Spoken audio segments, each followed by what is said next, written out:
Hi there. Welcome to Hacking Web Applications, Websites, and Penetration Testing. Hacking Web Applications, Websites, and Penetration Testing. We are going to introduce you to the course. You are going to learn how to set up a lab environment. We are going to cover penetration testing and pen test methodologies. We are going to review hacking passwords, OWASP, OSINT, Reconnaissance, banner grabbing and scanning, hacking with Burp Suite, penetration testing toolsets, HTTP and HTML, common web files, common web pages, and common file extensions.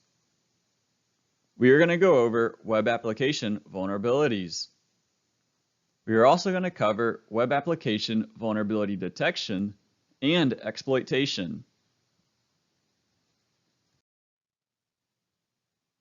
So, how do you web app pen test? Know your background. What do I mean by this? Consider, what is your background? Are you a developer, QA? Do you have a background in security? Are you a consultant? Are you a student, management? Know your background, and this is going to help you plan your path. Have you heard of Burp Suite? If not, maybe you should start somewhere different than someone that has Burp Suite hands-on experience. We are going to cover Burp Suite in this course. Why attack web apps? The advancements in web services and applications have changed the way organizations access, share, and secure their data. Most breaches occur at the web application layer. Secure coding is not enough. Many companies do not pen test their web applications, and some companies that do, quote, pen test, are only performing automated scans. These scans could miss a lot of vulnerabilities. Why should you test your web apps? Because it's crucial for your business. But I still get a why. Web applications are targeted daily by cyber criminals. Throughout the past decade, we have seen that many companies fail to realize that their web apps are targeted daily, and that the single breach could put them out of business permanently.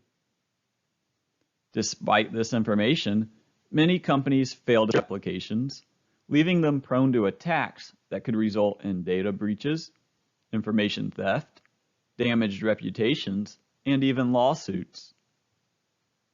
To help avoid these situations, Central InfoSec helps organizations find vulnerabilities in their applications. This is the whole reason that we built an offensive security company focused on web apps. Unlike defensive security, offensive security focuses on proactively protecting the computer systems, networks, and applications from attacks. Course Introduction. Course Summary. First off, we would like to welcome you to the course. You are going to learn ethical hacking techniques. You are going to learn penetration testing techniques. You are going to learn penetration testing toolsets. You are going to gain a better understanding of web application attacks. You are going to understand how a hacker thinks. You will also learn how to better defend your own applications. And you could learn some new skills that could boost your career and even help you earn some money. Course Overview. This is a hands-on course. We will teach you how to discover web application vulnerabilities and how to exploit those web application vulnerabilities. There are hands-on exercises throughout the course. And remember, this is online and self-paced, so take your time. What you will learn. Throughout this course, you will learn about web application attacks, web application security, common tools used in web application attacks, how to exploit web application vulnerabilities, and much more. What you need. This course is open to all students. Basic IT knowledge helps, but is not required to follow along and learn from the course material presented. Enroll now to learn about web application penetration testing, to learn ethical hacking, to learn web application security, and to learn how to better secure your own web applications. How you can get into cybersecurity. IT-related degrees help, but are not required. IT certifications could also help. It is also extremely important to show initiative and show your knowledge. Experience, training, and hard work will pay off. Boosting your career. If you already have a career in IT or IT security, you can still boost your career using methods mentioned in the previous slides. Technology is constantly changing, and you should expand your knowledge and stay up to date with current technology. Learning skills related to IT security is also a plus. There are numerous IT openings, and especially numerous IT security openings. Why learn security? Some people have a personal interest. Some people want to be able to impress their friends or family. Some people want to be able to better protect themselves. Other people want to boost their career or earn more money. What you will learn. You will learn multiple web application hacking techniques. You will expand your knowledge in information technology and information security. You will learn skills that could boost your career in security. You will learn how to perform web application penetration testing. You will also learn countermeasures that could be taken to protect your own applications.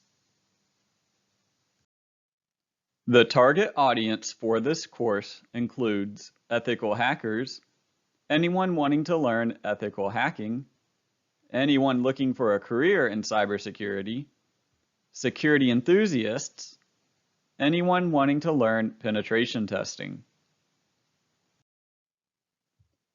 How I got started in the IT security field. This is a pretty common question, so I wanted to cover this to give you an idea of how I got to where I am. It started with education, a computer science major. I also obtained security certifications. I started with an internship. That led to a part-time IT position, which led to a part-time IT security position, then a full-time IT security position. I started out as a junior analyst on a SOC, or a security operations center. I worked my way up to a mid-level analyst, then a senior penetration tester. I later became a red team lead, a manager/director VP of a department managing a team. Then I became a founder and principal consultant. Why penetration testing? Companies can pay you a lot of money to hack their network. There are plenty of opportunities also in the consulting and contracting roles. You can work remotely and even travel on site and travel to some pretty cool places. We hope you enjoy the training course.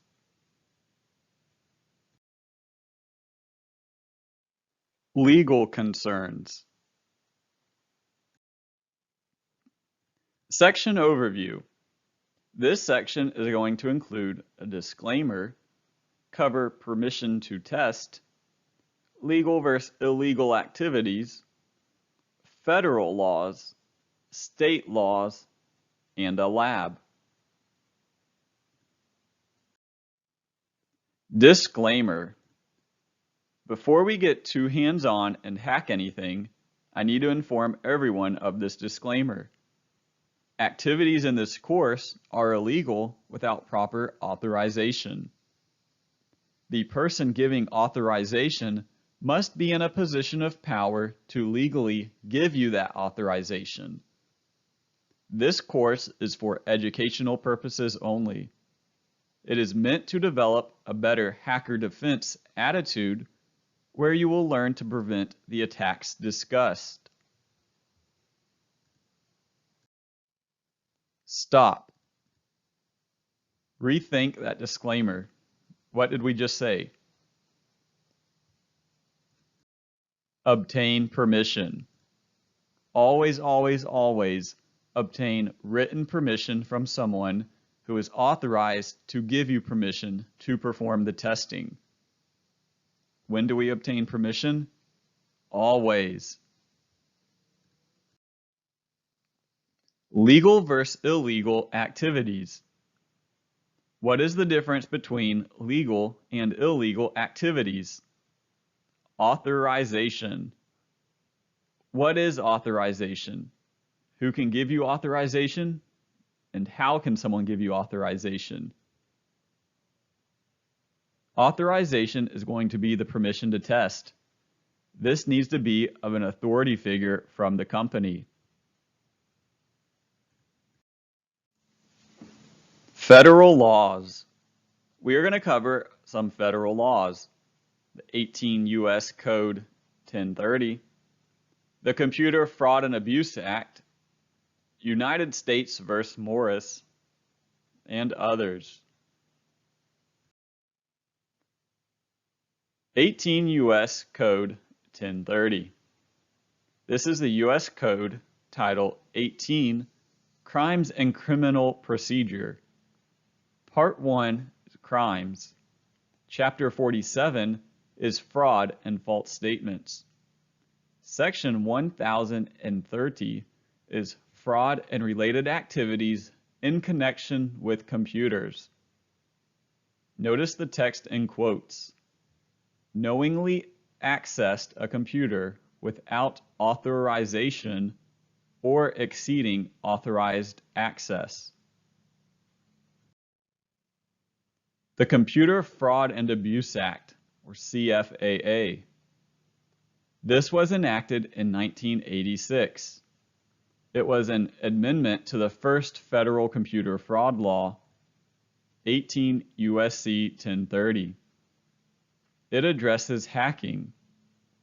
It was amended several times over the years. It prohibits intentionally accessing a computer without authorization. The Morris worm. This was one of the first internet-based worms. It was created by Robert Morris, a Cornell student. Robert Morris was a Cornell student who began work in 1988 on an early internet worm. He used his access to a Cornell computer account to develop his worm. Morris released the worm from MIT in an attempt to disguise its source. The worm spread through 4 mechanisms. First, through a bug in SendMail, an email program. Second, through a bug in Finger, a program used to find out information about other users on networked computers.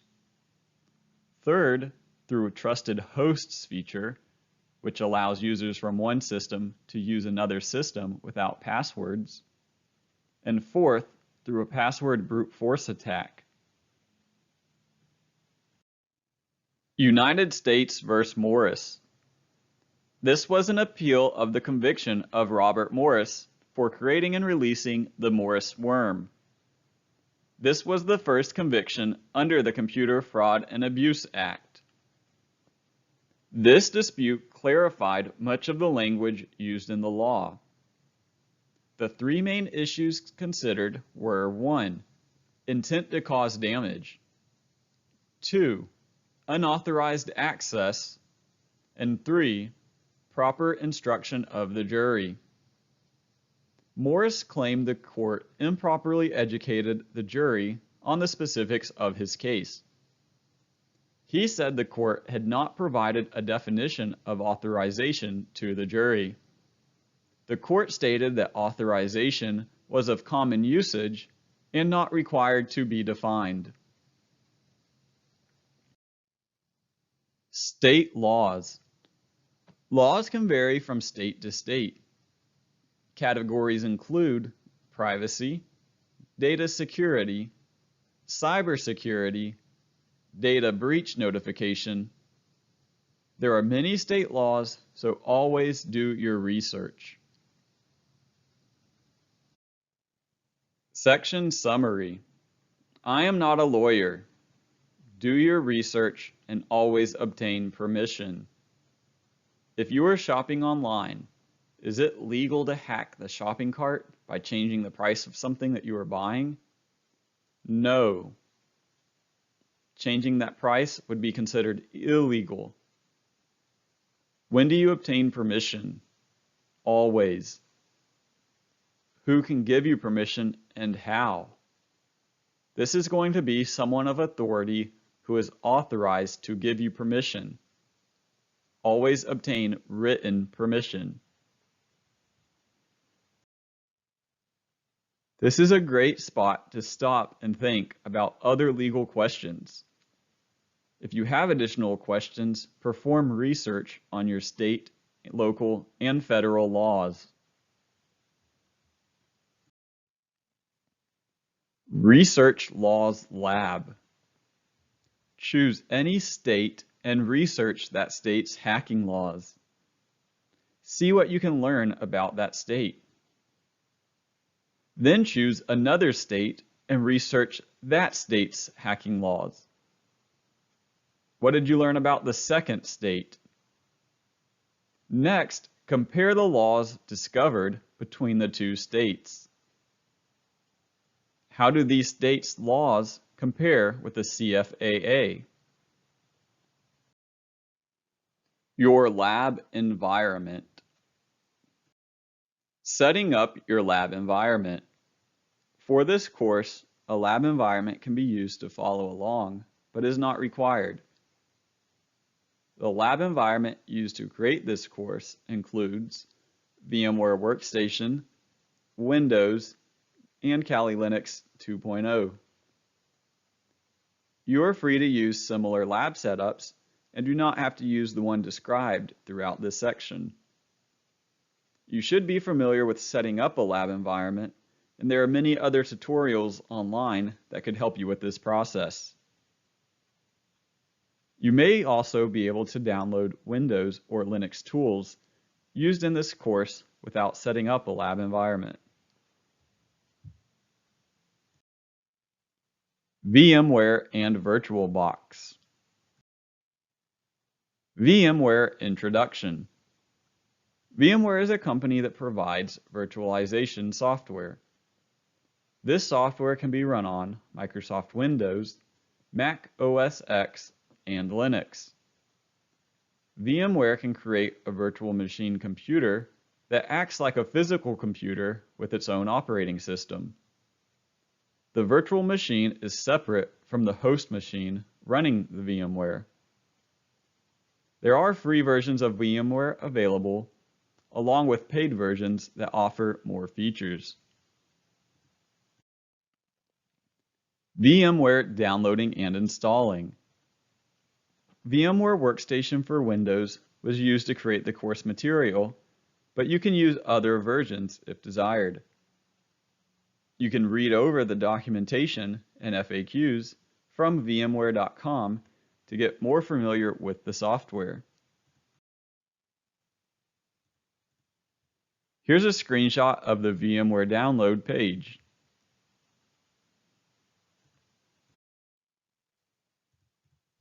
VMware configuration files. The configuration file .vmx is the primary configuration file that stores the settings of the virtual machine. The BIOS file, or the .nvram file, contains the virtual machine's BIOS. Log files .log contain the virtual machine log files. The paging file is the .vmem. This is the virtual machine paging file. The disk file is the .vmdk. This is the virtual disk file that stores the contents of the virtual machine hard disk. Snapshot data files are .vmsd. This file stores information and metadata about snapshots. The snapshot state file .vmsn stores the running state of the virtual machine at the time you take a snapshot. The suspend state file .vmss stores the state of a suspended virtual machine. VirtualBox Introduction. Oracle VM VirtualBox is a free and open source virtualization software. It can be found at virtualbox.org. This software can be run on Microsoft Windows, Mac OS X, Linux, Solaris, and more. VirtualBox can create a virtual machine computer that acts like a real computer with its own operating system. The virtual machine is separate from the host machine running VirtualBox. I started my career using VirtualBox and switched to VMware because I generally had more issues with VirtualBox. I have also heard that people have issues with VMware and like VirtualBox better. You can use either one for this course. Section Summary. This is a high-level overview of the lab used to create this course. You can follow along without a lab environment or use other lab environments if you prefer.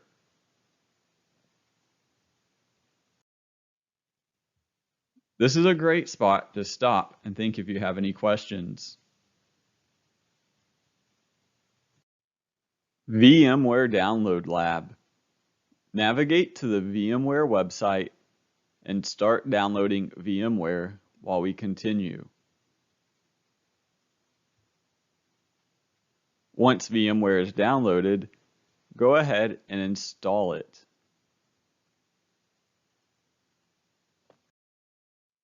Kali Linux. Kali Linux Introduction.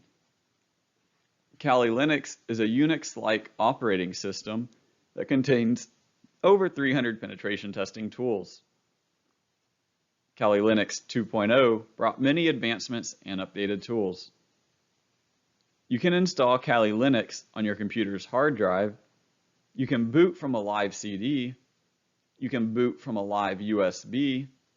And you can run Kali within virtual machines. Kali Linux hard drive. Installing Kali Linux on your computer's hard drive will allow you to boot straight into Kali Linux when you turn on your computer. You can also set up a dual boot option, which gives you the option of booting into Kali Linux or your normal operating system. Kali Linux bootable CD and USB allow you to boot Kali when you insert the CD or USB. This is extremely portable and could help with physical penetration tests. This could be the case where you will have access to computers, but you cannot bring your own. You can also run Kali Linux within virtual machines. This will allow you to have a virtual computer of Kali Linux on your normal computer. You can even run multiple virtual machines to create a network. This is the option being used for the course. Kali Linux downloading and installing. You can download Kali Linux from the kali.org and the offensive-security.com websites. There are many different options to choose from when downloading Kali Linux. Kali Linux VMware 64-bit was used to create the course material, but you can use others depending on your system.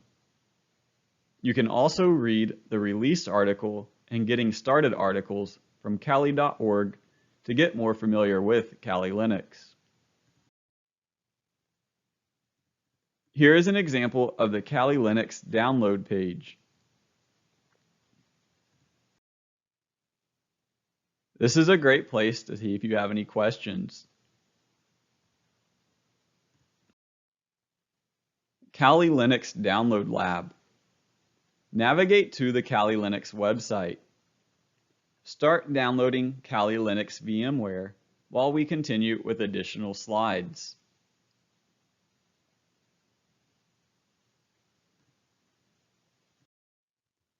Updating your Kali Linux system. Updating your system is extremely important. Updating the operating system will give you the newest versions of packages, which could better secure your system and provide you with more features and enhancements. There are two commands to run, the update and the upgrade commands. The update command will get you information on the latest versions of packages and all of their dependencies. Run sudo apt update to update. The upgrade command will install the latest versions of packages found from the update command. Run sudo apt upgrade. By combining the two commands with a double ampersand, you can update and upgrade with one line of commands. We will talk more about this later and how you can combine Linux commands.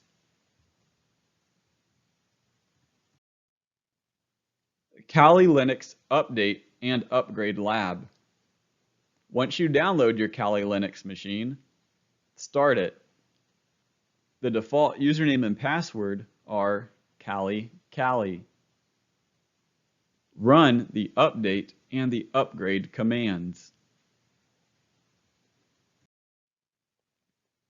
Kali Linux Common Tools. There are hundreds of tools in Kali Linux. Most tools are grouped into categories. We are just highlighting the names of some of the common tools and categories. This is not a complete list.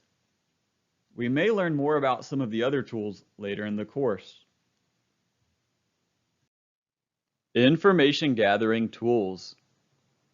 The DNS analysis category includes DNS enum, DNS recon, and fierce. IDS and IPS identification includes WAF. Live host identification tools include ARTPing, FPing, HPing3, and MassScan. Network and port scanning tools include Nmap and MassScan. OSINT analysis tools include Maltego, the Harvester, ReconNG. Route analysis tools include NetDiscover, NetMask. SMB analysis tools include enum for Linux, NVTscan, SMBsmap. SMTP analysis tools include SWAX. SNMP analysis tools include 161, SNMP check. SSL analysis tools include SSL scan, SSL dump, SSLH, and SSLIs. Other information gathering tools include Dimitri, IkeScan, and Legion. Sniffing and spoofing tools include Wireshark, Ettercat, Responder, NetSniffNG, Man-in-the-Middle Proxy, TCP Replay, and MacChanger. Web application analysis include CMS, and framework identification tools, such as WordPress Scan, Nmap, Metasploit. Web application proxies include Burp Suite and Zap. Web crawlers and directory brute forcers include Derby, DRBuster, WFuzz. Web vulnerability scanners include Burp Suite, Zap, SQL Map, WordPress Scan, DavTest, Cadavir, and Nictu. Database assessment tools include SQLite Database Browser and SQL Map. Password attack tools include offline tools such as John, Hashcat, Offcrack. Online tools include Hydra, 161, Encrack, Medusa. Pass the hash tools include Mimikatz. Password profiling and word lists include Cool, Crunch, RS Mangler. You can also view word lists in the user share word lists directory. Wireless attack tools include AirCrackNG, Bully, Fern Wi-Fi Cracker, Kismet, Pixie WPS, Reaver, and Wi-Fi. Exploitation tools include the Metasploit framework, MSF Venom, and SearchSploit. Post-exploitation tools include OS backdoors such as PowerSploit, DVD, SBD. Tunneling and exfiltration tools include proxy chains, proxy tunnel, ptunnel, DNS to TCPC. Web backdoors include Landnum and Weavely.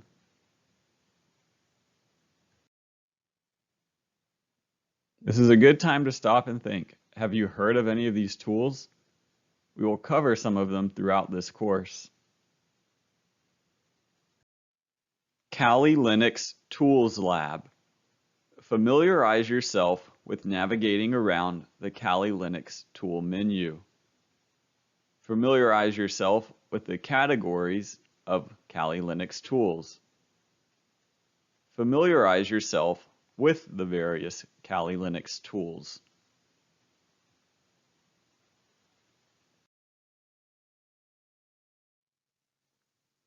Linux Refresher. This section is going to include an overview of the Linux file system, root directories, common commands, control operators, and a lab.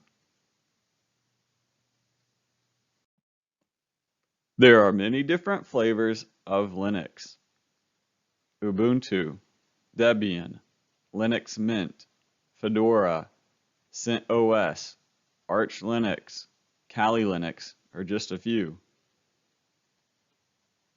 There is also File System Hierarchy Standard, or FHS. The root directory of the entire system hierarchy is the /. There are also relative paths, such as ... the directory name. You can also use absolute paths, such as starting with the /.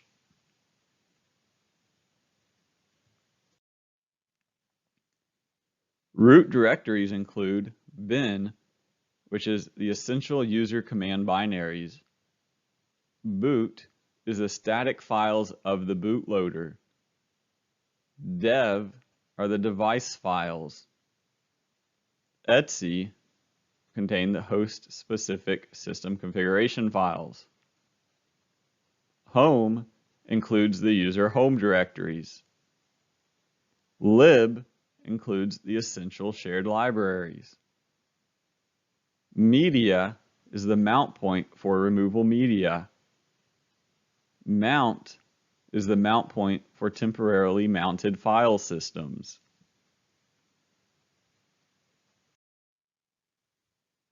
Other root directories. Opt includes add-on application software packages. SBIN includes system binaries. Serve is data for services provided by the system. Temp contains temporary files. User contains multi-user utilities and applications. Var contains variable files. Root is the home directory for the root user.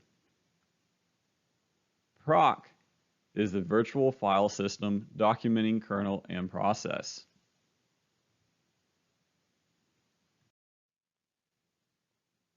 Common Linux commands include apt update, apt upgrade, cat, change directory, copy, move, find, grep, locate, list, print processes, print working directory, remove, switch user, sudo, who am I?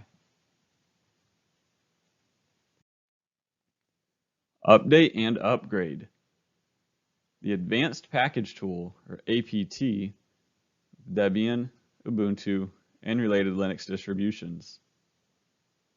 You can resynchronize the package index files from their sources by running apt update.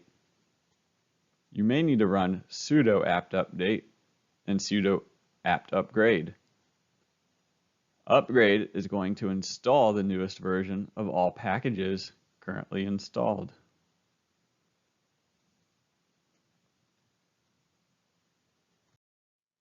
Cat is short for concatenate. This command reads data from files, writing them to standard output. The command format is cat followed by the file name. CD is short for change directory. This changes the current working directory. The command cd followed by the directory name. There are two commands to quickly change to the user's home directory. cd squiggly line or just cd. CP is short for copy. This can copy a single file, a group of files, and even directories. This command requires two file names. CP, the file name you're copying, and the name of the new copy. The find command. This locates files based on user-specified criteria. You can search for files with the word password in the name by using find /name followed by the word password in quotes with asterisks beginning and end. grep. This command searches the given files for lines containing a match to the given string or words. You could run grep root on etc password and you should see the results showing the line that contains root. You can also use the -n to output the line number. You can also use the -c followed by a word, and this will provide you of a count of how many times the word is in the file. The locate command finds files by their file name. This is very quick, and the file information is stored in a database. To update the database, run sudo update d. You could search for CSV files with the name password in the file name, ignoring case, by running the command locate-i *password .csv. ls command. This lists files and directories. There are many parameters, and here are a few. -l lists files and directories in long listing format. -a checks for hidden files and hidden directories. -h lists the size of files and directories in human readable format. mv is short for move. This command moves a single file, a group of files, or directories. The command format is mv, the file name you're moving, and where you're moving it to.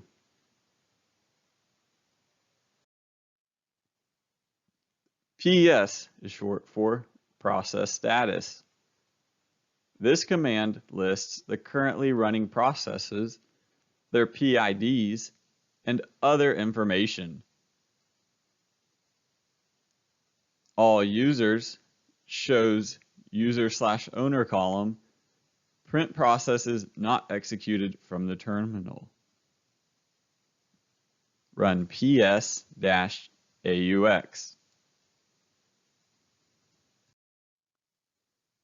Killing processes. You can kill a running process by the ID. You can run kill-9-123. You can also kill a running process by name. You could run kill-all-9 Chrome, and this would kill all of the Chrome processes. Common kill signals. You may have been wondering what the -9 was in the previous commands. Here are some signals. sig-hup, value of 1, is a hang up. sig-int, value of 2, is interrupt from keyboard. sig-kill, 9, is a kill signal. sig-term, value 15, is the termination signal. sig-stop, values of 17, 19, 23, stop the process.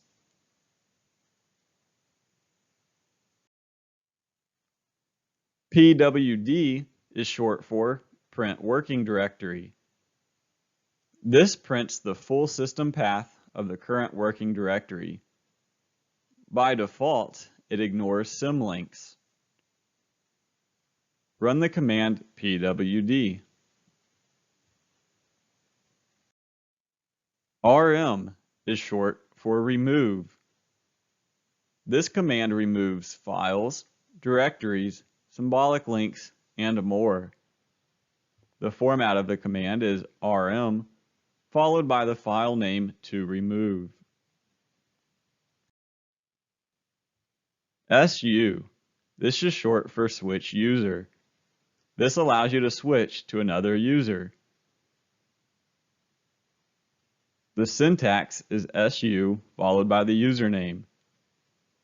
If you just run su alone, you can switch to the root user.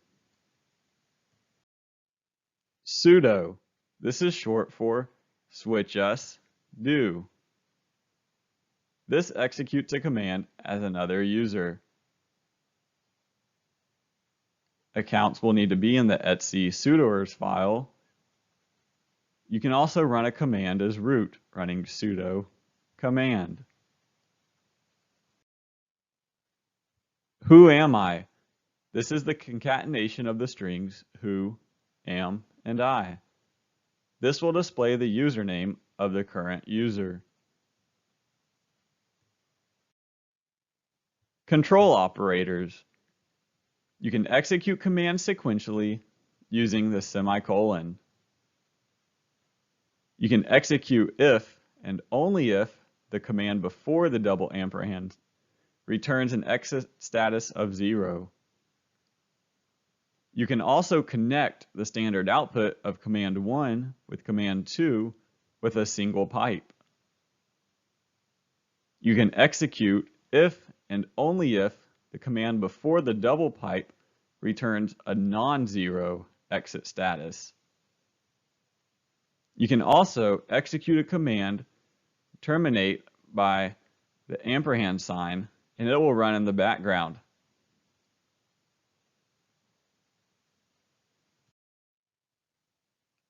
Control operators example. Cat data.txt grep password will print the data.txt file and only show rows that contain the word password. Section summary. Think about these questions. How would you change to your home directory? What are some options to search for files? Which search options would you use and why? How would you find and kill a process? What command would delete the file temp.txt? If you get a shell, how could you determine what user you are? What types of attacks could the control operators help with?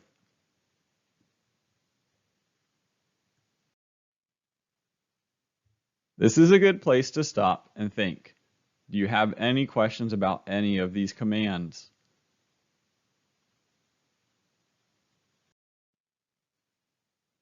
Lab, Linux refresher. Change to the root directory. List the directory contents. Change to the user's home directory without using the full path. Print the working directory. List the directory contents without using any parameters. And list the directory contents including hidden files.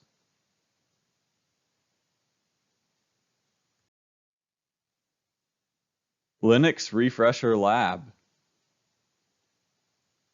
These are going to help with command injection labs. Try running with valid commands such as who am I, print working directory. Also, try to run these with an invalid first command such as ABC.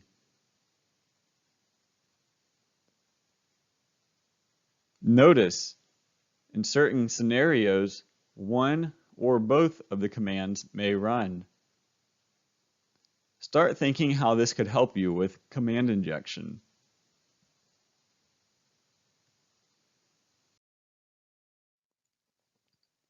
Metasploit setup. Metasploit database setup and initialization. You can start the PostgreSQL server by running the command systemctl start PostgreSQL. You can create and initialize the MSF database by running msfdb init. You can start Metasploit by running the msf console command. Then you can confirm that Metasploit is connected to the database by running the db_status command. Initializing the Metasploit lab. Initialize the Metasploit database. Start the Metasploit console. Confirm that Metasploit is connected to the database. Then run the exit command to exit Metasploit. Compliance. Compliance meets various controls to protect the confidentiality, integrity, and availability of data. Compliance is enacted by regulatory authority, law, or industry group. Compliance varies by industry and sector.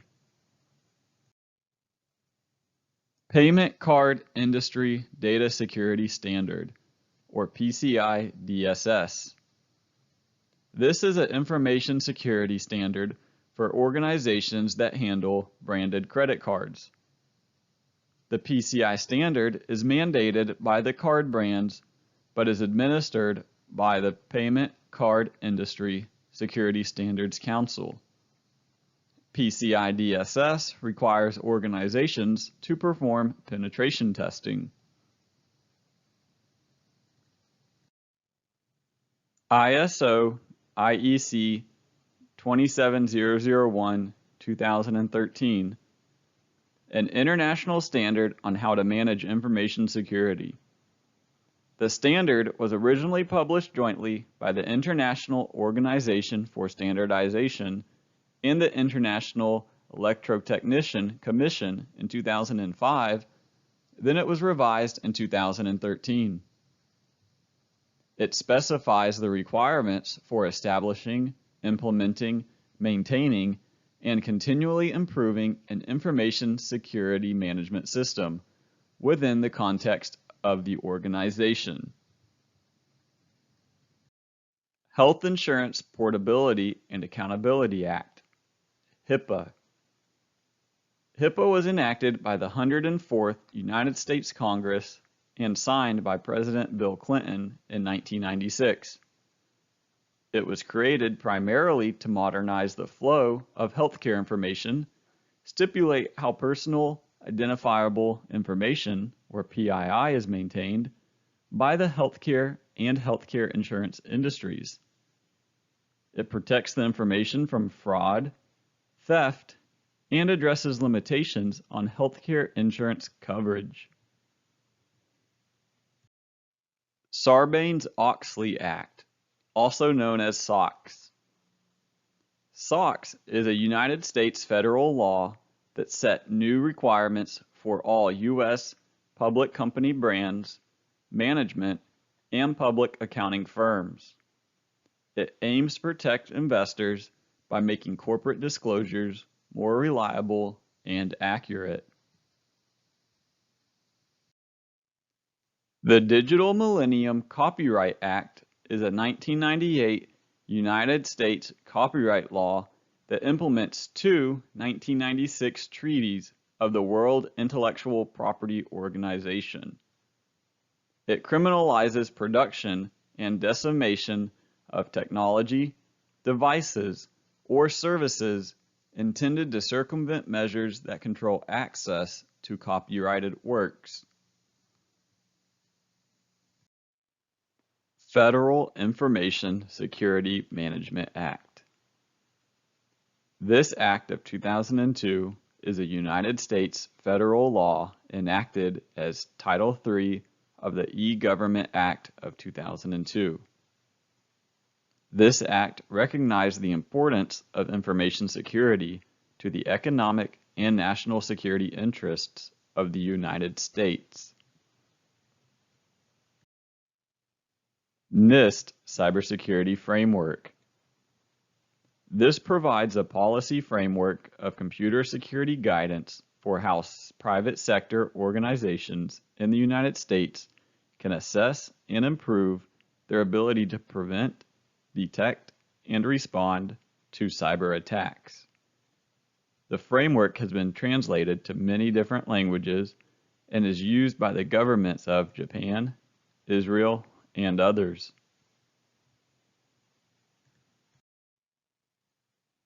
Center for Internet Security. This is a 501 nonprofit organization formed in 2000. Its mission is to identify, develop, validate, promote, and sustain best practice solutions for cyber defense and build and lead communities to enable an environment of trust in the cyberspace. The Center for Internet Security employs a closed crowdsourcing model to identify and refine effective security measures with individuals developing recommendations that are shared with the community. These recommendations are shared with the community for evaluation through a consensus decision-making process.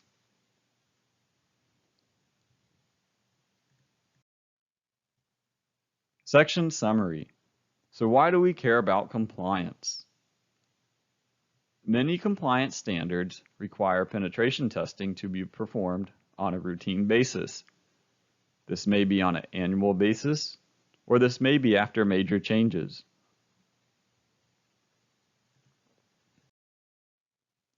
Common security terminology. Vulnerability is a gap or weakness in a system, network, process, procedure, or application which can be exploited by a threat actor such as an attacker. An exploit is the means by which an attacker, or a penetration tester for that matter, takes advantage of a vulnerability within a system, application, or service.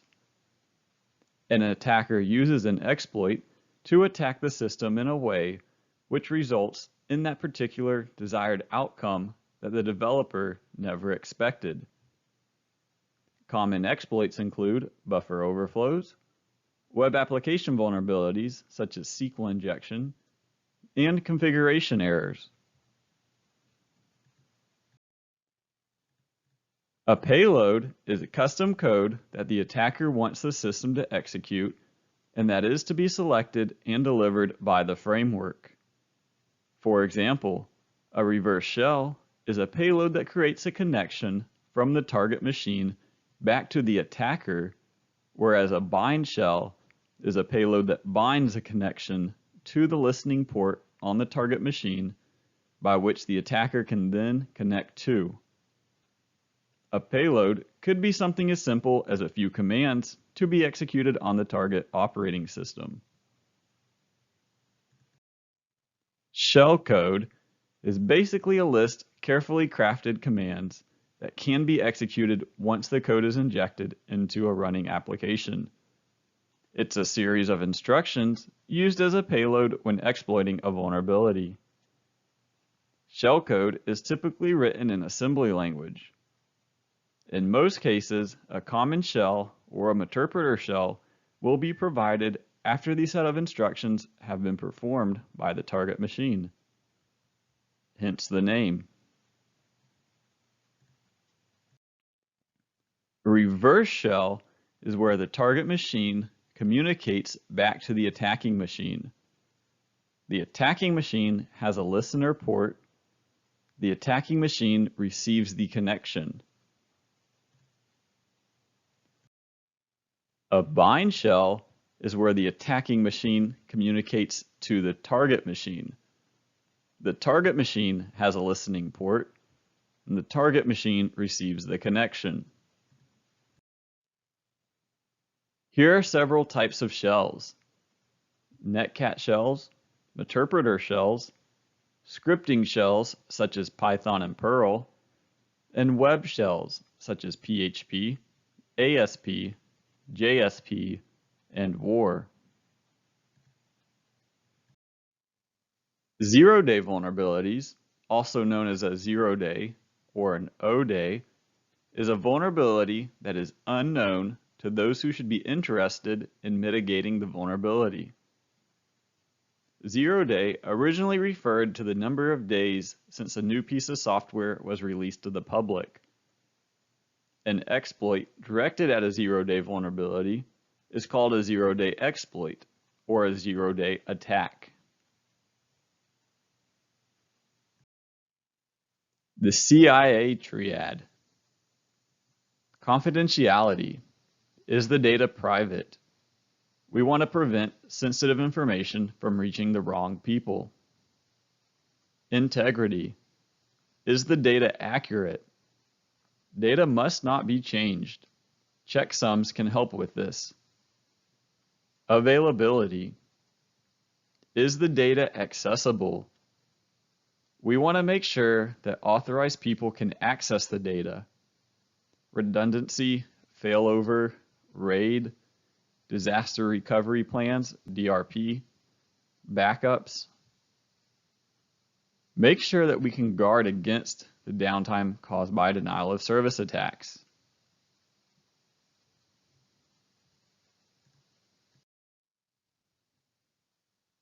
Section Summary. What is the difference between a vulnerability versus an exploit versus a payload? What is the difference between a reverse shell and a bind shell? What are some types of shells? What is a zero-day vulnerability? What is the CIA triad?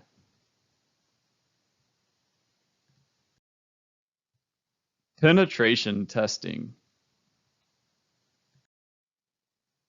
Red team versus blue team.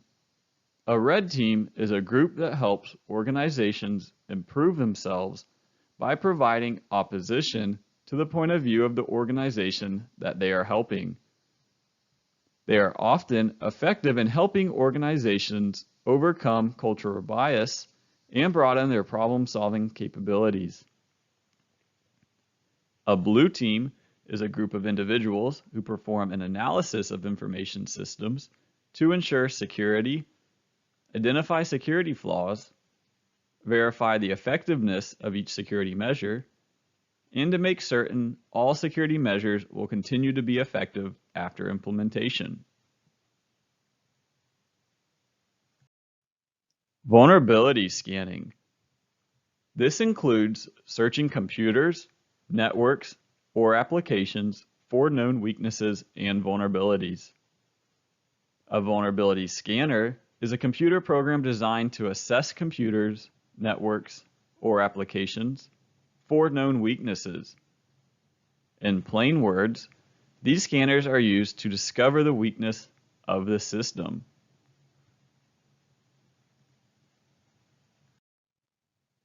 Enterprise scanning tool sets. There are a variety of enterprise scanning tool sets.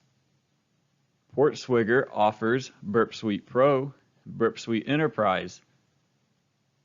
Tenable offers web application scanning. Qualys offers web application scanning. Rapid7 offers their Insight AppSec and AppSpider.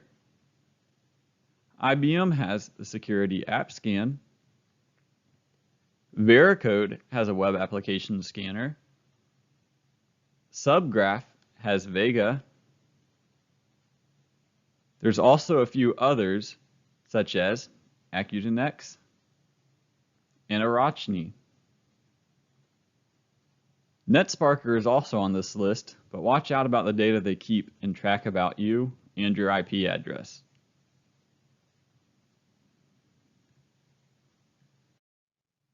Vulnerability assessment. This is the process of identifying, quantifying, and prioritizing the vulnerabilities in a system. Examples of systems for which vulnerability assessments are performed include information technology systems, energy supply systems, water supply systems, transportation systems, and communication systems. Such assessments may be conducted on behalf of a range of different organizations. This could range from small businesses up to large regional infrastructures. A vulnerability assessment takes the raw vulnerability scan and performs analysis on it. A vulnerability assessment does not exploit the vulnerabilities. Penetration testing. This is also known as a pen test or ethical hacking. This is an authorized simulated cyber attack on a computer system. It is performed to evaluate the security of the system or network or application. This verifies, validates, and exploits vulnerabilities. A pen test is not a vulnerability assessment. Automated scanning versus manual scanning. Vulnerability scanning. We talked about the automated vulnerability scanning. There are also what some people call automated scanning, quote, pen tests. Some people try to call the automated scanning pen test by throwing a vulnerability scan result into a custom report. This could miss many vulnerabilities, could include many false positives, and is not a penetration test.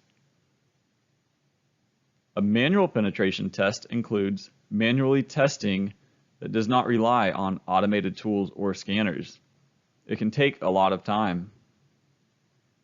There is also a hybrid approach. This is manual penetration testing that includes vulnerability scanning.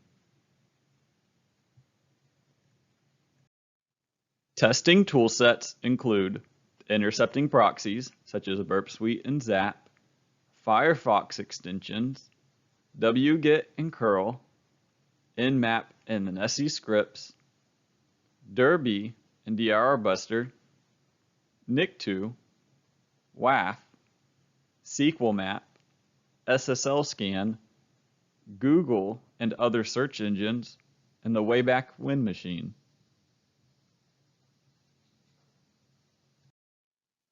Categories of penetration tests. A black box penetration test, details about the network or application are not known to the tester. During a white box penetration test, the details about the network or application are known to the tester. In a gray box pen test, limited details about the network or application are known to the tester. Types of penetration tests. A few common types include network-based tests. This could be external or internal. Web application penetration tests. Social engineering. Physical pen tests. Wireless pen tests. Mobile pen tests. And even phishing and vishing assessments. Blind versus double-blind testing. During blind testing, only publicly available information is used. During a double-blind test, only publicly available information is used also. However, security staff is not notified that testing is being performed. This allows the organization to observe the reactions of the security staff. Hats. A black hat hacker, or a black hat, is the type of hacker that the media seems to focus on. Black hats fit the stereotype portrayed on the news and in movies. They usually hack for personal gain or for pure maliciousness. White hat hackers, or ethical hackers, use their abilities for good. They typically use the same techniques as black hats, but they identify security concerns to help improve security. This is often called penetration testing. Gray hat hackers fall in between the black hats and the white hats. They could be good at times or bad at times. Or they may have good intent, but test without permission and present the findings to companies. Those companies could try to go after the gray hats legally. Categories of hackers. Suicide hackers are ready and willing to perform an attack for a cause, even if they get caught and prosecuted. Script kiddies are new to hacking and do not have much knowledge or skills.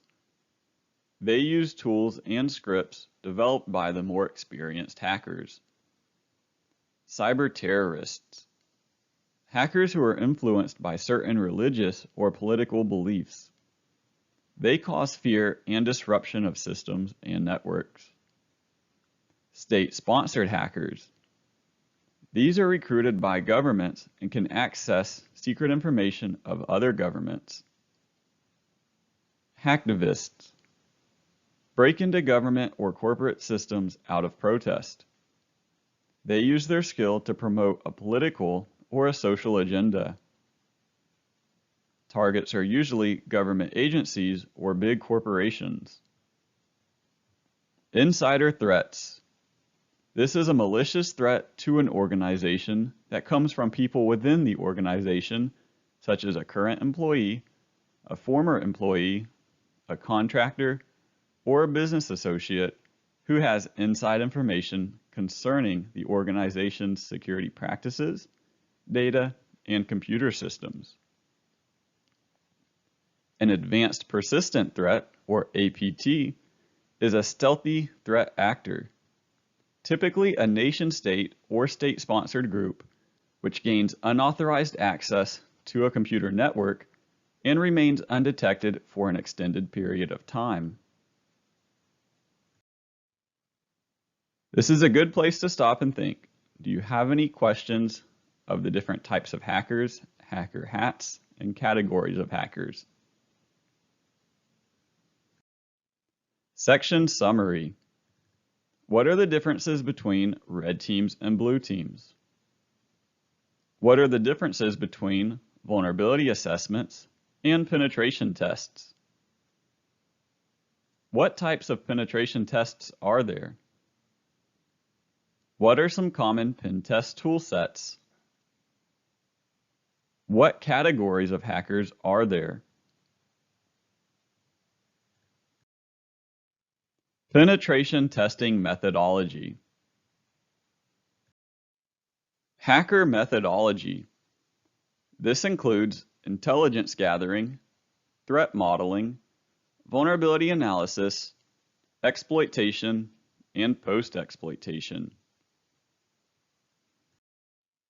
The pen test methodology adds a few additional stages: pre-engagement interactions with the client, and all the way at the end, we're going to add a reporting phase. Pen test methodology, pre-engagement interactions. Pre-engagement interactions. This is going to include activities before the pen test starts, including all the interactions with the client. Scope definition. This is arguably one of the most important components of a penetration test, yet it is also one of the most overlooked. This is where you are going to determine what you are testing. Watch out for scope creep, which is when a customer asks to test items that were not defined in the original scope. Time frame and time windows. Here you are going to determine the total length of time that testing will take to complete. You will also determine if there are specific time windows that testing needs to occur between, such as during or after business hours. There are several situations where an engagement will include testing a service or an application that is being hosted by a third party. This has become more prevalent in recent years as cloud services have become more popular. The most important thing to remember is that while permission may have been granted by the client, they do not speak for their third-party providers. Thus, many times, permission must be obtained from them as well in order to test the hosted systems. Failure to obtain the proper permission, as always, could violate the law, which could cause endless headaches. Social engineering. Many organizations want their security posture tested in a way which is aligned with current attacks. Social engineering and phishing attacks are widely used by many attackers today. While most of the successful attacks use pretexts like sex, drugs, money, and company-related items, such as a change in benefits or stock increase, some of these pretexts may not be acceptable in a corporate environment. Make sure that any pretexts chosen for the test are approved in writing before testing is to begin. Denial of service testing, or DOS testing. This is also called stress testing and should be discussed before the engagement begins. It can be a topic that many organizations are uncomfortable with due to the potentially damaging nature of the testing. If an organization is only worried about the confidentiality or integrity of their data, stress testing may not be necessary. However, if the organization is also worried about the availability of their services, then stress testing should be conducted in a non-production environment, which is identical to the production environment. Goals. Every pen test should be goal-oriented. This is to say that the purpose of the test is to identify specific vulnerabilities that lead to a compromise of the business or mission objectives of the customer. It is not about finding unpatched systems. It is about identifying risk that will adversely impact the organization. Communication and contacts. You will want to establish lines of communication with the client and get their emergency contact information. This is in case you need to contact them during or after business hours. Deliverables and reporting. You will want to clarify the expected deliverables and types of reports that the client wants. The rules of engagement, or ROE. The rules of engagement define how the testing occurs against the defined scope. Statement of work. You will want to include everything discussed with the client in a statement of work and have the client sign it. Pen test methodology. Intelligence gathering. Intelligence gathering is going to include gathering information about the targeted scope.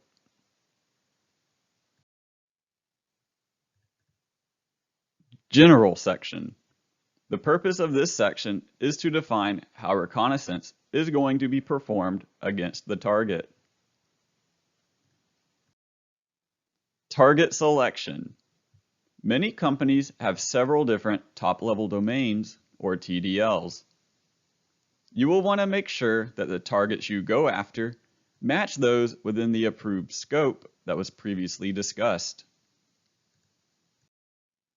OSINT, Open Source Intelligence.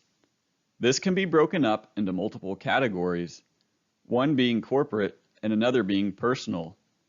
For corporate OSINT, this could include physical, logical, organizational chart, electronic documents, financials, and infrastructure assets. This could include network blocks owned, email addresses, technologies used, purchase agreements, remote access, application usage, defense technologies, passive fingerprinting, active fingerprinting, and human capability. For personal OSINT, this could include employees, the history, the social network profiles, the internet presence, physical location, a mobile footprint, or even a for pay information where you attempt to bribe or offer money to the personnel in exchange for help, assistance, or even information. Covert gathering. There are two categories of covert gathering, corporate and human. Corporate includes on-location gathering and off-site gathering. Human, or human intelligence, takes a personal approach and could include physical or verbal interactions. Footprinting. External footprinting includes passive external reconnaissance, such as whois lookups, BGP looking glasses. This could identify Autonomous System Number, or ASN for networks. Active external reconnaissance, which could be port scanning, banner grabbing, SNMP sweeps, zone transfers, SMTP bounce back, DNS discovery, forward and reverse DNS, web application discovery, virtual host detection, and enumeration. Internal footprinting includes passive internal reconnaissance, such as sniffing traffic.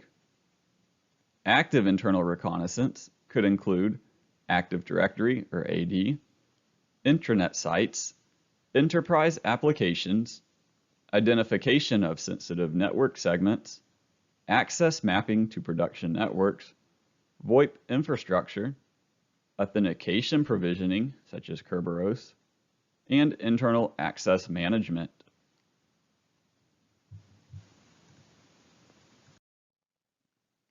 Identify protection mechanisms.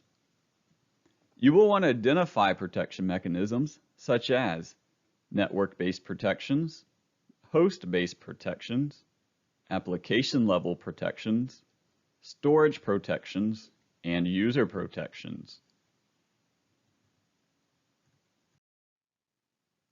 Pen test methodology, threat modeling. Threat modeling is going to include the decisions of what are you going to attack? What are the valuable targets? How can you evade detection? What will a real attacker do? Generally, a high-level threat modeling process includes gathering relevant documentation, identifying and categorizing primary and secondary assets, identifying and categorizing threats and threat communities, and mapping threat communities against primary and secondary assets. Business asset analysis. Organization data includes policies, plans, procedures, product information, such as trade secrets, research and development data, marketing information, plans, roadmaps, financial information, bank, credit, equity accounts, technical information, employee data, customer data. Human assets include executive management, executive assistants, middle management, administrative assistants, technical and team leads, engineers, technicians, human resources, and more. Business process analysis. Processes include technical infrastructure supporting process, information assets supporting process, human assets supporting process, and third-party integrations. Threat agents and community analysis. Internal includes employees, management, administrators, developers, engineers, technicians, contractors, general user community, and remote support. External threat agents include business partners, competitors, contractors, suppliers, nation states, organized crime, hacktivists, and even script kiddies.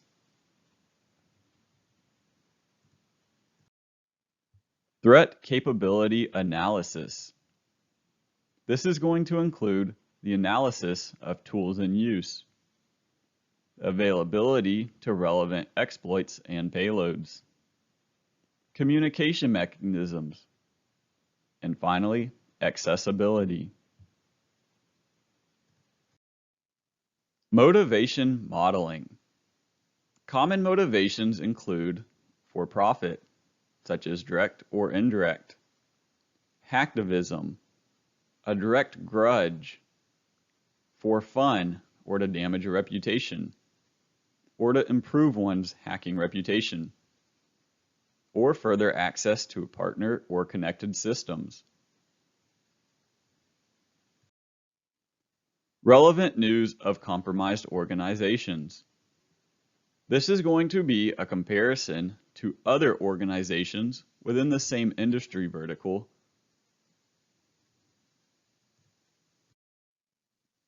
Pen test methodology, vulnerability analysis. Vulnerability analysis is going to include identifying and analyzing the vulnerabilities. Active testing involves direct interaction with the component being tested for security vulnerabilities. Active testing includes port scanning, which is scanning for open ports, service scanning, which is scanning for services, banner grabbing, which is connecting to a port and examining the data that is returned, web application scanning, checks applications for flaws, directory listing, brute forcing of directories, web server version identification, and web server vulnerability detection. The final item on the list is network vulnerability scanning. This is going to scan the network for vulnerabilities. Passive testing does not directly interact with the components being tested.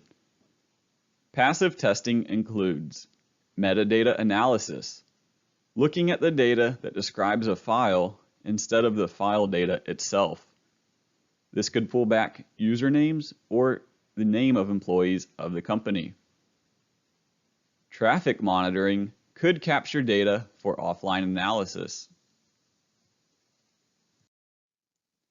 Validation. This is going to involve the correlation between multiple tool sets.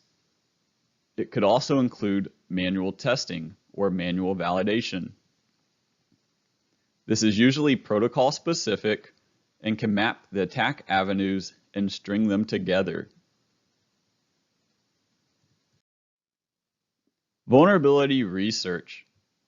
This is going to include public research, looking at exploit databases and framework modules, looking at common passwords and default passwords. You will also want to consider hardening guides, common misconfigurations. Private research includes setting up a replica environment, identifying potential avenues and vectors, and the disassembly and code analysis.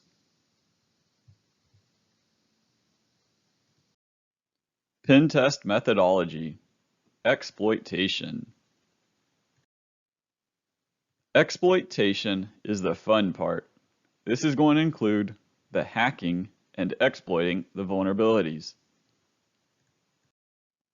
The exploitation phase of a pen test focuses solely on establishing access to a system or resource by bypassing security restrictions. Countermeasures. These are going to be antivirus, human countermeasures, data execution prevention, or DEP, address space layout randomization, ASLR, and web application firewalls, such as OWASP. Evasion. This is the technique used in order to escape detection during a penetration test. This could be circumventing a camera system as not to be seen by a guard, obfuscating your payloads to avoid intrusion detection systems, or encoding requests and responses to circumvent web application firewalls. Precision strike. The focus of a penetration test is to simulate an attacker in order to represent a simulated attack against the organization. The value brought through a penetration test is generally not through a smash and grab technique where the attacks are noisy in nature and try every single exploit. This approach may be particularly useful at the end of a penetration test to gauge the level of incident response from the organization, but in most cases, the exploitation phase is an accumulation of specific research on the target. Customized exploitation avenue. Every attack will typically not be the same in how the exploitation avenue occurs. In order to be successful in this phase, the attack should be tailored and customized based on the scenario. Tailored exploits. In many occasions, the exploits that are public on the internet may need some work in order to be successful. In most cases, if an exploit is designed for Windows XP SP2, specific modifications to the exploit would be required for the attack to be successful via Windows XP SP3. The penetration tester should have the knowledge in place to be able to customize an exploit and have the ability to change it on the fly to successfully complete the attack. The zero-day angle. In most cases, the zero-day angle is often a last resort for most pen testers. This type of attack often represents a highly advanced organization that can handle focused attacks against the organization through normal attack methods. In certain scenarios, research may be conducted in order to reverse engineer, fuzz, or perform advanced discovery of vulnerabilities that may not have been discovered. Example avenues of attacks. This includes web application attacks, social engineering, physical attack avenues, memory-based exploits such as buffer heap overflows, memory corruptions, and use after free. There's also man-in-the-middle attacks, VLAN hopping, USB or flash drive deployment, reverse engineering, the zero-day angle, and even phishing with pretexting employee impersonation. The overall objective. The biggest challenge is identifying the path of least resistance. This is going to be the path of least resistance into the organization without detection, and one that has the most impact on the organization's ability to generate revenue. Pen test methodology. Post-exploitation. Post-exploitation. This includes going back to the previous sections and repeating the processes of intelligence gathering, threat modeling, vulnerability analysis, exploitation, and post-exploitation of the compromised systems. The purpose of the post-exploitation phase is to determine the value of the machine compromised and to maintain control of the machine for later use. Rules of engagement. Always follow the established rules of engagement to protect the client and to protect yourself. Infrastructure analysis. Network configuration includes network services, interfaces, routing, DNS servers, cached DNS entries, proxy servers, and ARP entries. Network services include listening services, VPN connections, directory services, and even neighbors. Pillaging refers to obtaining information from targeted hosts relevant to the goals defined in the pre-assessment phase. This information could be files containing personal information, credit card information, passwords, and more. You could look for installed programs. This could include the startup items. You could also look for installed services. These could include security services, file and printer shares, database servers, directory servers, name servers, deployment services, a certificate authority, source code management servers, dynamic host configuration servers, virtualization technologies, messaging, monitoring and management, backup systems, and even network services such as Radius. Sensitive data could include key logging, screen captures, network traffic captures, and previous audit reports. User information could include on-system, web browsers, and IM clients. System configurations could include password policies, security policies, and even configured wireless networks and keys.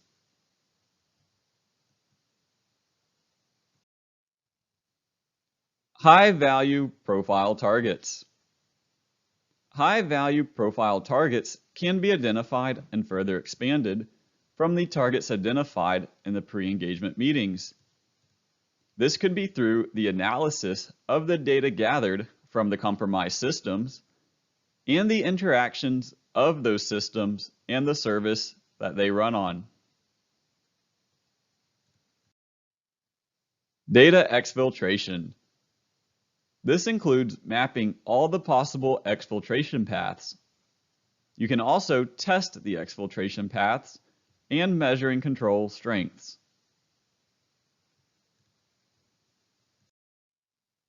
Persistence.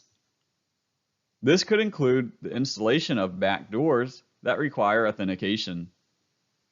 This could also include the installation of and/or modification of services that connect back to the system. There's also the creation of alternate accounts. Make sure these accounts have complex passwords. Also, when possible, backdoors must survive reboots. Further penetration. Pivoting is the action in which the tester will use their presence on the compromised system to further enumerate and gain access to other systems on the client's infrastructure. Cleanup. The cleanup process covers the requirements for cleaning up systems once the penetration test has been completed.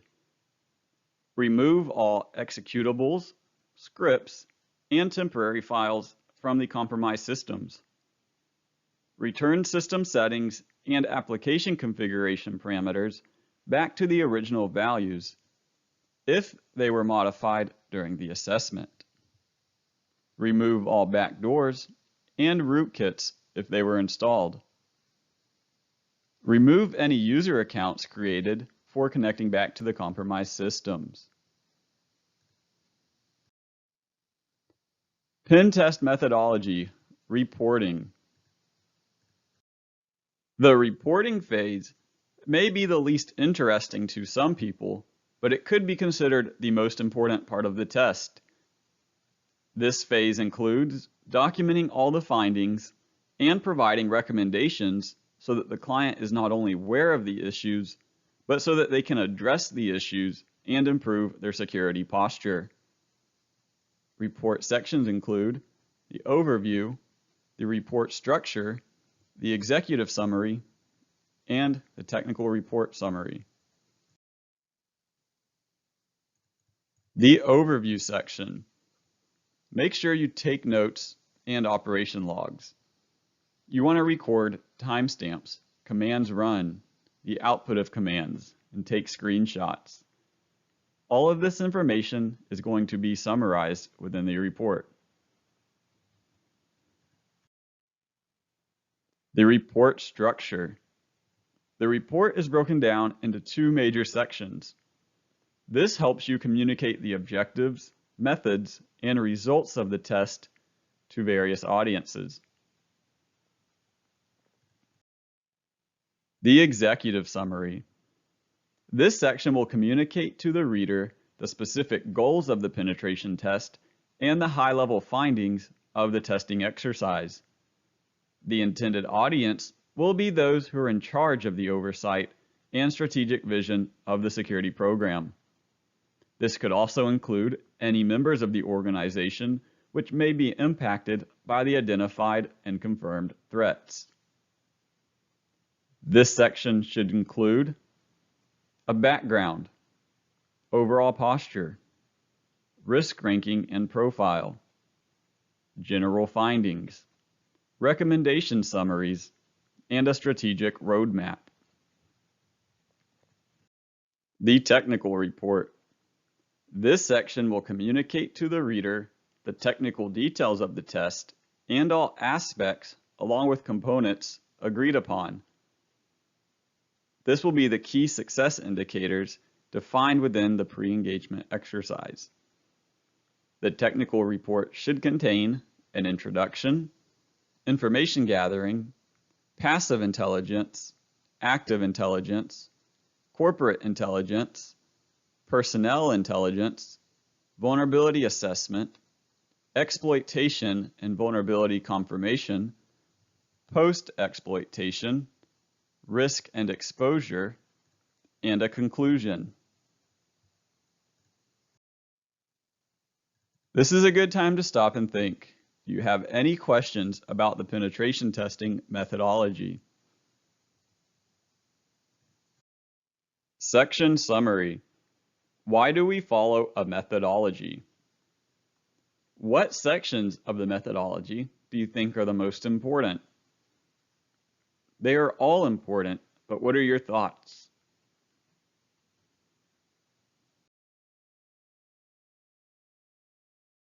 Tradecraft. Section overview. This section is going to cover tradecraft overview, types of tradecraft, bad tradecraft, and good tradecraft. What is tradecraft? Tradecraft within the intelligence community refers to the tools, techniques, methods, and technologies used in modern espionage. This is generally as part of the activity of intelligence assessment. This includes general topics, general techniques, or the specific techniques of a nation or organization. Tradecraft includes the skills acquired through experience. Tradecraft can be identified by your attack patterns. Your attack patterns may be mimicked by other threat actors. Types of tradecraft. Agent handling, analytic tradecraft, black bag operations, concealment devices, cryptography, dead drop, eavesdropping, false flag operations, front organizations, steganography, surveillance, and tempest. Agent handling. This is the management of espionage agents and assets. This is usually managed by an intelligence officer or case officer. Agents are sometimes managed indirectly through other agents. Analytic tradecraft. The body of specific methods for intelligence analysis. The analysis correlates the similarities and extracts a common truth. No code is unbreakable if the security is compromised. Black bag operations. These are covert entries into buildings. The goal is to obtain information for human intelligence operations. This includes lockpicking, safe cracking, fingerprinting, photography, audio and video surveillance, document forgery, and more. This can involve stealing information, and/or replacing information with replicas or modified variants. This image is an example of the lock-picking towers that we created, which helps us practice these techniques. Concealment devices. These are used to hide items. Dead drop spikes, hollowed out coins, teeth for concealing suicide pills are all examples. Here is an example of our everyday or EDC Altoid tin that is also TSA friendly. You notice the multi-tool does not contain a knife.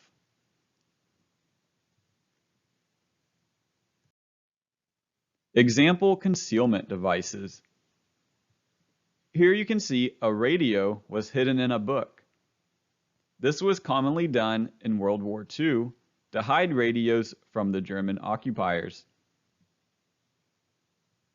You can also see there is a hollowed out dollar coin. Cryptography. This is the technique for securing communication in the presence of third parties. The word comes from ancient Greek.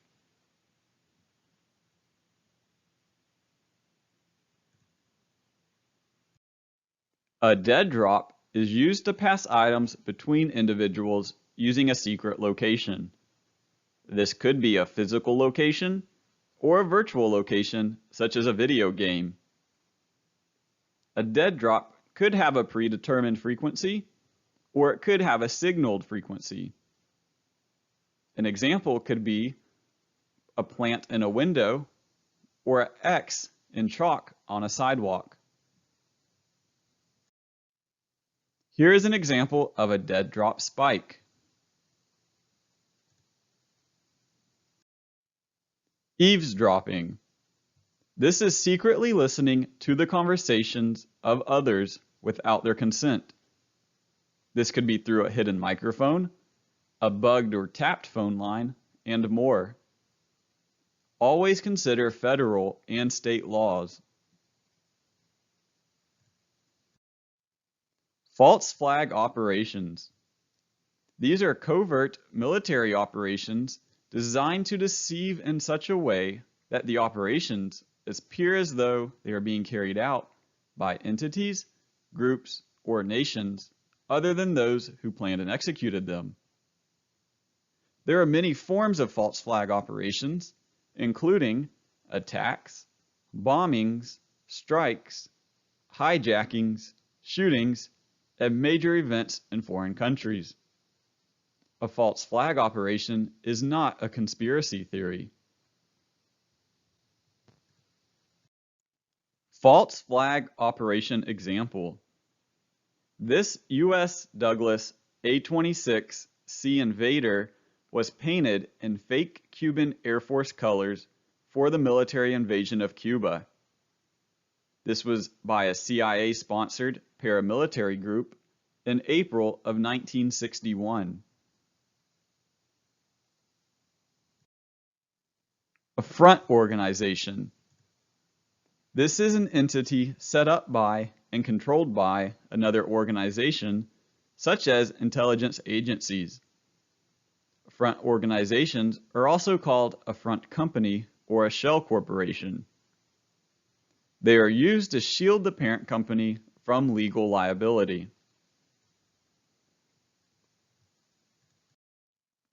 Steganography. This is the art or practice of concealing a message, image, video, or file within another message, image, video, or file. The word comes from the ancient Greek steganographia. There are many options and many techniques. Surveillance is the monitoring of the behavior, activities, or other changing information, usually of people, for the purpose of influencing, managing, directing, or protecting them. Tempest is a National Security Agency specification and a NATO certification. It refers to spying on information systems through leaking emanations. This includes unintentional radio or electrical signals, sounds, and vibrations. This includes methods to spy upon others and how to shield equipment from such spying. Bad tradecraft. This includes unencrypted communications, known network connections, default settings and configurations, using known tools, scripts, techniques, and procedures that can be identified. Also, going fast and loud.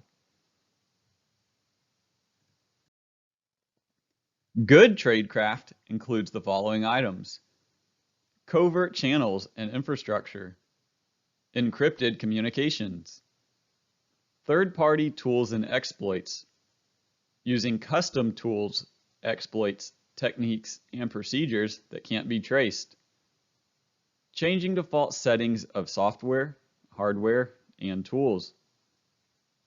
You could also consider mirroring those of the target or another entity. Good tradecraft usually includes going a slow and quiet approach. Section Summary. Tradecraft is the tools, techniques, methods, and technologies. This is a great time to stop and think. Do you have any questions about tradecraft?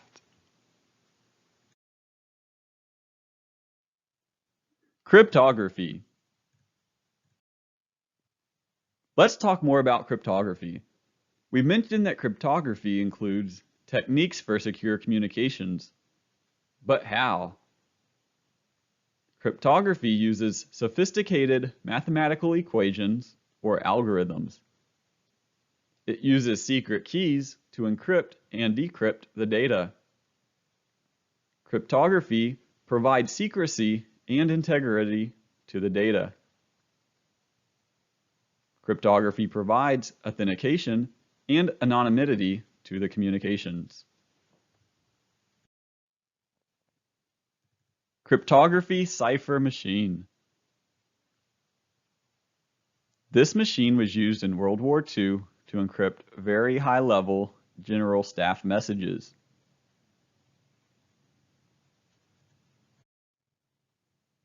ASCII text encoding standard. The ASCII text encoding standard uses 128 unique values, 0 through 127. These numbers are used to represent the alphabet, numeric, and punctuation characters commonly used in the English language. This also includes a selection of control codes which do not represent printable characters. For example, the capital letter A is ASCII character 65. The numeral 2 is ASCII 50. The character of a closing curly bracket is ASCII 125. The metadata character, carriage return, is ASCII 13. Systems based on ASCII use 7 bits to represent these values digitally. Binary.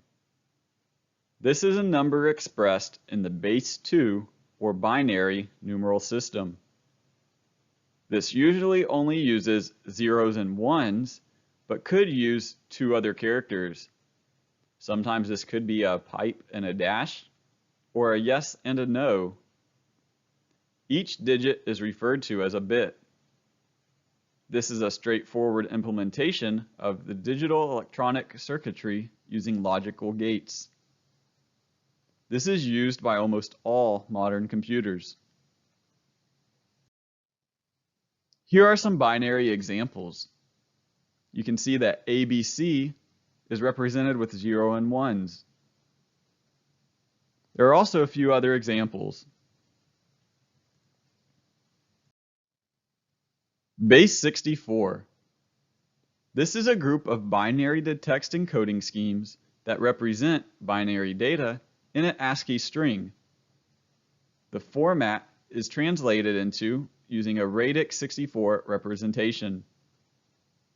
The term base64 originates from a specific MIME content transfer encoding.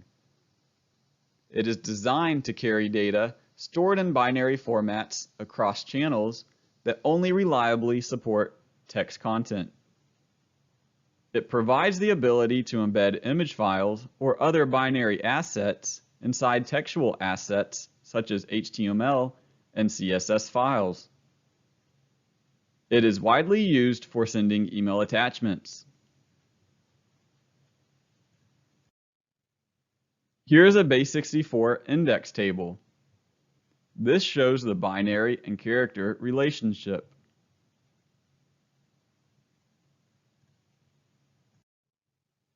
Base64 examples. Here you can see the string ABC was changed to the capital letters YWJ and a lowercase j. You can also see that the string text was converted to base64 format. Decimal. The decimal numeral system, also called base 10 and occasionally called denary, is the standard system for denoting integer and non-integer numbers. The decimal digits are 0, 1, 2, 3, 4, 5, 6, 7, 8, and 9. The decimal separator is a dot or a period in many countries. In some countries, there is also a comma. Hexadecimal. This is also commonly called base 16 or hex for short. Hex is a positional system representing numbers using a base of 16. Some examples are 0 through 9 to represent the values 0 through 9, and A through F to represent the values 10 through 15. Hexadecimal is widely used by programmers. It provides a human-friendly representation of binary coded values. Here are some hexadecimal examples. You can see that ABC turns into 61, 62, 63. Octal, or oct for short. This is a base 8 number system. It uses the digits 0 through 7 and can be made from binary numerals by grouping binary digits starting from the right and adding zeros to the left. Binary representation of the decimal 74 is 1001010. Notice you have to add or pad 2 zeros to the left. This corresponds to the octal digits 112, and the octal representation is 112. Here are some octal examples. ABC can be represented using 141, 142, and 143. The Caesar cipher, also known as the shift cipher, Caesar code, or Caesar shift, is one of the simplest and widely known encryption techniques. It is a substitution cipher where each letter is represented by a letter some fixed number of positions down the alphabet. Here is an example, the plain text A through Z, along with a cipher starting with XYZ, then A through W. Here you can see the plain text, the quick brown fox jumps over the lazy dog, and you can see the cipher text.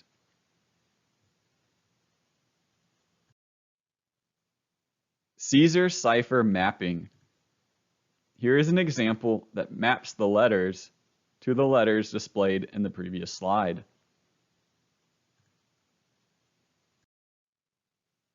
Caesar shift lab.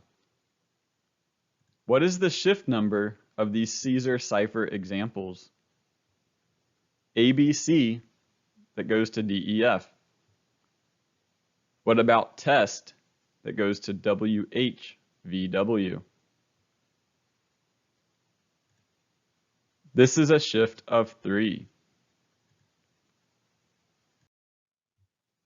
ROT 13. This rotates by 13 places. This is a simple letter substitution cipher. It was developed in ancient Rome, and it is a special case of the Caesar cipher.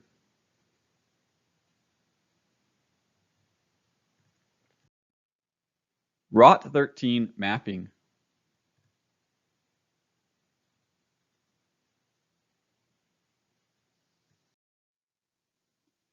Here are some ROT 13 examples. ABC translates to NOP. Test converts to GRFG. ROT 5. This is similar to ROT 13. It applies numeric digits 0 through 9. Here you can see the plane is 0 through 9, while the ROT 5 is 5, 6, 7, 8, 9, then 0, 1, 2, 3, 4. ROT 5 mapping. Here you can see the numbers that are mapped.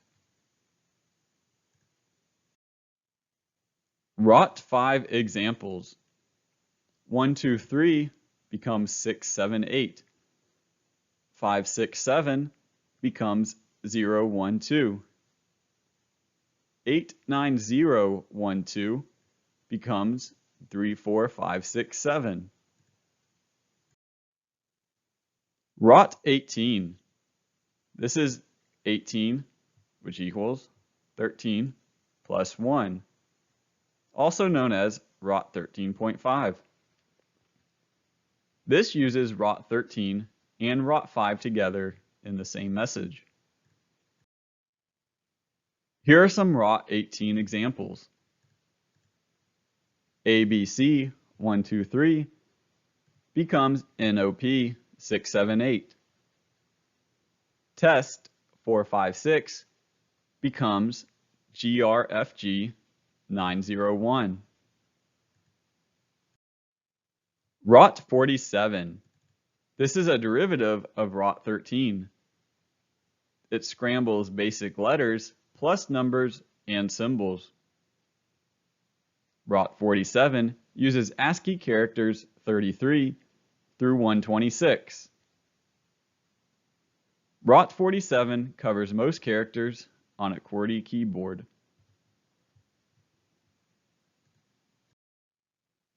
ROT 47 mapping.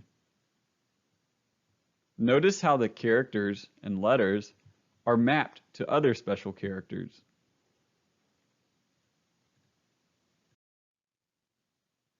ROT 47 examples. ABC becomes 2, 3, 4. Test becomes the percent symbol 6, D, and E. Section summary. Cryptography is the technique for secure communication. Now is a good time to stop and think. Do you have any other questions about cryptography? Steganography. Steganography is the practice of concealing a file, message, image, or video within another file, message, image, or video. Steg hide. This tool can be installed using sudo apt install -y steg hide. Steg hide embeds a secret message into an image using the embed command. You can also extract the secret message from an image. Steg hide part 1. Here you can create a secret message, piping it out to a file. Then you could print the contents of the secret file. Then you could search your Kali Linux machine for a JPG image. Then create a copy and rename the image to image.jpg. This will be in your current working directory. StegHide Part 2. Embed your secret into the image using the command below. Run steghide embedded -cf image.jpg -ef secret.txt.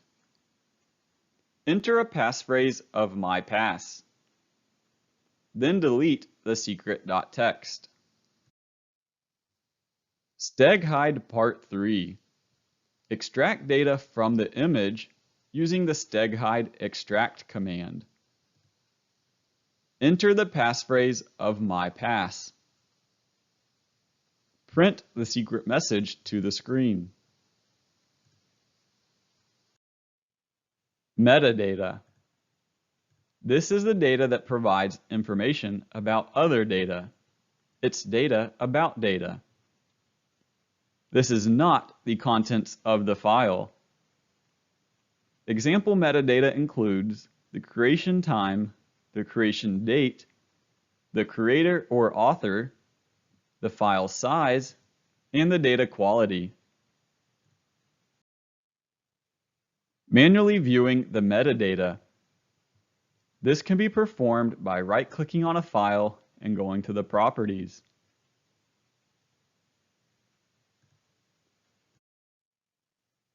EXIF tool installation and usage.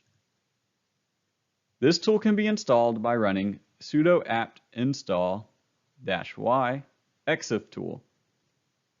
You can run this tool by using EXIF tool file name. Data that is hidden within the actual image. This could be that the font color of a text could be very close to the background color of the image. This is usually a manual process. Data hidden within the raw data. There are various commands that can be run to copy secret text into the images.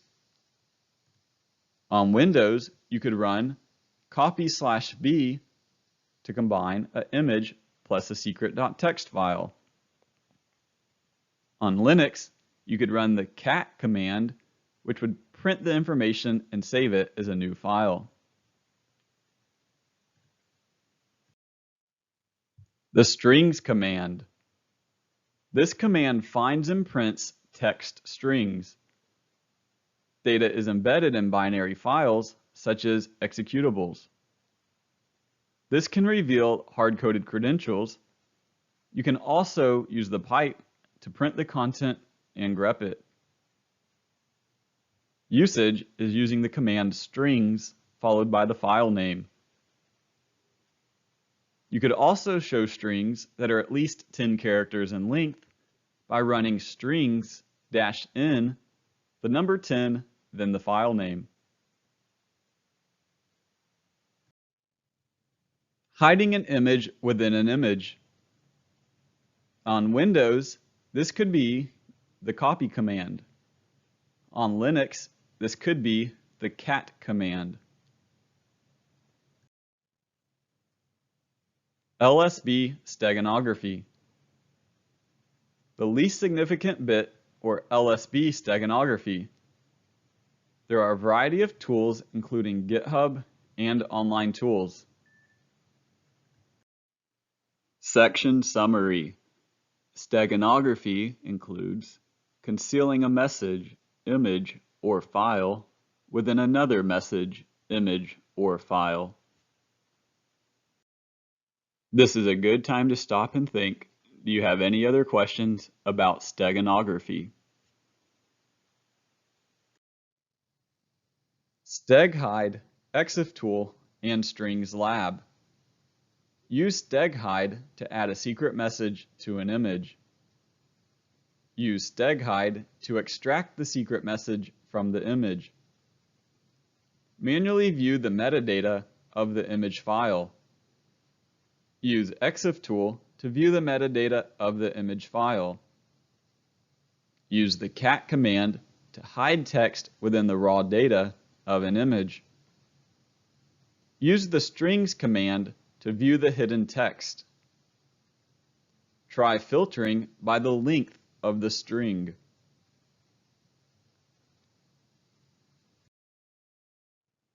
The Open Web Application Security Project, or OWASP. OWASP Overview. The Open Web Application Security Project, or OWASP, is an open community dedicated to enabling organizations to develop and maintain applications and APIs. OWASP offers application security tools, standards, and more. The OWASP Top 10 is a standard awareness document for developers and web application security. The OWASP Top 10. This includes injection, broken authentication, sensitive data exposure, XML external entities, or XXE, broken access controls, security misconfiguration, cross-site scripting, or XSS, insecure deserialization, using components with known vulnerabilities, and insufficient logging and monitoring. OWASP injection. Injection flaws such as SQL or SQL, NoSQL, OS, and LDAP injection occur when untrusted data is sent to an interpreter as part of a command or query. The attacker's hostile data can trick the interpreter into executing the unintended commands or allow the access of data with proper authorization. Injection details. Threat agents and attack vectors. Almost any source of data can be an injection vector. Environment variables, parameters, external and internal web services, and all types of users. Injection flaws occur when an attacker can send hostile data to the interpreter. Security weakness. Injection flaws are very prevalent, particularly in legacy code. Injection vulnerabilities are often found in SQL, LDAP, XPath, or NoSQL queries, OS commands, XML parsers, SMTP headers, expression languages, and ORM queries. Injection flaws are easy to discover when examining code. Scanners and fuzzers can help attackers find the injection flaws. Impacts. Injection can result in data loss, corruption, or disclosure to unauthorized parties, loss of accountability, and even denial of service. Injection can sometimes lead to the complete host takeover. The business impact depends on the needs of the application and the data. Injection attack. Here is an example attack scenario. The admin -- could allow an attacker to log in, commenting out the password code. Here you can see that it's grayed out. The application would never try to look for a password and would log in using the admin name. More dangerous attacks could modify data, delete data, invoke stored procedures, or grant access to the web server. Broken authentication. Application functions related to authentication and session management are often implemented incorrectly. This allows attackers to compromise passwords, keys, session tokens, or allows attackers to exploit other implementation flaws to assume other user identities. This could be temporarily or permanent access. Broken authentication details. Threat agents and attack vectors. Attackers have access to hundreds of millions of valid username and password combinations. This could be used for credential stuffing, default administrative account lists, automated brute forcing tools, and dictionary attack tools. Session management attacks are well understood, particularly in relation to unexpired session tokens. Security weakness. The prevalence of broken authentication is widespread. This is due to the design and implementation of most identity and access controls. Session management is the bedrock of authentication and access controls. Attackers can detect broken authentication using manual methods. Attackers can also exploit them using automated tools. Passwordless and dictionary attacks could be performed. Impact. Attackers have to gain access to only a few accounts, or sometimes even one admin account, to compromise the system. Depending on the domain of the application, this may allow money laundering, social security fraud, and identity theft, or it could disclose legally protected and highly sensitive information. Example attack scenarios for broken authentication. Scenario 1 could be credential stuffing. Here, an attacker uses a list of known passwords. Scenario 2 is not requiring multi-factor authentication. Scenario 3 could be if the application session timeouts are not properly implemented. Sensitive data exposure. Many web applications and APIs do not properly protect sensitive information. This sensitive information could be financial, healthcare, and even PII. Attackers may steal or modify such weakly protected data to conduct credit card fraud, identity theft, or other crimes. Sensitive data may be compromised without extra protection, such as encryption at rest or in transit, and require special precautions when exchanged with the browser. Sensitive data exposure details. Rather than directly attacking crypto, attackers could steal keys, execute man-in-the-middle attacks, or steal clear text credentials. Security weakness. This could be not encrypting sensitive data, weak key generation, and weak algorithms. Impacts. Often all data is impacted: personal information, health records, and even credentials. Sensitive data exposure attack. The first scenario is where an application encrypts credit card numbers. However, the data is automatically decrypted when retrieved through a SQL injection.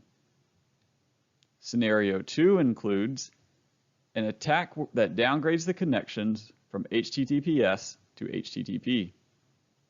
The attacker intercepts the requests, steals the session cookie, hijacks the session, and accesses private data. The third scenario. A password database could use unsalted or simple hashes to store passwords. A file upload flaw could allow the attacker to retrieve the password database. All unsalted hashes could be exposed. XML external entities, or XXE. This is XML processors that evaluate external entity references within XML documents. An attacker could disclose internal files, perform internal port scanning, perform remote code execution, or perform denial of service attacks. XML external entities details. The threat agents and attack vectors include: an attacker could exploit a vulnerable XML processor. The security weakness. Older XML processors allow specification of an external entity. The impacts. Data could be extracted. An attacker could execute remote commands. An attacker could scan internal systems or perform denial of service attacks. XML external entities attack example. In the first example, you can see the attacker extracts data from the server. They are reading the etc password file. Scenario 2. An attacker probes the server's private network. Scenario 3. An attacker attempts a denial of service attack by including an endless file. Broken access controls. These are restrictions on authenticated users. An attacker could access unauthorized functionality, access unauthorized data, view sensitive files, modify other users' data, or change access rights. Broken access controls details. Threat agents and attack vectors. Tools can detect the absence, but functionality is determined manually. The security weakness. Lack of automated detection and lack of effective functional development testing. Impacts. Attackers become a user or administrator or could gain privileged access. Broken access controls attack. The first example attack scenario includes the attacker modifying the account parameter, which is not verified in SQL. The second scenario includes an attacker that force browses to target URLs. Unauthenticated users can access a page meant for only authenticated users. Or a non-admin user could access a page meant for only admin users. Security misconfigurations. This is most commonly seen issue. This is commonly a result of insecure default configurations, incomplete or ad hoc configurations, open cloud storage, misconfigured HTTP headers, verbose error messages containing sensitive information. You should always patch and upgrade in a timely fashion. Security misconfiguration details. Threat agents and attack vectors. Unpatched flaws, default accounts, unused pages, and unprotected files. The security weakness. Any level of an application stack. This includes services, web server, application server, and a database. Impacts. An attacker can gain unauthorized access and possibly system compromise. Security misconfiguration attack examples. In the first scenario, an application server comes with sample apps that are not removed.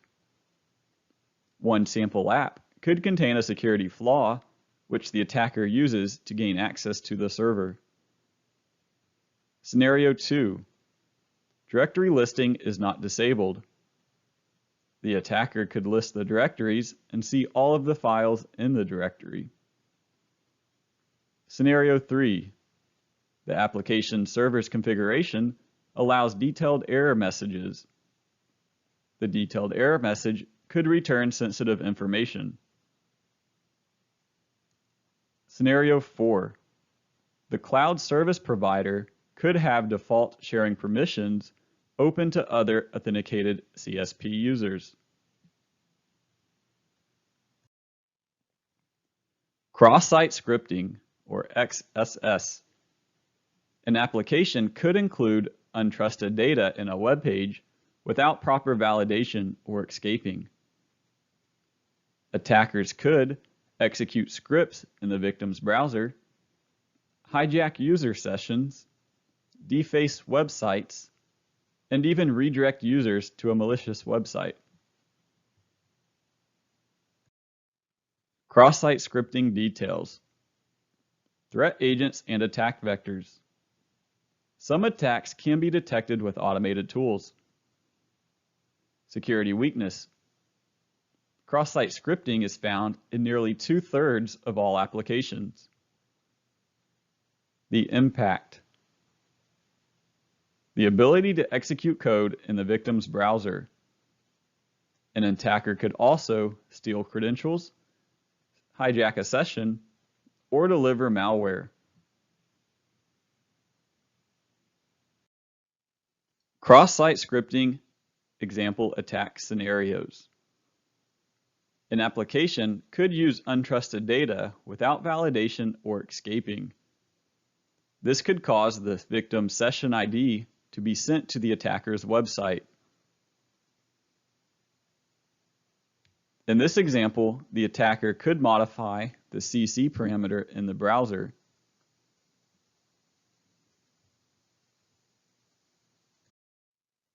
Insecure deserialization.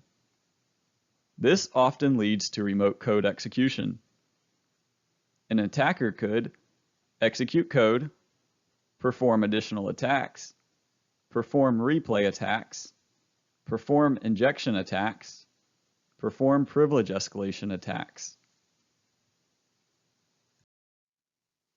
Insecure deserialization details.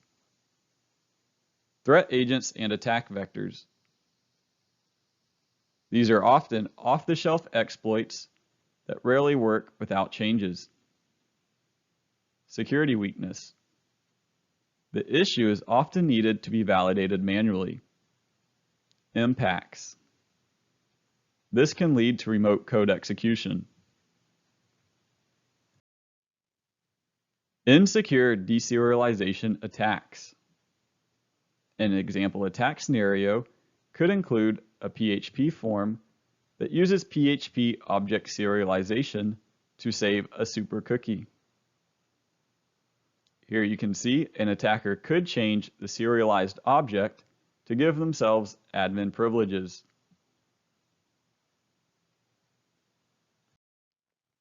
Components with known vulnerabilities. Libraries, frameworks, and other software modules. Often, these components run with the same privileges as the application. An attack could facilitate serious data loss or server takeover. Apps and APIs using components with known vulnerabilities may undermine application defenses. Components with known vulnerability details. Threat agents and attack vectors. There are easy to find, already written exploits for many known vulnerabilities. Security weakness. Development teams may not understand which components they actually use. Impacts. Responsible for some of the largest breaches to date.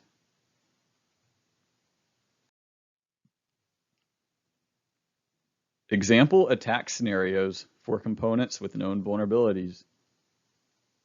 Components typically run with the same privileges as the app itself. CVE 2017-5638, it's a Struts 2 remote code execution vulnerability. Insufficient logging and monitoring. Most breach studies show time to detect a breach is over 200 days. These are typically detected by external parties rather than internal processes or monitoring.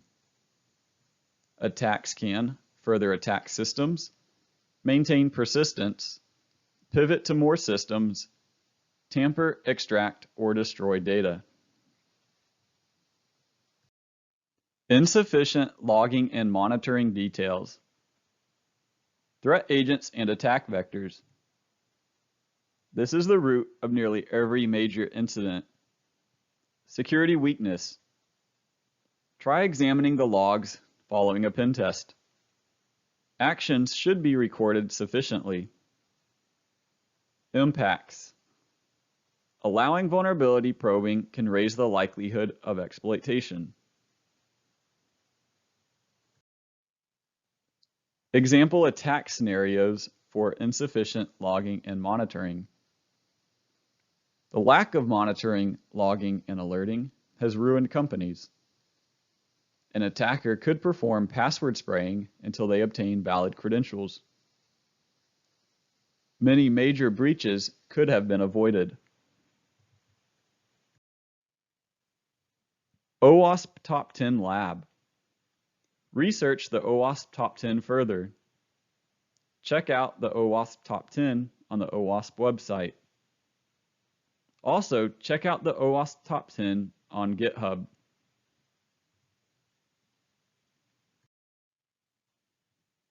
OWASP Web Application Security Testing. OWASP Web Application Security Testing.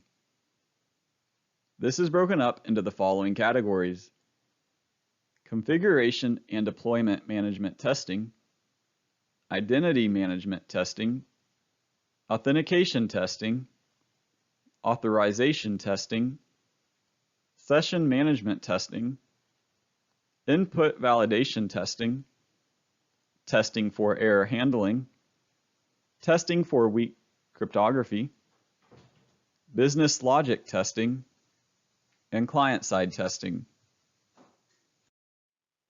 OWASP Introduction and Objectives. This is going to include information gathering, search engine discovery, and reconnaissance for information leakage, fingerprinting web servers, reviewing web server meta files for information leakage, enumerating applications on web servers, reviewing web page comments and metadata for information leakage, identifying application entry points, mapping execution paths through the application, fingerprinting the web application framework, fingerprinting the web application itself, mapping application architecture. OWASP Configuration Deployment Management Testing. Test network and infrastructure configuration, test application platform configuration, test file extensions handling for sensitive information, review old, backup, and unreferenced files for sensitive information, enumerate infrastructure and application admin interfaces, test HTTP methods, test HTTP strict transport security, test RIA cross-domain policy. OWASP Identity Management Testing. Test role definitions. Test user registration process. Test account provisioning process. Test for account enumeration and guessable user accounts. Test for weak or unenforced username policies. OWASP Authentication Testing. Test for credentials transported over an encrypted channel. Test for default credentials. Test for weak lockout mechanisms. Test for bypassing authentication schema. Test remember password functionality. Test for browser cache weaknesses. Test for weak password policies. Test for weak security questions and answers. Test for weak password change or password reset functionalities. Test for weaker authentication in alternate channel.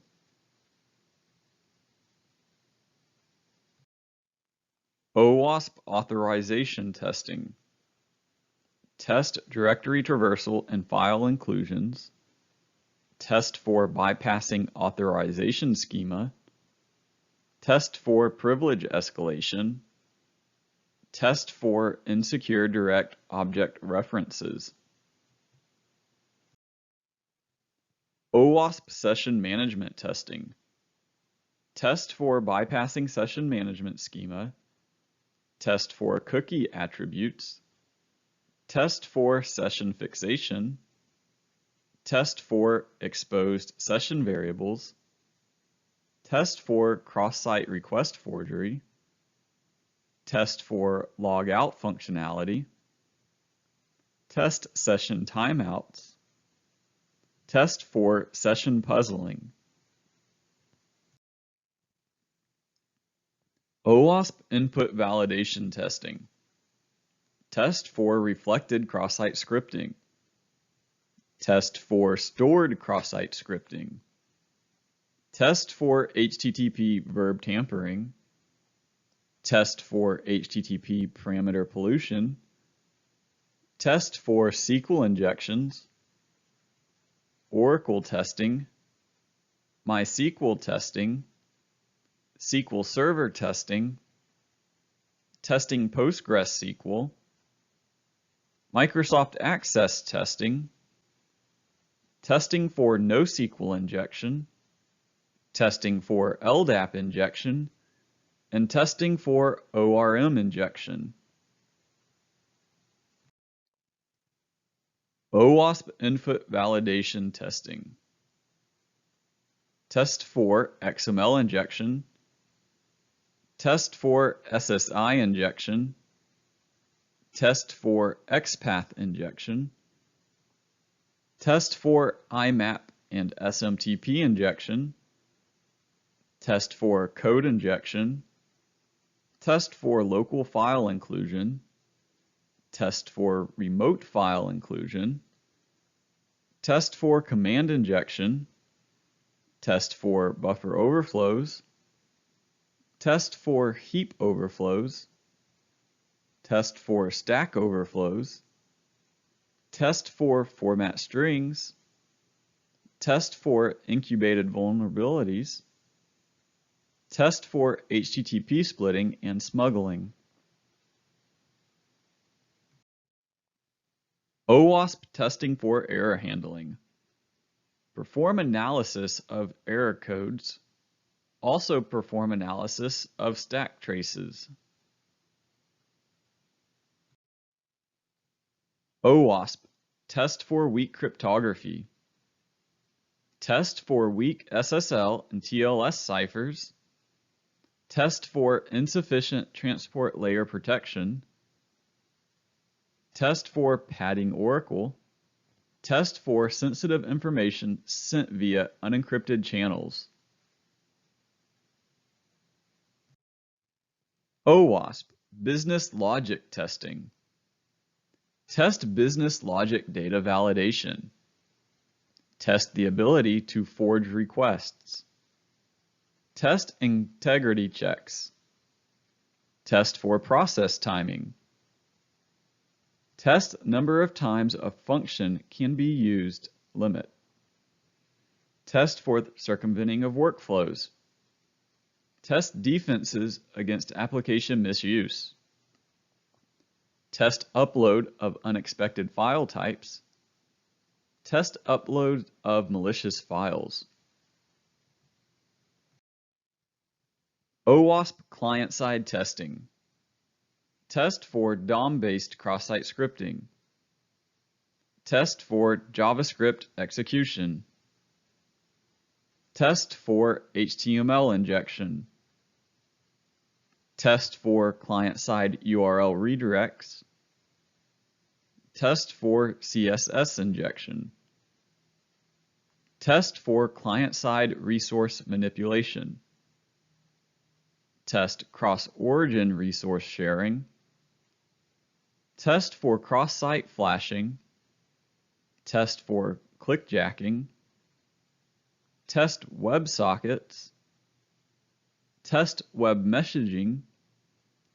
Test local storage. All right, this is a good time to think. Do you have any questions about these OWASP topics covered? If so, feel free to research OWASP in depth.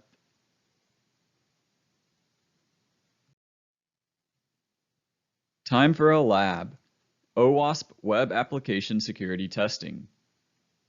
Research OWASP Web Application Security Testing. Also, check out the OWASP Web Application Security Testing on the OWASP website.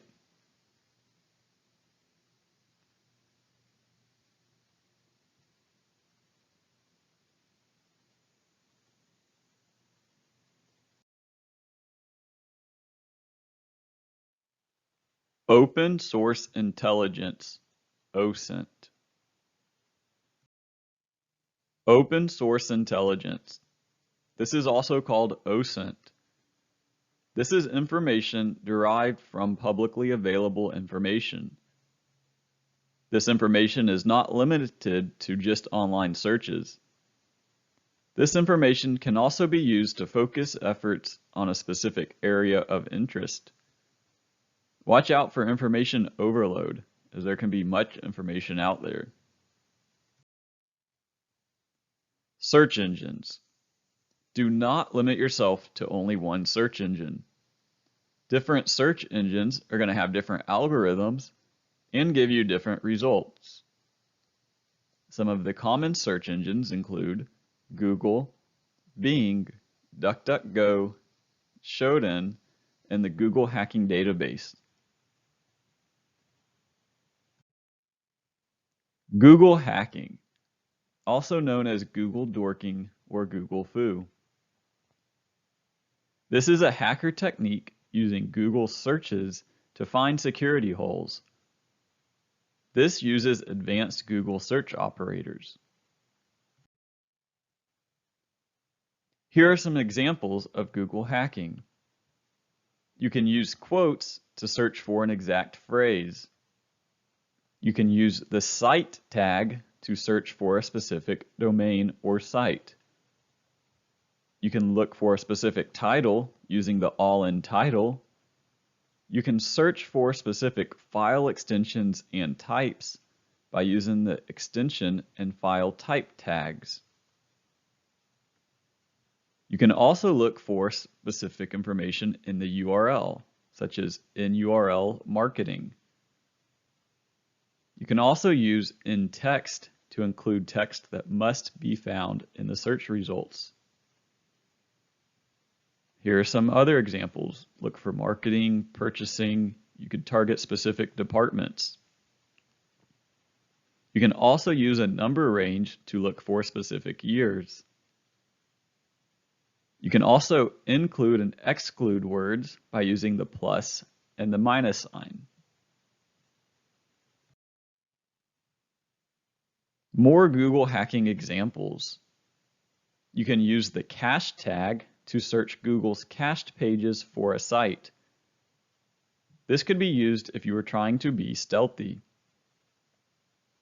You could also look for specific sites or other subdomains while excluding specific subdomains, such as excluding the www subdomain. You could also search a site for marketing PDFs by using the site tag, the file type, and the all-in title tag. Here are some more Google hacking examples. You could search for directory listings by using the in title, index.of, quote, parent directory.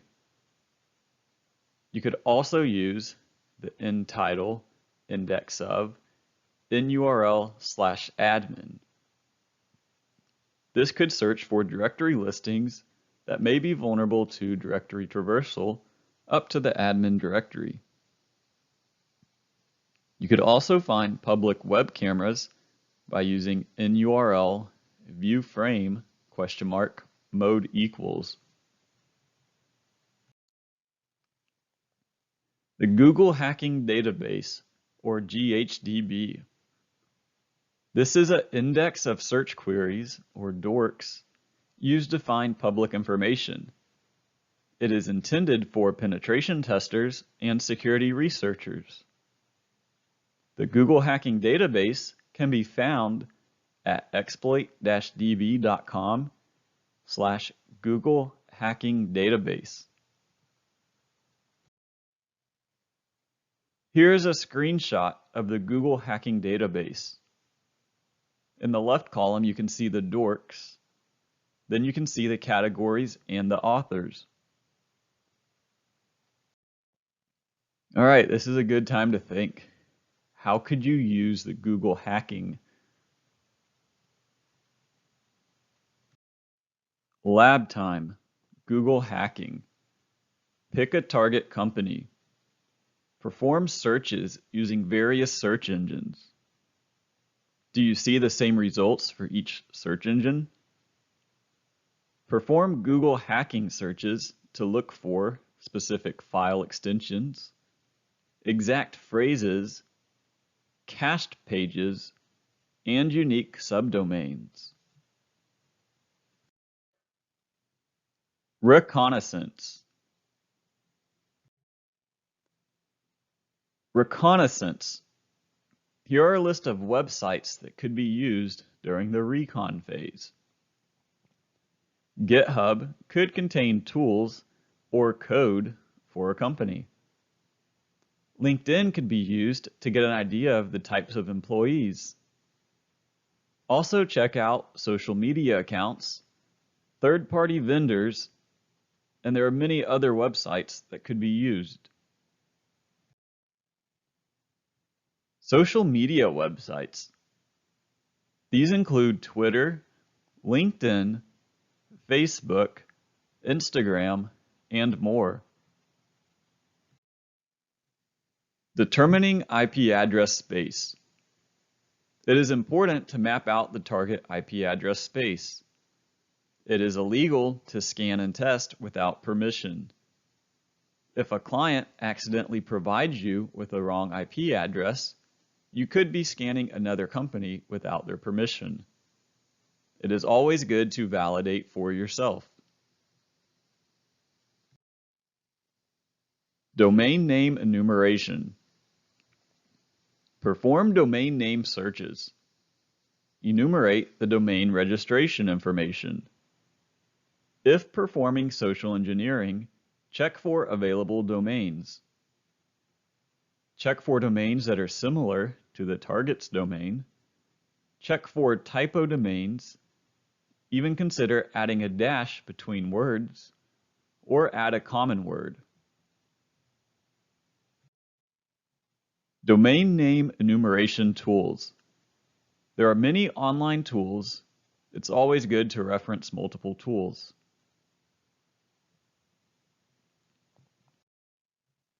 Domain lookups. Domain lookups can gather information about the domain.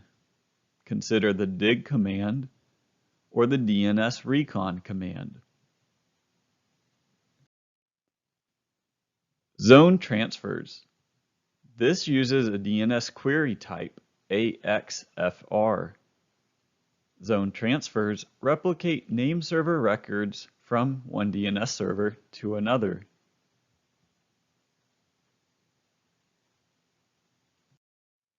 DNS brute forcing. This attempts to guess common subdomains from a list. Here is an example command, DNS recon, against the example.com domain using a word list dnsmap.txt. DNS recon can search Google. This will search for common DNS records and subdomains. DNS enumeration with Burp Suite. You can perform DNS enumeration with proxies. This includes Burp Suite.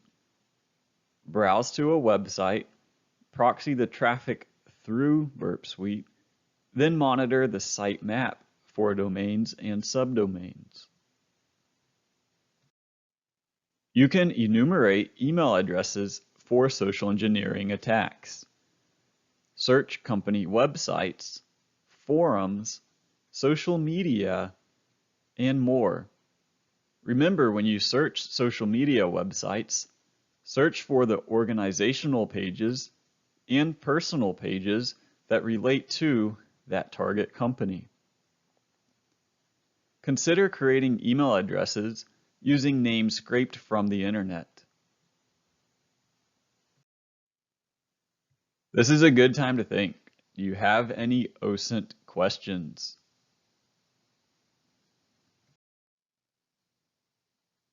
Lab, email address enumeration. Choose a target company. Attempt to enumerate email addresses. First, identify the company's email address format. Identify valid department email addresses.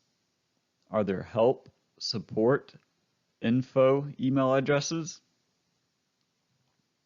Also identify valid employee email addresses. Scanning. Scanning overview. We've already performed reconnaissance, passive and active reconnaissance. You typically want to go from quiet to loud, if you are going loud at all. We will start with host discovery, then scan for open ports, perform service enumeration, then perform vulnerability scanning. Scanning considerations. Always obtain permission. Scanning may be illegal. Scanning could also crash services. Scanning may be loud and noisy, which could draw attention and could burn your infrastructure. Scanning tools.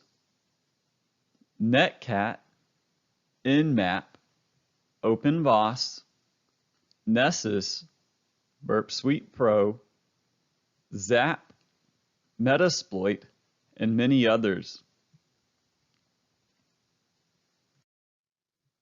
Netcat, or NC, is a networking utility.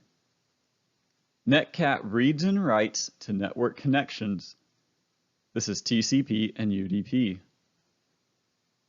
There are many uses, including banner grabbing, port scanning, transferring of files, port listening, shells, backdoors, and more. Nmap, the network mapper. It is also a port scanner. It is free and open source. It can discover hosts, discover services, discover operating systems. There are many features, including the scripting engine. It has also been featured in a variety of movies. OpenVAS. This stands for the Open Vulnerability Assessment Scanner. It was developed and maintained by Greenbone Networks since 2009. It is free and open source.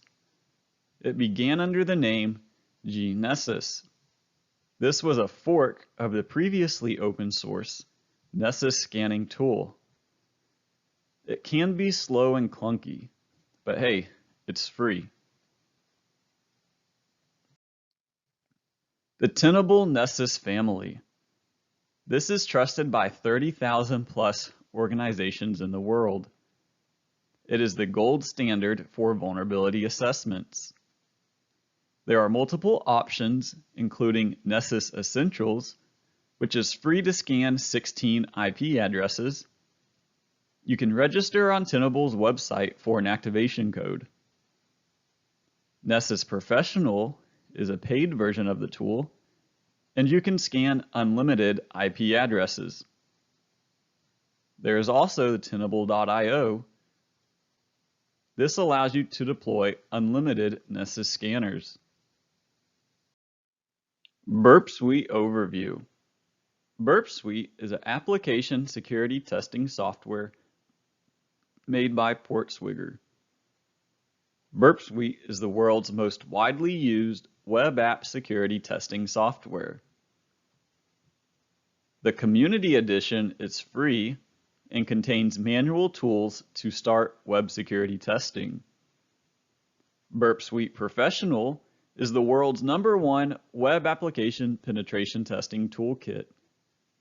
The Burp Suite Enterprise Edition is the enterprise-enabled web vulnerability scanner. ZAP Overview. ZAP stands for Z Attack Proxy by OWASP. It is free and open source. Features include an intercepting proxy, the ability to spider, scan, fuzz, and perform port scanning. Metasploit Overview. Metasploit is a modular penetration testing platform. It is pre-installed in Kali Linux and Parrot OS. It is Ruby-based. It contains a suite of tools to test for vulnerabilities, enumerate networks, execute attacks, and evade detection. All right, this is a good time to stop and think. Are there any questions on these tools?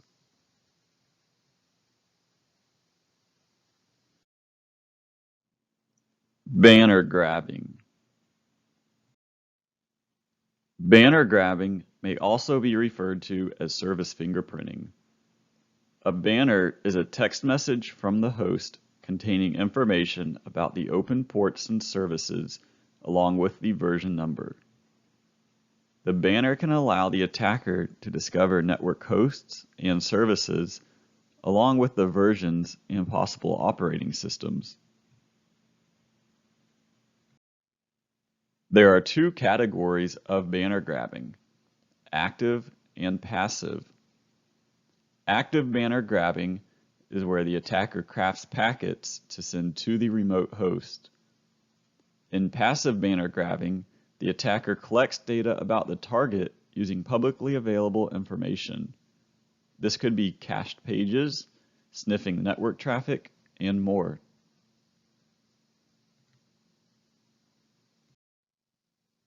Banner grabbing tools. These include curl, wget, telnet, netcat, nik2, nmap, burp suite, online tools, and many others. Banner grabbing with curl. You can use the curl command with the -s flag and the capital I flag. The S flag prevents messages from being displayed. The capital I flag prints out the header information. Here's an example of using curl against an IP address. Here you can see the time, the server running Apache 2.2.8 Ubuntu. Banner grabbing with wget. You can use the wget command to grab a banner. The -q flag will hide the progress of the output. The -S flag prints out the header information. Here is an example of wget.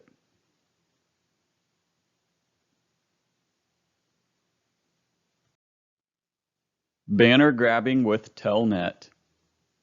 You may need to install telnet by running sudo apt install -y telnet.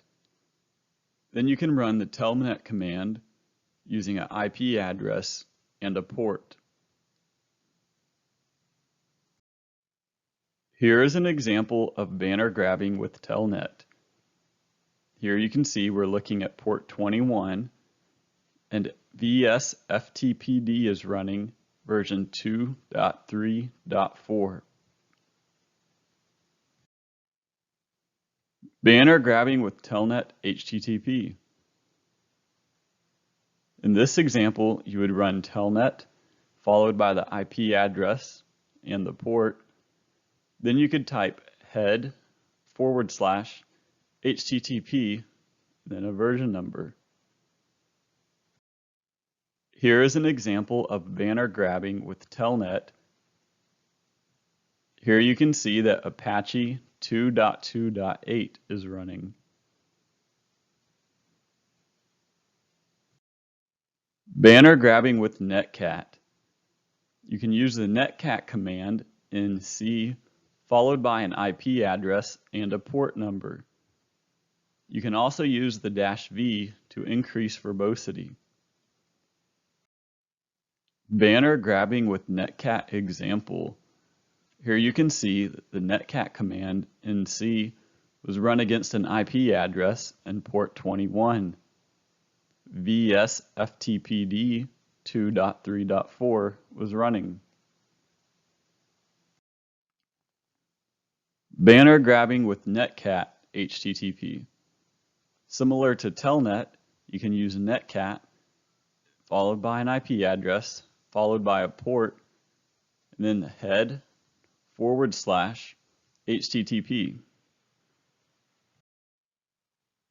Banner grabbing with netcat HTTP example.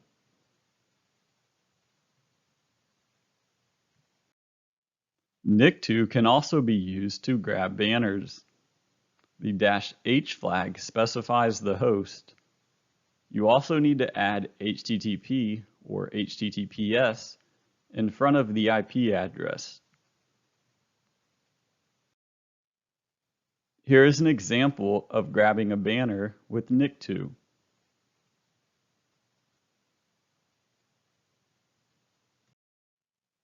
Banner grabbing with Nmap. The -S_V flag prints the version of the running service. Remember, you have to specify a port with -P and you have to put the IP address. Here is an example of banner grabbing with Nmap. Here you can see open ports are shown, as well as the service and the version of the service running. Banner grabbing with Burp Suite. Burp Suite can be used to view the responses. Here is an example of banner grabbing with Burp Suite. Here in the response, you can see that the server is Microsoft IIS 10.0. You can also see that it's powered by ASP.NET. You can also see the version number is 6.2.3. All right, this is a good time to stop and think. Do you have any questions about banner grabbing? Are there any other tools that you can think of that you could use to grab banners? Banner grabbing lab time.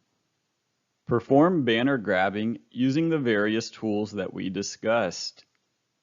Use curl, wget, telnet, netcat, NIC2, Nmap, and Burp Suite to perform banner grabbing. Then start to think, what could we use this information for?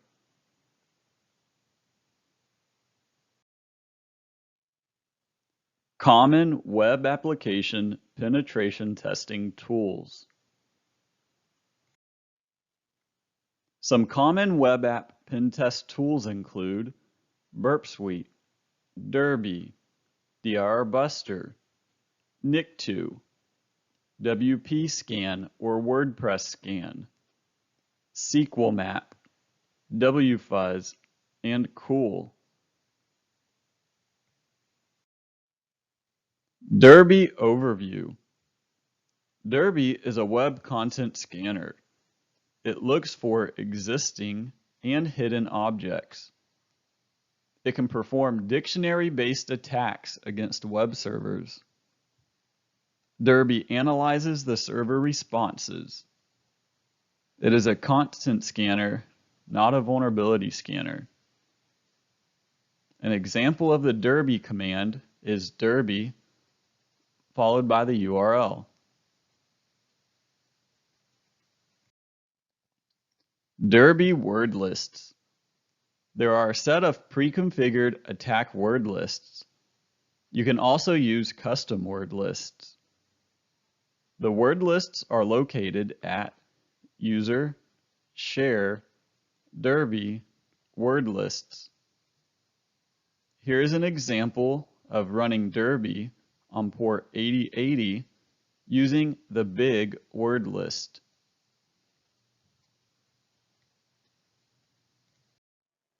Dirbuster is similar to Derby, but with a GUI. It is also a web content scanner. It looks for existing and hidden objects, performs dictionary-based attacks against web servers. It also analyzes the responses. Similar to Derby, remember, a content scanner is not a vulnerability scanner. It may help you find vulnerabilities, but it is still not a vulnerability scanner.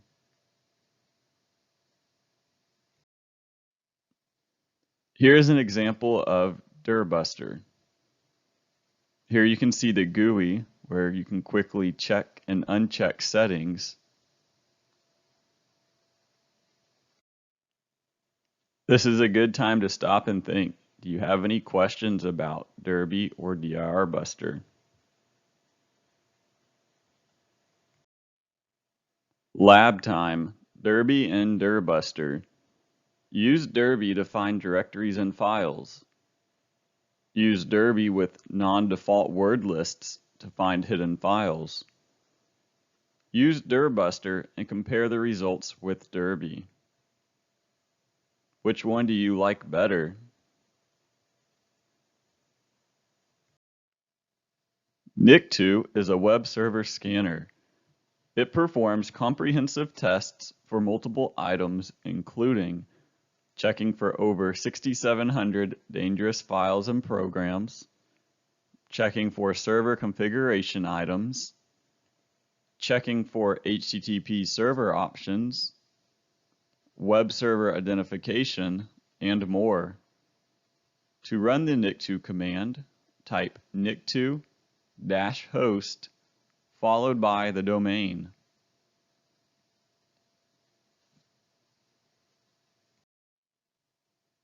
WordPress scanner.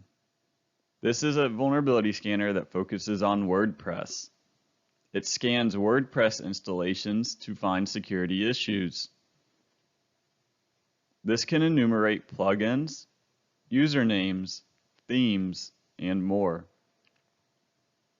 An example of the WordPress scan command is wp-scan --URL followed by the URL, then --enumerate followed by what you're wanting to enumerate. The P will enumerate plugins, while the U, 1 through 20, could enumerate usernames.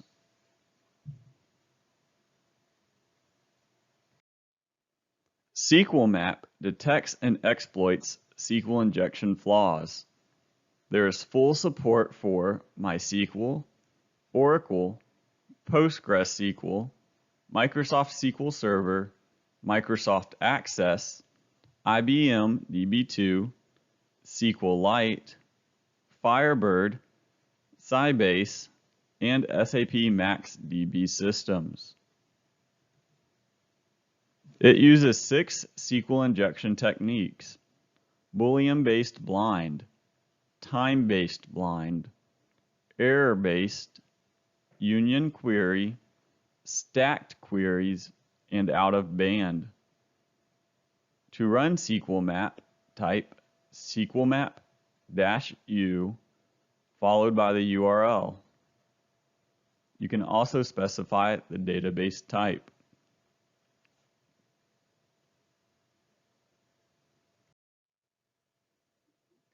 WFuzz. This tool brute forces web applications. It can find resources that are not linked through other pages. It can brute force GET and POST parameters.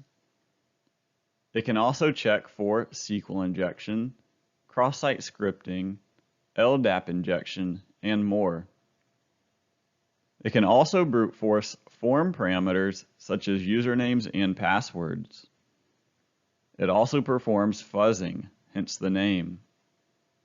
To run wfuzz, type wfuzz, and you can see other parameters such as -c, -z, file names, and more. Aquatone overview.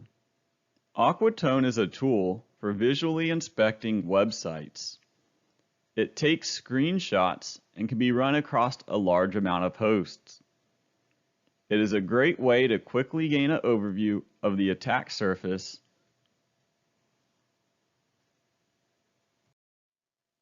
Cool is a custom word list generator. It creates custom word lists by spidering a target website. It collects unique words, and the word list can be used with password crackers, such as John the Ripper. You can set a depth of 2 and a minimum word length of 5, as demonstrated in the example command. Cool-D2 for depth of 2, -M for 5 for minimum word length of 5 characters.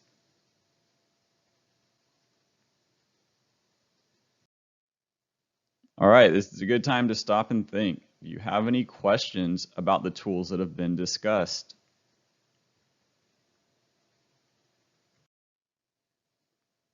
All right, time for a lab. Nik2, wfuzz, Aquatone, and Cool. Use Nik2 to perform a scan. Then use wfuzz to perform a scan. Next, use Aquatone to perform a scan. Then use Cool to create a custom word list.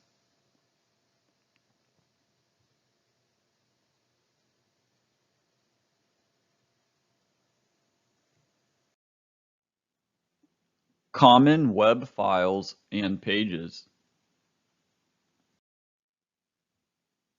Common web files and pages include pages and files such as robot.txt, sitemap.xml, and default pages. Let's go over what each of these are. Web robots, also known as crawlers or spiders, are programs that traverse the web automatically. Search engines such as Google use robots to index the web content. Robots.txt is a file with instructions for the web robots, typically search engine robots.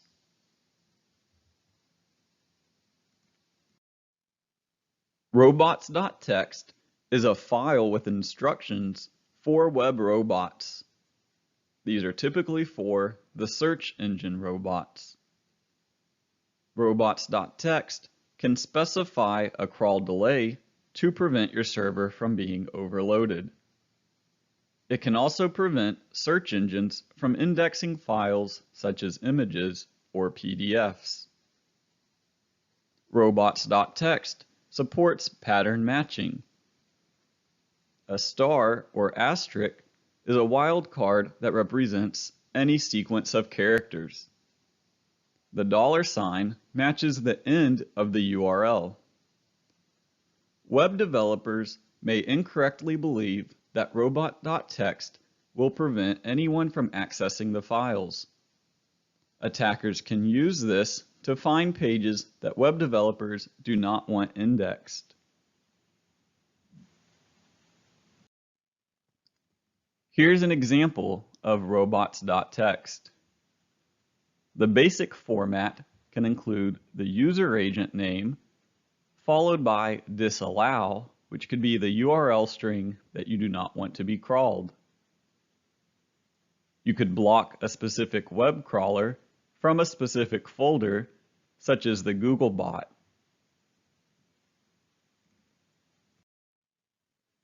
Robots.txt enumeration. You could manually browse to the file.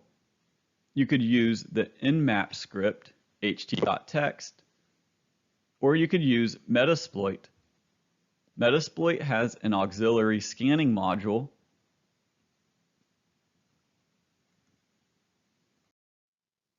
Robots.txt enumeration using nmap. You can specify the script http-robots.txt. You can also specify the specific ports to scan. Robots.txt enumeration with Metasploit. You can use the auxiliary scanner http robots_text module. You will need to set the rhost. You can also set SSL to true. Then use the command run. Sitemap.xml. This file acts as a roadmap of your website. It can lead search engine crawlers to your important pages, even if your internal linking does not. This file can be good for search engine optimization or SEO.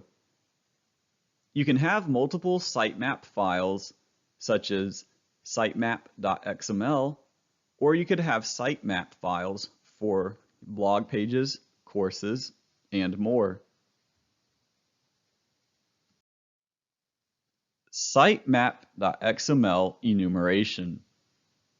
You can manually browse to this file. Nmap also has a script that can generate a sitemap file based off the pages that it crawls. Sitemap enumeration with nmap. Here you can specify the script http sitemap generator. Default web pages typically default to the name index.html or index.php. Other default page names include index.htm, default.htm or HTML, and home.htm or home.html. Web servers can be configured for any default file type. Default files can tell attackers details about the web server. Are there any questions? Common and default web pages lab. Perform robot.txt enumeration. Perform this enumeration manually with nmap and with Metasploit. Check for any secret pages or sensitive files. Then perform sitemap.xml enumeration both manually and with nmap. Try searching for default pages.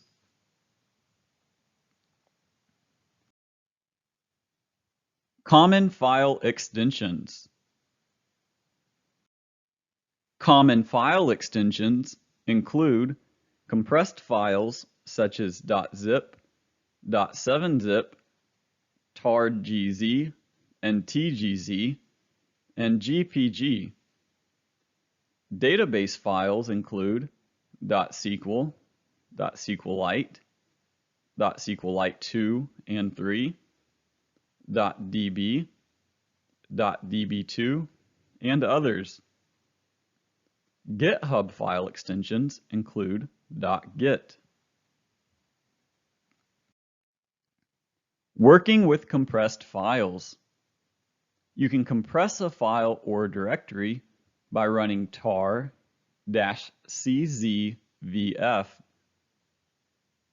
You can also extract an archive by running tar-xzvf.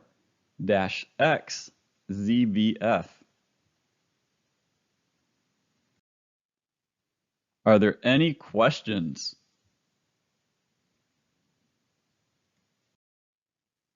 Compressing Files Lab. Create a text file called uncompressed.txt. Add any text to the file. Then compress the file. Move the file to another directory or folder. Then extract the contents from the archive.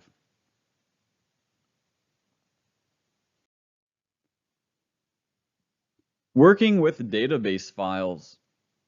Remember, the common database extensions include .SQL, SQLite, SQLite 2 and 3, DB, and DB2. You can use DB browser for SQLite or DB4S by running the command SQLite browser. You could manually enumerate the database files by running SQLite 3, then the name of the database. The .tables command would show the tables, then you could run select star from the table name.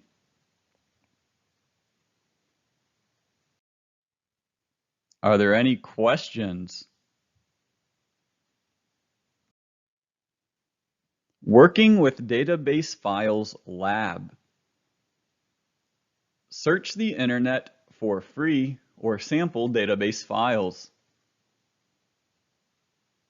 Try extracting a flag from the backup database file. Familiarize yourself with the DB browser for SQLite and SQLite 3. Which tool do you find easier to view the data?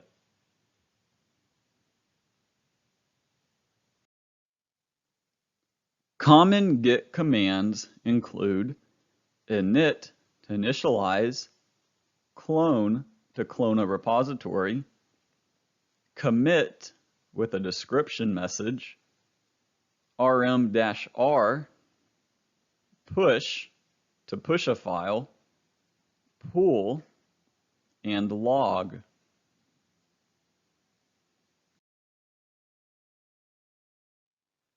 Metasploitable 2. Metasploitable 2 can be used as a test environment which provides a secure place to perform penetration testing. It runs Ubuntu Linux. Metasploitable 2 setup. This is a virtual machine which is easy to set up. It is compatible with VMware, VirtualBox, and others. You may need to change the network settings. Be careful that while bridge mode may help, it also exposes the VM to the network. You can download Metasploitable 2 as a compressed file, which is about 800 megabytes in size.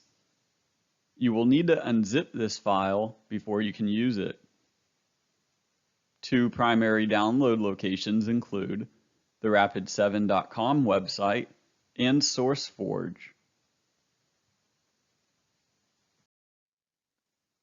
Metasploitable 2 login.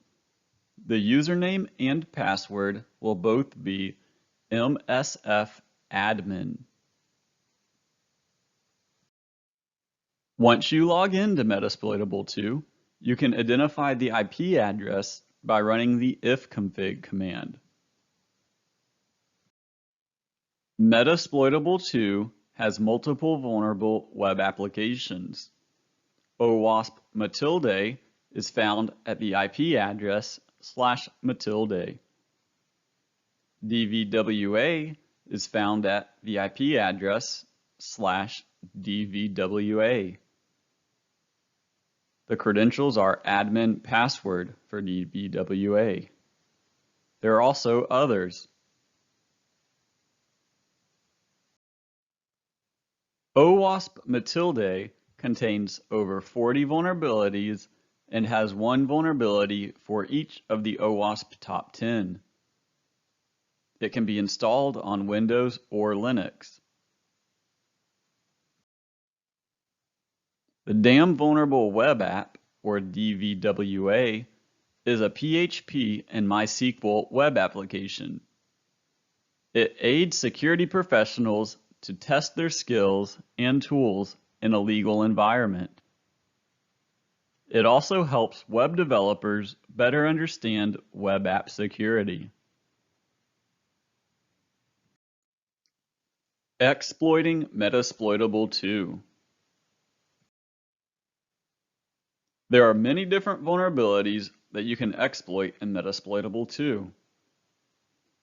These include VS FTPD backdoor, Pro FTPD weak passwords, Apache PHP CGI argument injection remote code execution, or RCE, Unreal IRCD backdoor, Samba command injection, MySQL, remote execution services, a rogue shell backdoor, Java RMI server insecure default configuration, which allows Java code execution, and distcc daemon command execution.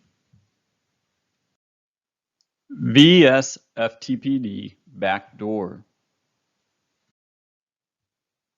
A backdoor was introduced into VS FTPD 2.3.4.tar.gz archive. This occurred between June 30th, 2011 and July 1st, 2011. The backdoor was removed on July 3rd, 2011. VS FTPD detection with Nmap. First, you can perform port scanning to see that the port is open. Next, you can perform service version detection to see which version of VS FTPD is running. You can also perform VS FTPD detection with Metasploit. Metasploit has an auxiliary scanner that checks for the FTP version. Here are the commands you would run. Use auxiliary scanner FTP FTP_version.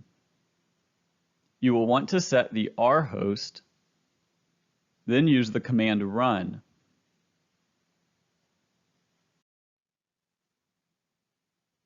Here is an example of running Metasploit's auxiliary scanner for the FTP version.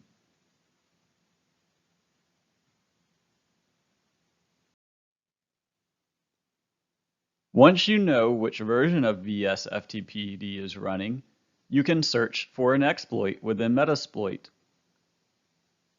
Use the command search followed by the name VS FTPD and look for the type exploit. Here is an example screenshot searching for a VS FTPD exploit. Here you can see that there is a backdoor command execution. VS FTPD exploiting with Metasploit. Once you search and find an exploit, you can use the use command to select the exploit. You will also want to set a payload. Then you will want to set the R host. Once everything is configured, you can run the exploit command. Here is a screenshot configuring the exploit and the payload. Here is a screenshot of exploiting the backdoor using Metasploit. Notice a command shell was opened on the IP address. The command shell was run to get a Python shell on the target machine. By running whoami, you can see the user is root, and you can see the host name is Metasploitable. Pro FTPD weak passwords. Some applications and services come with weak credentials. This may be user-user, admin-admin, admin password, admin blank, and a variety of other weak passwords. To log into a FTP service manually, you can type FTP followed by the IP address and the port. Here is an example of using FTP to connect to an IP address on port 2121. Then the ls command is run to see the files on the target system.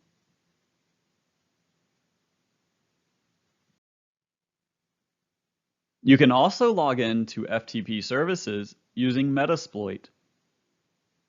Use the auxiliary scanner FTP FTP_login module. You will want to set an rhost, rport, a user file containing usernames, and a password file containing common passwords. Then you can set a brute force speed. Finally, once configured, you will want to use the run command. Here is a screenshot configuring the FTP login and running the Metasploit module. Here you can see there were multiple failed login attempts followed by a successful login of user.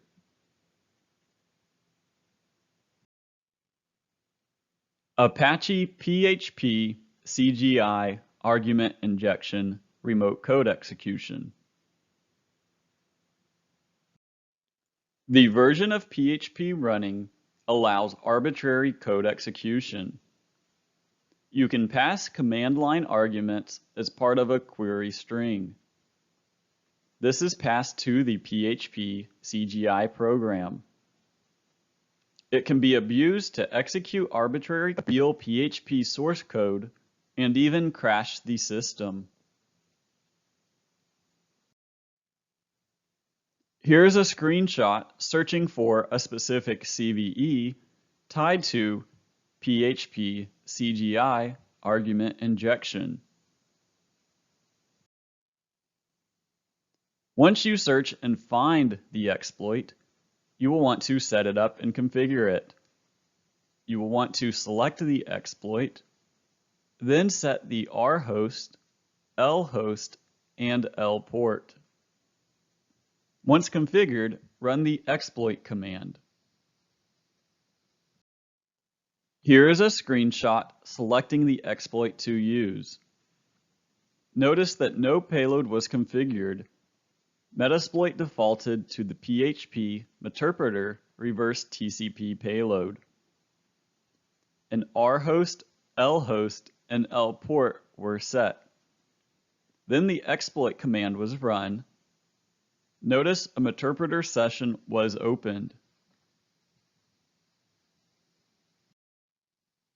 Unreal IRCD backdoor.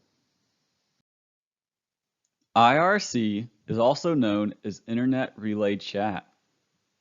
A backdoor was added around November 10th, 2009.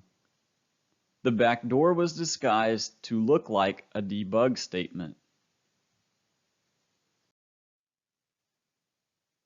Unreal IRCD detection with Nmap. In this Nmap command, you are looking for the specific service version on port 6667. Here is an example screenshot.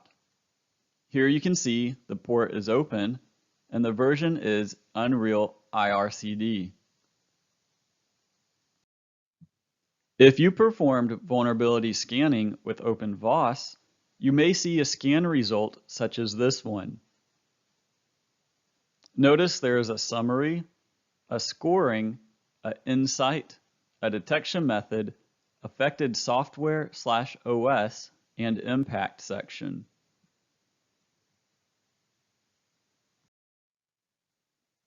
Exploiting Unreal IRCD with Metasploit. First, you can search for an exploit, Then you can select or use the exploit. Then you will want to set a R host, a payload, a L host, a L port. Once configured, run the exploit command. Here is a screenshot of searching for an exploit. Here you can see a backdoor command execution exploit was found. Here is a screenshot selecting the exploit to use and configuring it. Once the exploit command was run, you will see that a handler was started. Then you will see that a command shell was opened. By running commands such as whoami and hostname, you can see you are the root user on the Metasploitable box. Samba command injection. Here we will use the usermap_script exploit. You will need to set a R host, a payload, a L host, and a L port. Then run the exploit command. Here is a screenshot of selecting an exploit, configuring the exploit, and then executing the exploit. You see that a command shell session was opened.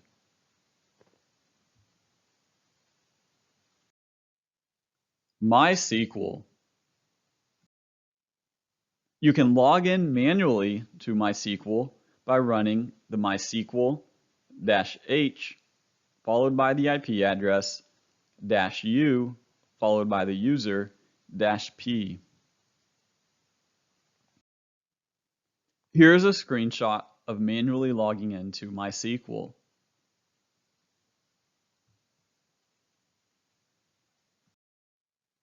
You can also log into MySQL using Metasploit. Select the auxiliary scanner MySQL login module. Set the R hosts, the blank passwords to true, and username to root. Then run it. Here's a screenshot of logging into MySQL with Metasploit.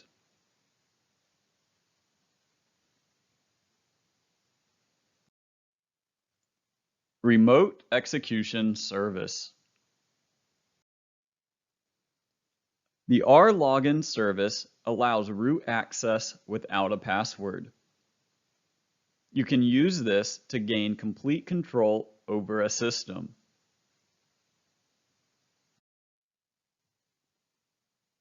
Here is an OpenBOSS scan result for R-Login. Notice the summary section says that the R-Login service allows root access without a password. The CVSS score is a 10.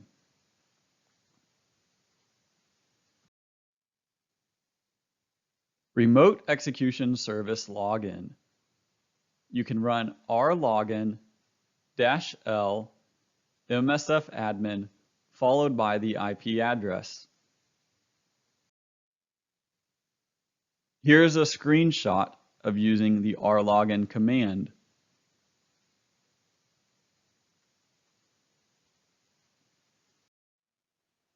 Rogue shell backdoor. Use Nmap to detect the service version. Look at port 1524. You can also use Telnet, Java RMI server insecure configuration. RMI stands for Remote Method Invocation. Some Java products implement the RMI server. This version contains a vulnerability allowing unauthenticated attackers to execute arbitrary code with elevated privileges. This vulnerability exists because of an incorrect default configuration. Here is an OpenVOS scan result for the Java RMI Server Insecure Default Configuration Remote Code Execution.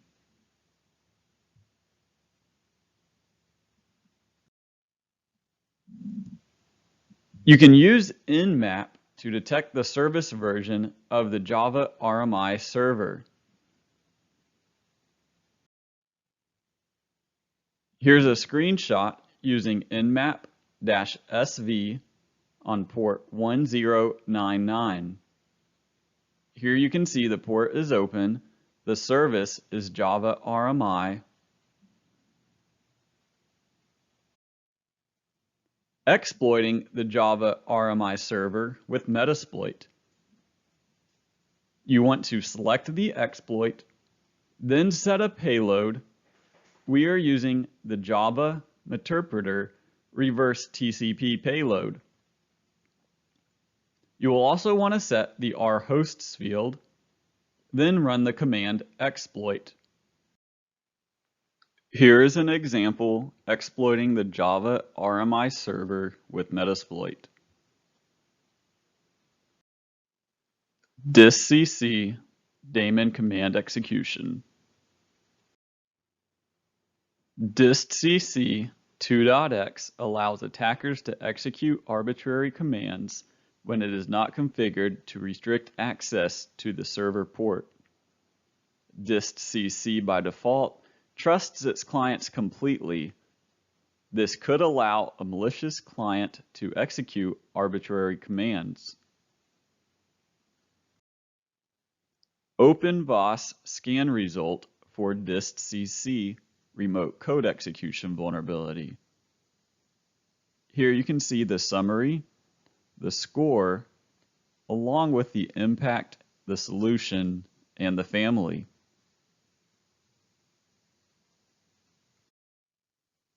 distcc daemon command execution using Metasploit can be run using the following commands. There is an exploit module under the Unix miscellaneous distcc execution. You will need to set a payload, the rhosts, the lhost, the lport. Then you can run the exploit command. Here is an example screenshot exploiting the distcc daemon command execution. Here you can see we configured the exploit. Then we were able to run the exploit command. This allowed us to gain a command shell. All right, this is a good time to stop and think. Are there any questions? Now it's your turn. Exploit Metasploitable 2. Exploit the VS FTPD backdoor. Exploit the Pro FTPD weak passwords. Exploit the Apache PHP CGI argument injection remote code execution. Exploit the Unreal IRCD backdoor. Exploit the Samba command injection. Exploit MySQL. Exploit the remote execution service. See if you can find the rogue shell backdoor. Exploit the Java RMI server. Finally, exploit the distcc daemon command execution.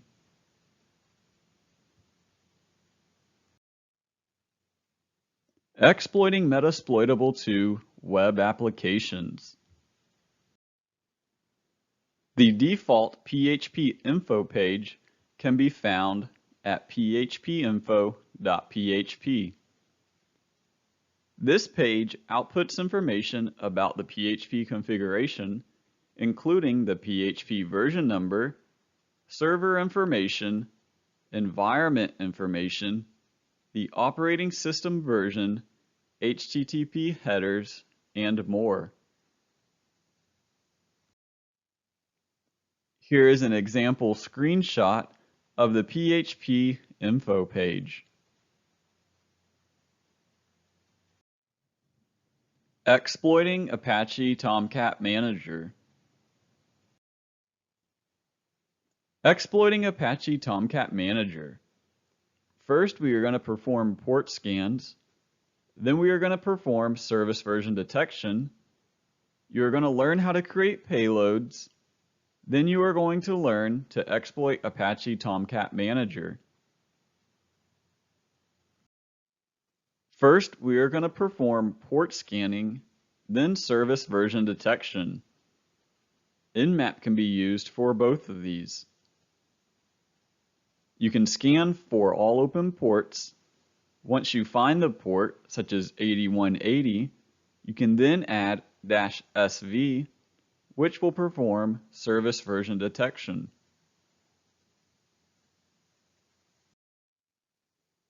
Here's a screenshot showing the output from Nmap. Here you can see Apache Tomcat is running.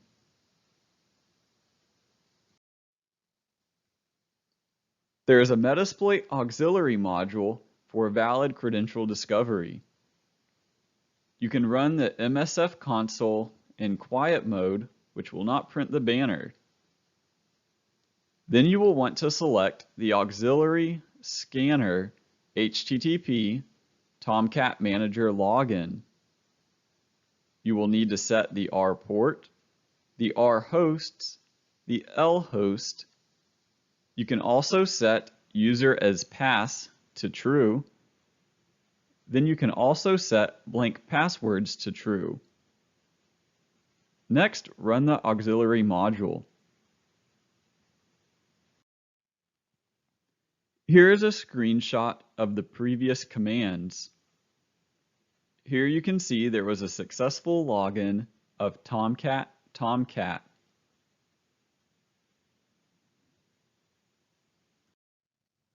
Now we are going to exploit Apache Tomcat Manager using Metasploit. First, select the exploit module, Tomcat Manager Upload. You will want to set a payload.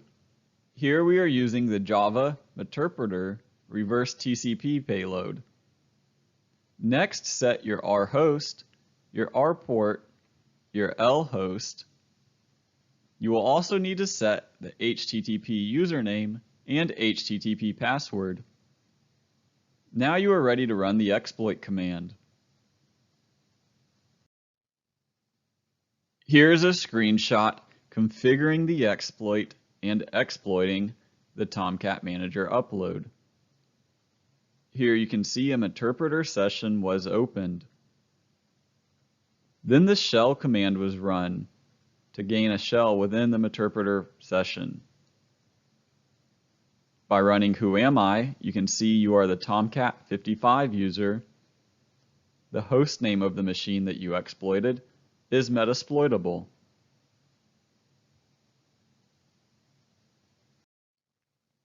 All right, are there any questions about exploiting the Tomcat Manager?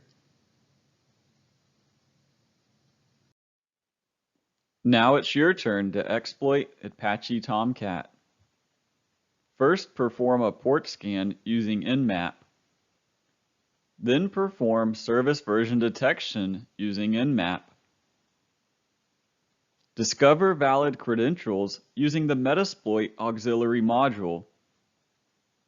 Finally, exploit Apache Tomcat Manager using Metasploit.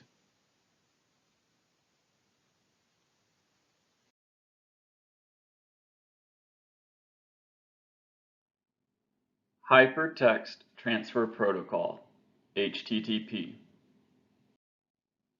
HTTP stands for Hypertext Transfer Protocol. It is a stateless protocol, plain text, based on client requests and server responses. Headers followed by request body or response bodies. Requests use a specific method, responses use a status code. There are different versions of HTTP. Version 1.0 was introduced in 1996 and uses TCP as transport. HTTP 1.1 was in 1997.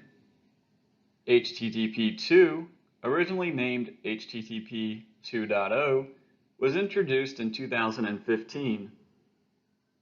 HTTP 3 is Internet Draft as of September 2020. It uses UDP, not TCP. HTTP requests. These are messages from a client to a server. There is a request line containing the method, the identifier of resource, and the protocol version. There is also the resource and a header. Here is an example of an HTTP request. Here you can see the GET method was used, version 1.1. You can see the host, the user agent, accept language, the accept encoding, HTTP responses. This is the server responding to the request method. The status line contains the protocol version, the numeric status code, and a description. There is also a header. Here is an example of an HTTP response. Here you can see HTTP 1.1 was the version. The status code was a 200 OK. You can also see the date, the server type, and other information. HTTP user agent strings. These are used for content negotiation. The server selects suitable content for the response.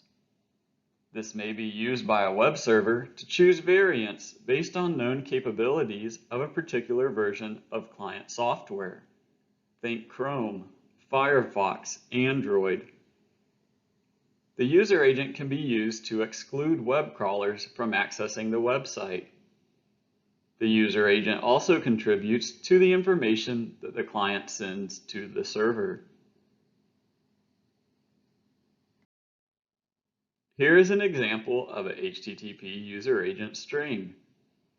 Here you can see Mozilla 5.0. You can also see X11, Linux, and other information.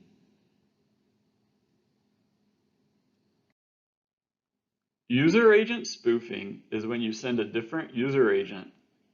Typically, this is not dangerous and should not cause any problems. You could show mobile content on a desktop. Spam bots often use fake user agents. All right, this is a good time to stop and think. Do you have any questions yet about HTTP? HTTP headers. There are different types of HTTP headers. First, we have the request header.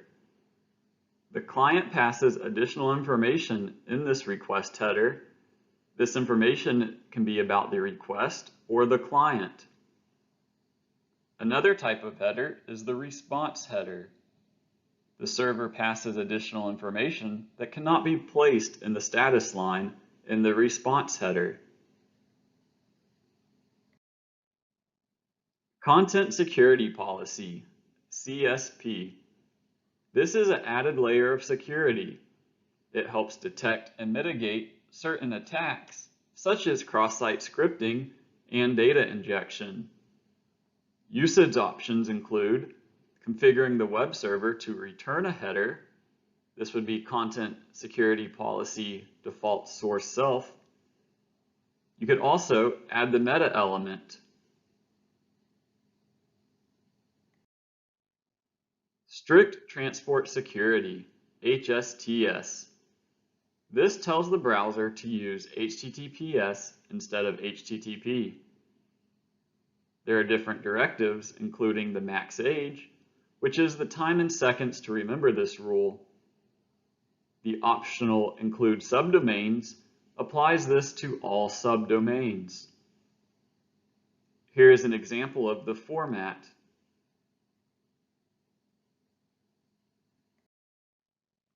HTTP cookies, or web cookies, or browser cookies. These are small pieces of data the server sends to the user's web browser. The browser may store this, or it may send it back with the requests. HTTP cookie usage. First, there is session management. This could be for logins, shopping carts, or game scores. There's personalization, such as user preferences, themes, or other settings. There is also tracking, recording user behavior, or analyzing user behavior. X content type options indicate that MIME types advertised in content type headers should not be changed. This is a way to opt out of MIME type sniffing. It's also a way to say MIME types are deliberately configured. An example is X content type options no sniff. X frame options can indicate if browsers can render a page in a frame, iframe, embedded, or object. This avoids clickjacking attacks and ensures content is not embedded into other sites. This is an added security only provided if browser supports it. The format is X frame options deny or same origin. XSS protection. This stops pages from loading when they detect reflected cross-site scripting. This is unnecessary if using CSP. It may provide protection in older browsers without CSP. Here are a few examples.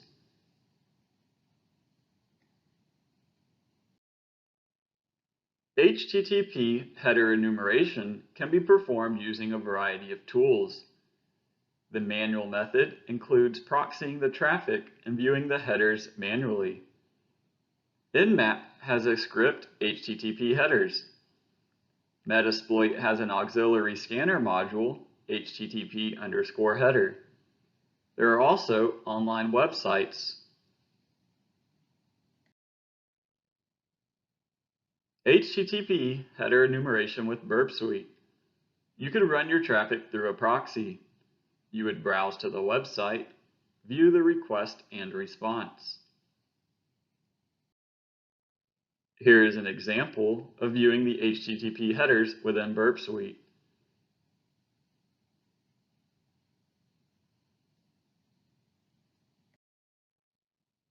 HTTP header enumeration with Nmap. Here we can check port 443 on example.com using the HTTP headers script. Here is an example of using Nmap to enumerate the HTTP headers. Here you can see the output provided by Nmap.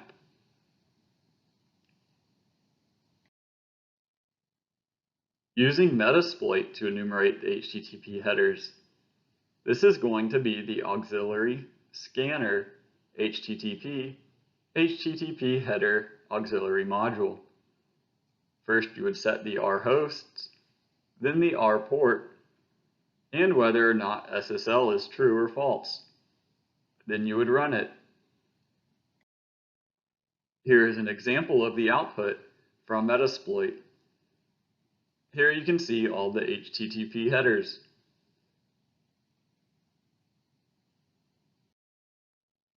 Alright, are there any questions about HTTP? HTTP Header Enumeration Lab. Enumerate the HTTP headers. Do this manually through a proxy, using Nmap, using Metasploit, and optionally use an online website to enumerate HTTP headers of another website.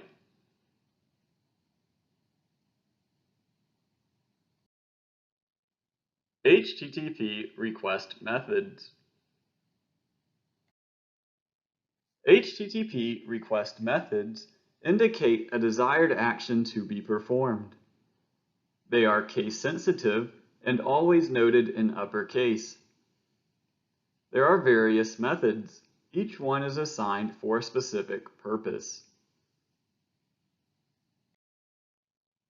HTTP request methods include GET, HEAD, POST, TRACE, PUT, DELETE, OPTIONS, and CONNECT. HTTP GET method appends form data to the URL in name-value pairs. This is useful where a user wants to bookmark the result. There are size limits, and never use this to pass sensitive information. This information will be visible to the browser's address bar and in network logs. Here's an example of an HTTP GET method. Here you can see we're getting the profile.php, user equals James, admin equals 0. HTTP head method. This is similar to GET. The response is identical to a GET request without the response body. HTTP post method. This sends form data as an HTTP post transaction. It is more robust and more secure. It does not have size limitations and cannot be bookmarked. Here's an example of the HTTP post method. You can see it passes the request data in the URL query string. This is a post request to the profile page. You can see the user agent, the host, the content length, then the post query string. User equals James and admin equals 0. HTTP trace method. This is designed for diagnostic purposes. If enabled, the web server will respond by echoing the exact request received back into its response. It should be disabled on production web servers. It is often harmless, but occasionally leads to sensitive information disclosure. This could be internal authentication headers appended by reverse proxies. HTTP put method. This is normally used to upload data to a web server. If enabled, an attacker may be able to upload malicious files. The attacker may be able to compromise other users by uploading a client executable script. The attacker may also compromise the server itself by uploading server executable code. There are also some other attacks that could be performed. The HTTP delete method deletes the specified resource. It may also change the server state. Sending a message body may cause the server to reject the request. You can still send data to the server using URL parameters. It is usually the ID of the resource that you want to delete. The HTTP connect method starts two-way communications with the requested resource. It can be used to open a tunnel, and it can be used to access websites that use SSL or HTTPS. The client asks the HTTP proxy server to tunnel TCP connections to the destination. The server makes the connection on behalf of the client. The connection is established. Then the proxy server continues to proxy the TCP stream to and from the client. HTTP options method. This describes communication options for the target resource. A client can specify a URL with this method. A client can use an asterisk to refer to the entire server. Identifying the allowed methods can be performed with a variety of tools. You could use curl with the -x options. You could use nmap with the HTTP method script. Metasploit also has an auxiliary module.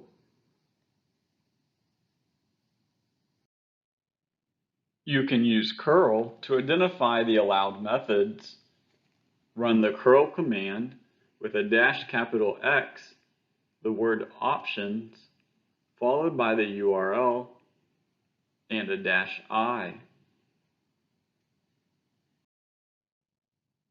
Here is an example of getting the allowed methods using curl.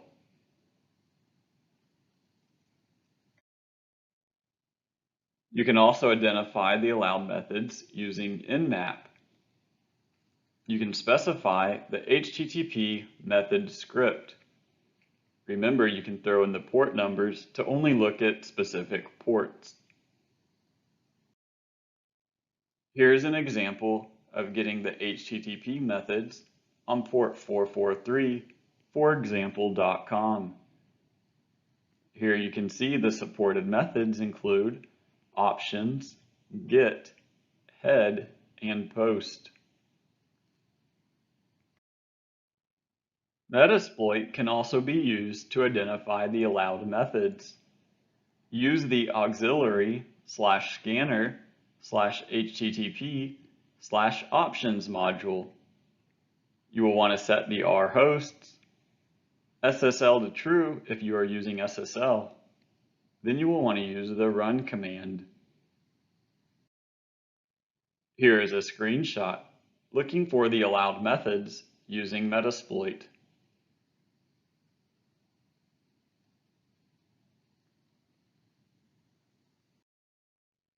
All right, this is a good time to stop and think.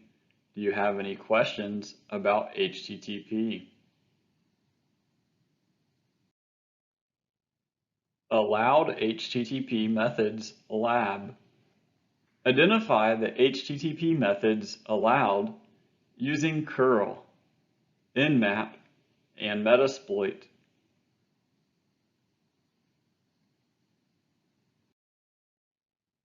HTTP status codes. HTTP status codes are issued by a server in response to a client's request. This includes codes from the IETF Request for Comments, RFCs. There are 5 categories. The 1XX includes informational. 2XX includes success. 3XX includes redirection. 4XX includes client error. 5XX is for server error. HTTP status codes 1XX. These are going to be your informational status codes. They indicate the request was received and understood. Some common 1XX status codes include 100 for continue, 101 for switching protocols, 102 for processing, and 103 for early hints. HTTP status codes 2XX are success status codes. These indicate the action was received, understood, and accepted. Common 2XX status codes include 200 OK, 201 created, 202 accepted, 204 no content. HTTP status codes 3XX. These are redirection status codes. They indicate the client must take another action to complete the request. Common 3XX status codes include 300 for multiple choices, 301 for moved permanently, 302 found. This was previously moved temporarily, 303 see other, and 304 not modified. HTTP status codes 4XX. These are client errors. They indicate an error seems to have been caused by the client. Common 4XX status codes include 400 bad request, 401 unauthorized, 403 forbidden, 404 not found, 405 method not allowed. HTTP status codes 5XX. These are your server errors. They indicate the server has encountered an error. Common 5XX status codes include 500 internal server error, 501 not implemented, 502 bad gateway, 503 service unavailable, 511 network authentication required. Section summary. 1XX is informational. 2XX is success. 3XX is redirection. 4XX client error. 5XX server error.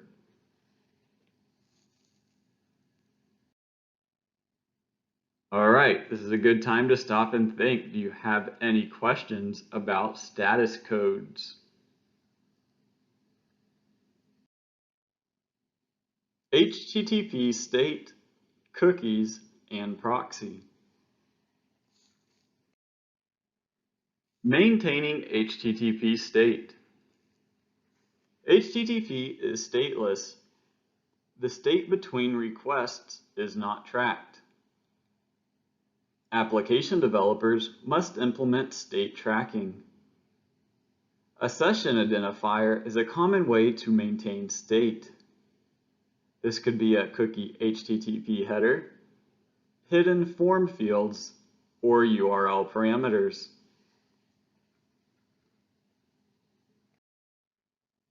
More cookies. Commonly used with session identifiers. Set cookie header using the variable value pair. Common attributes include domain, the host to which the cookie will be set. The path, a path that must exist in the request URL. Expires, sets the date and time the cookie expires. Secure, sends only over encrypted channels. HTTP only, prevents script code from accessing the cookie. HTTP proxy. HTTP is stateless. There's no timeout concerns. You can set up a proxy to intercept the HTTP requests and responses. Think about this. What does it mean if we can intercept the requests and the responses?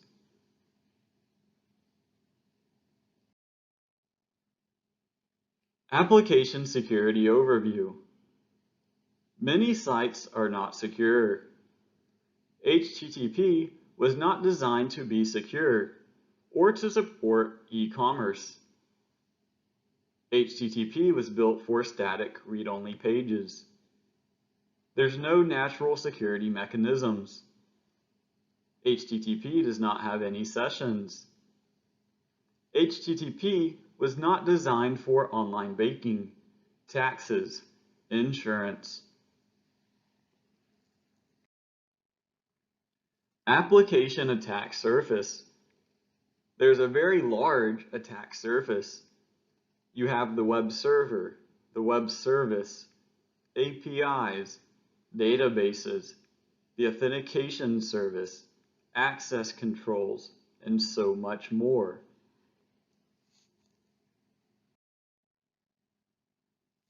Section summary. What are HTTP status codes used for?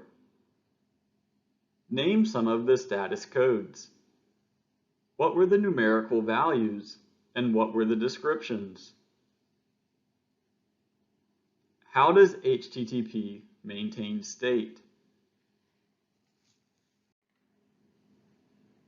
It doesn't. Application developers must implement it.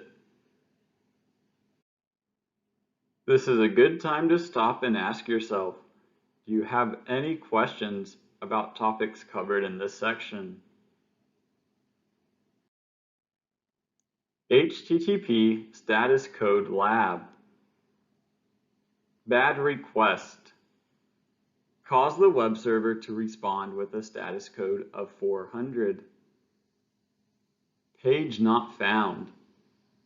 Cause the web server to respond with a status code of 404. Server error. Cause the web server to respond with a status code of 500.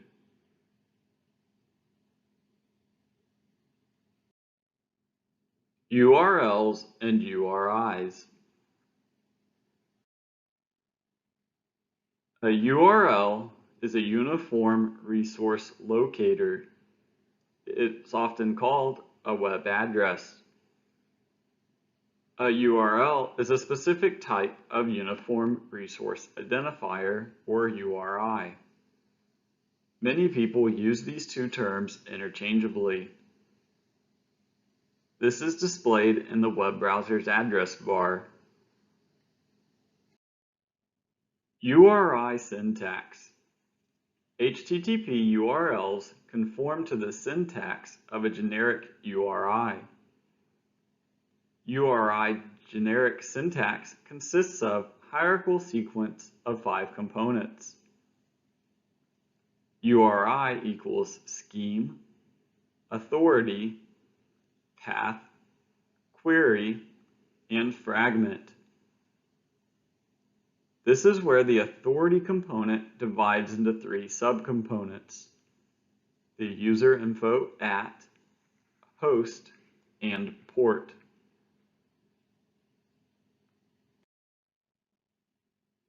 URI versus URL versus URN. Here you can see the URI contains all of the text. The URL includes everything up to .html, but does not include the pound section. The URN includes everything except the HTTPS.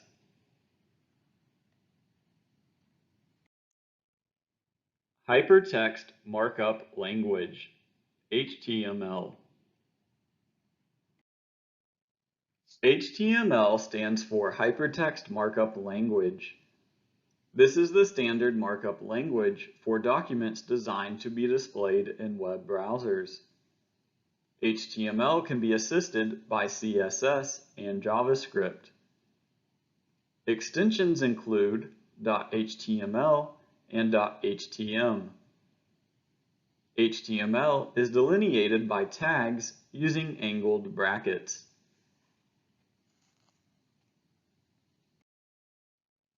Here's an example of HTML code.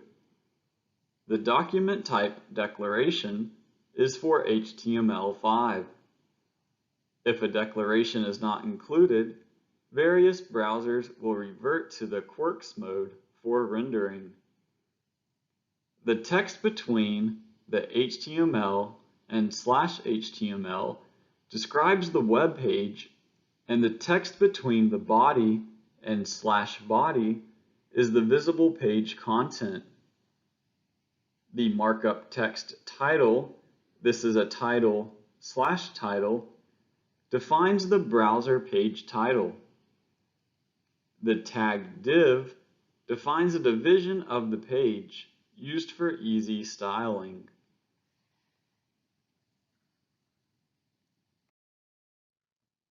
CSS stands for Cascading Style Sheets. The extension for CSS is .css.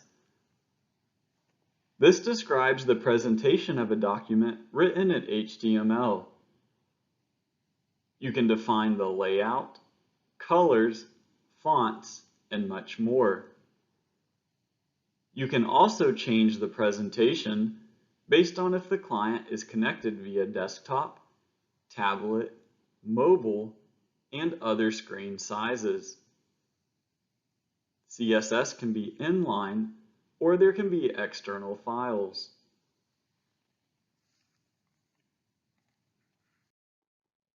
Here's an example of CSS code. Here you can see the declaration in the style attribute overrides the one in the style element up top.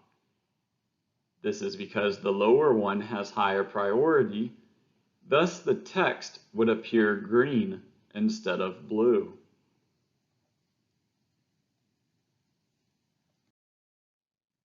HTML comments are not displayed in the browser, but they can help document your HTML code. With comments, you can place notifications and reminders in your HTML code. There is an exclamation point in the start tag, but not in the end tag. Comments are also great for debugging HTML code. This is because you can comment HTML lines of code one at a time to search for your errors. Comments are not private and should not include sensitive information. Yet many comments do include sensitive information, including credentials.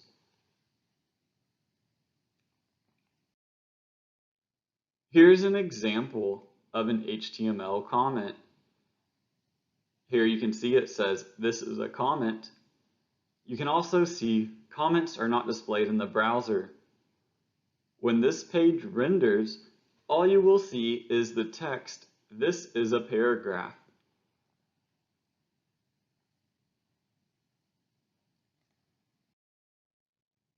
HTML login forms. The input form method attribute defines the HTTP method for sending form data to the action URL. Note that this attribute overrides the method attribute of the form element. The form method attribute works with the following input types: submit and image. The form data can be sent as URL variables, such as method equals get, or as HTTP post transactions if the method equals post. You can have labels, which is extra text displaying and indicating what the input fields are for. The different input fields include text, which displays a single line of text. This is going to be your single line input field. The radio input displays a radio button for selecting one of many choices. A checkbox displays a checkbox for selecting 0 or more choices. The submit button, this displays a button to submit the form. A button in general displays a clickable button. HTML input attributes. Autofocus specifies that an input field should automatically get focus. Disabled specifies that an input field should be disabled. Max length sets the maximum length for an input field. Min and max sets the minimum and maximum values for an input field. HTTP input types. The default value of type attribute is text. HTML input types also include button, checkbox, color, date, datetime-local, email, file, hidden, image, month, number, password, radio, range, reset, search, submit, tell, text, time, URL, and week.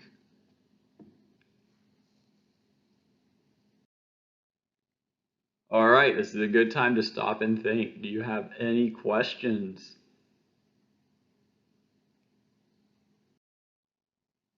HTML comments and forms lab. Search and find a website that has comments in the HTML code. What can you learn from the comments?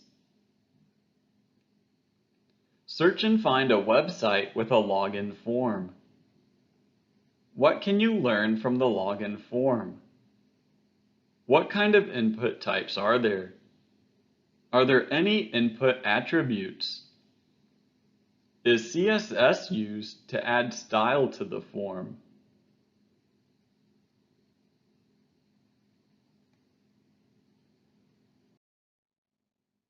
Programming and coding.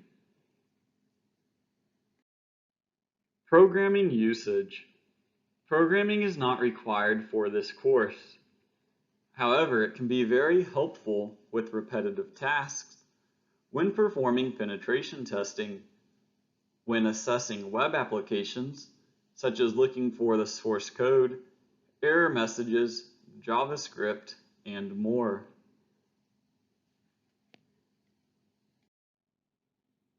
Common programming languages include Python, JavaScript, Java, C, C#, C++, PowerShell, Ruby, Go, PHP, and many others.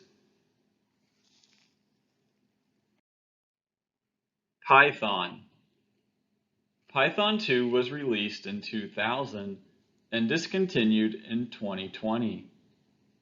It was first planned to be discontinued for 2015.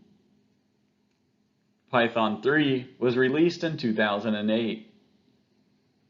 Python has a large standard library and can be used with internet-facing applications. Here's an example of Python code. This is a Hello World program. It simply prints the text, Hello World. Here's another example of Python code. This is a program to calculate the factorial of a positive integer.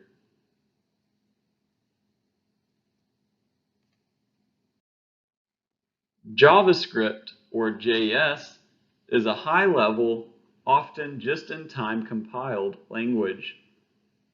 It uses curly bracket syntax, dynamic typing, prototype-based object orientation, and first-class functions. JavaScript is very common alongside HTML and CSS. JavaScript enables interactive web pages used for client-side behavior. There are also many attack opportunities. JavaScript usage. You can get the value of the username HTML form field by using document.getElementById username.value. You can concatenate the strings string and test by running string.concat test. You can decode a base64 encoded string by running A to B string. You can base64 encode a string by running b2a string. Here's an example of JavaScript code. Most runtime environments have a console object that can be used to print output. Here's a minimalist Hello World program in JavaScript.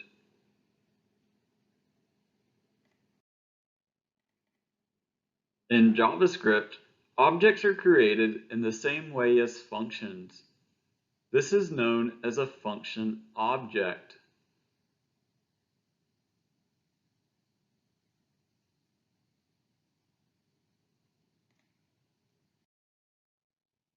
PowerShell is a task automation and configuration management framework from Microsoft. It consists of a command line shell and the associated scripting language. PowerShell enables administrators to perform tasks on local and remote Windows systems. This is great for attacks because you do not need to upload or install additional tools.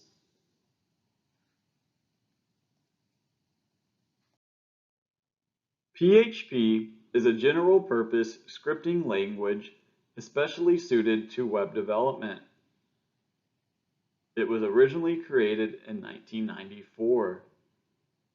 The PHP reference implementation is now produced by the PHP group.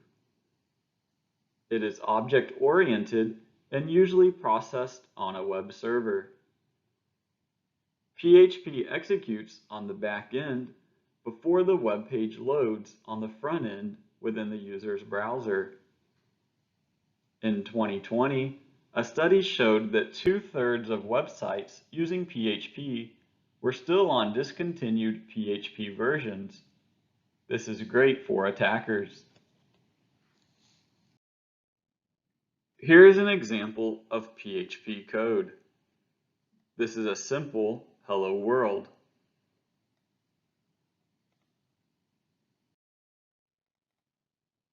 Here is an example of a custom function defined by a developer.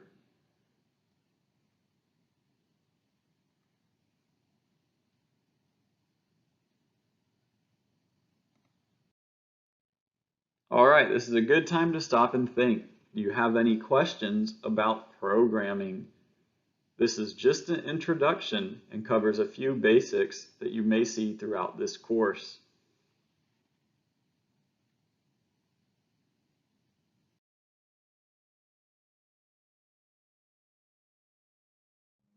Firefox extensions. Firefox extensions add features and customize your browsing experience. Useful extensions include Open Multiple URLs, Proxy Switchy Omega, User Agent Switcher and Manager, Cookie Quick Manager, and Clear Browsing Data. Firefox Open Multiple URLs. This extension quickly opens a list of URLs from the toolbar. You can open each URL in a new tab. You can optionally wait to load the site until the tab is selected. You can optionally extract URLs from text. Proxy Switchy Omega. This extension quickly turns the proxy on and off from the toolbar. This is a simpler, quicker, and more powerful proxy settings dialog. No more digging through the advanced section within the settings. You can even manage and switch between multiple proxies. Proxy Switchy Omega Demo. Here you can see you click the little circle button and you could just click on Proxy.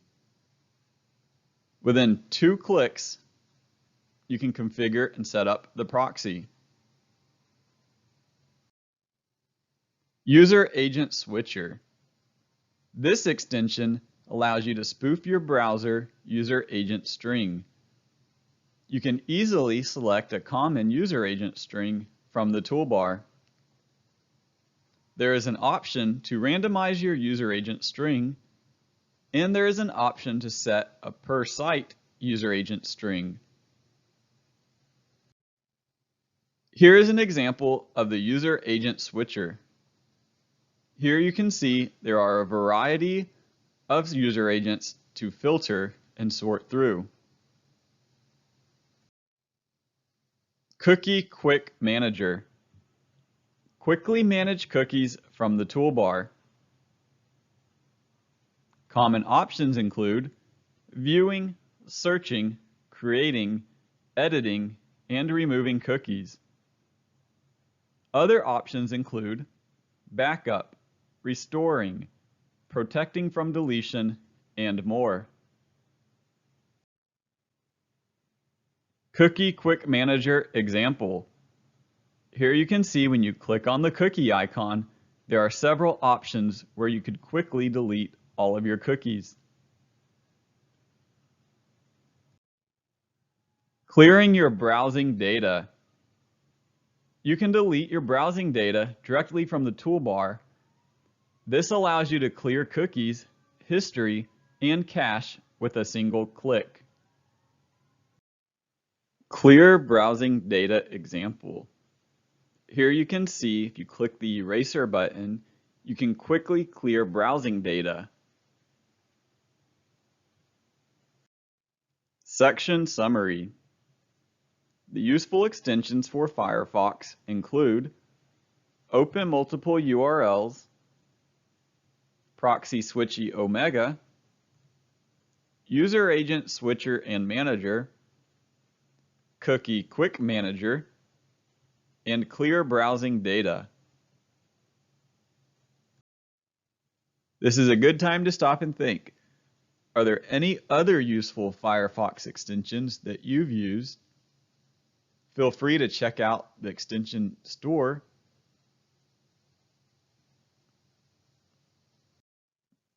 Firefox Extensions Lab. Install and familiarize yourself with the Firefox extensions. Open multiple URLs. Use this to open a list of URLs. Proxy Switchy Omega. Use this extension to toggle your proxy on and off. User Agent Switcher and Manager. Use this to switch your user agent. Cookie Quick Manager. Use this extension to view your cookies. Clear Browsing Data. Use this extension to clear all of your browsing data. Common network vulnerabilities. Common network-based findings can sometimes be referred to as low-hanging fruit. This could include anonymous FTP access, guest SMB access, default credentials for services such as FTP, SSH, Telnet, SMB, RDP, web apps, databases, and more. Other findings include using SSH keys, looking at .bash history files, and also sniffing clear text credentials. The File Transfer Protocol, FTP, commonly runs on port 21. Many times, this service may have default credentials. You can also look for anonymous FTP, which allows access without identifying users. You can use the username anonymous with any password. Also remember that services, including FTP, may be running on other ports than 21. Anonymous and guest SMB access. SMB stands for Server Message Block. This provides shared access to things like files, printers, and other devices. Anonymous SMB access and guest SMB access allow anonymous and guest users to access an SMB share. Oftentimes, the entire file shares can be left open to guest users. MySQL and MariaDB. MySQL is a relational database management system. MariaDB is a fork of MySQL made by the original developers of MySQL. Both of these have the same database structure. Both typically use port 3306. PostgreSQL is an open-source relational database management system. PostgreSQL emphasizes extensibility and SQL compliance. This typically runs on port 5432. Microsoft SQL Server, or MS SQL, is a relational database management system developed by Microsoft. The primary function is to store and retrieve data as requested by other software applications. Typically, this uses port 1433 and 1434.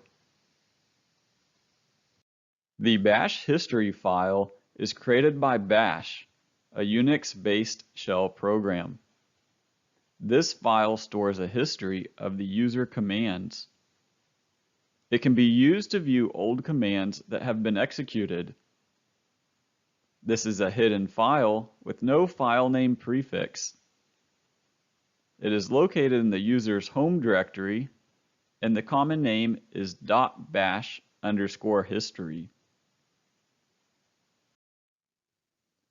Sniffing clear text traffic. Packet sniffing can capture network traffic for analysis. Common protocols to look for include FTP, Telnet, HTTP, TFTP, SMTP, POP3. There are various tools that can be used. Some of the more common tools include Wireshark, T-Shark, and TCP dump. Credential reuse. Users often reuse the same password across multiple accounts, systems, applications, and/or domains. This is a problem for many organizations. Gaining access to one account on one system could lead to access on other systems, applications, and domains. Application passwords may be the same as the FTP password or other services. Common web application vulnerabilities. Common web application attacks include cross-site scripting, or XSS, SQL injection, SQLI, local file inclusion, LFI, remote file inclusion, RFI, XML external entities, XXE, cross-site request forgery, CSRF, verbose error messages, hard-coded credentials, open redirects, operating system command injection, LDAP injection, brute force attacks, directory traversals, insecure deserialization, URL manipulation, open mail relays, no server-side validation, and broken authentication. Verbose error messages are error messages that show detailed error info. These are generally supplied with unhandled exceptions and stack traces. This shows where the error occurred, the line number, the file name, and more. Developers want to see these details while they are debugging. Often there may be a parameter that says debug true or debug false.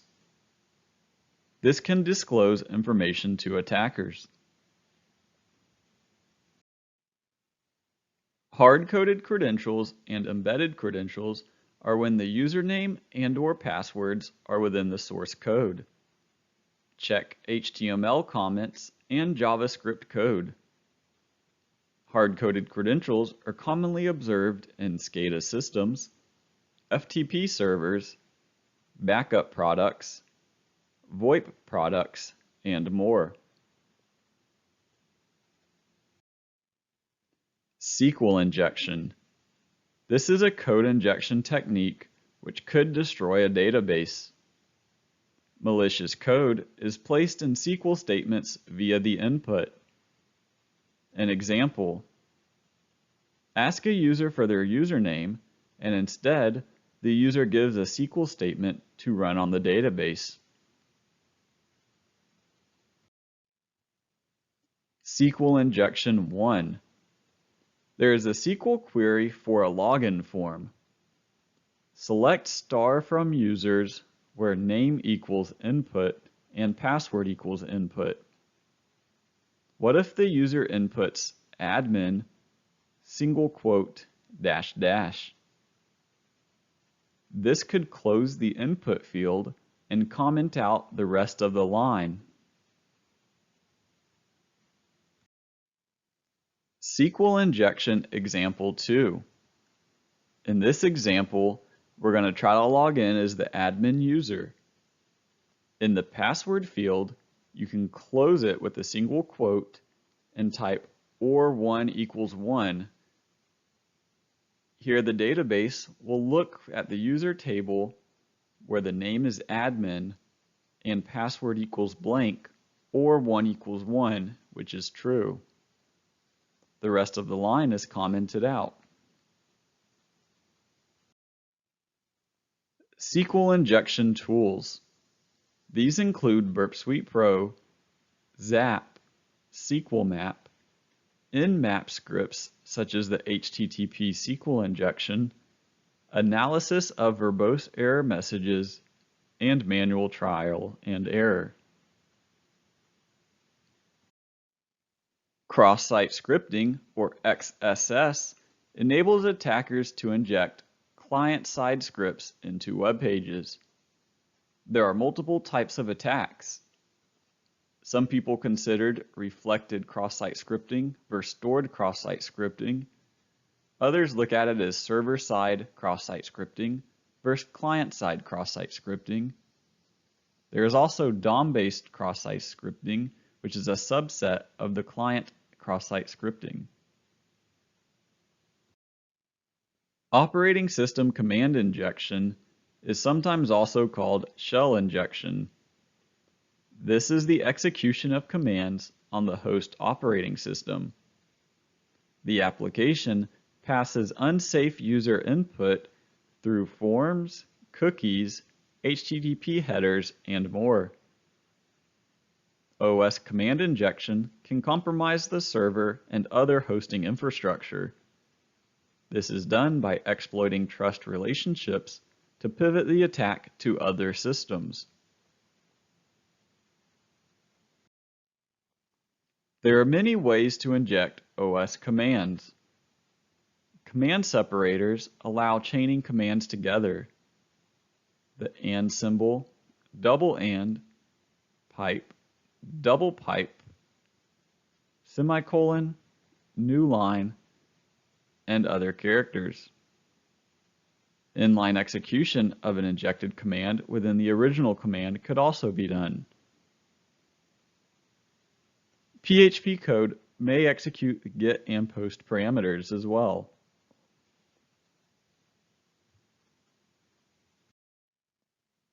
OS command injection examples.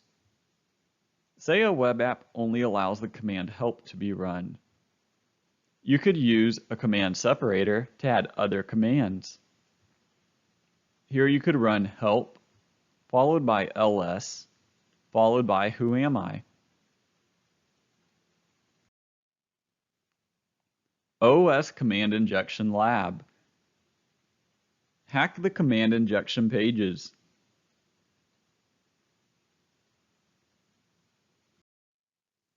File inclusions. Applications often build paths using attacker-controlled variables. An attacker could control which file is executed. An attacker could also create a web shell on the web server. Types of file inclusions include local file inclusions and remote file inclusions. File inclusion example code 1.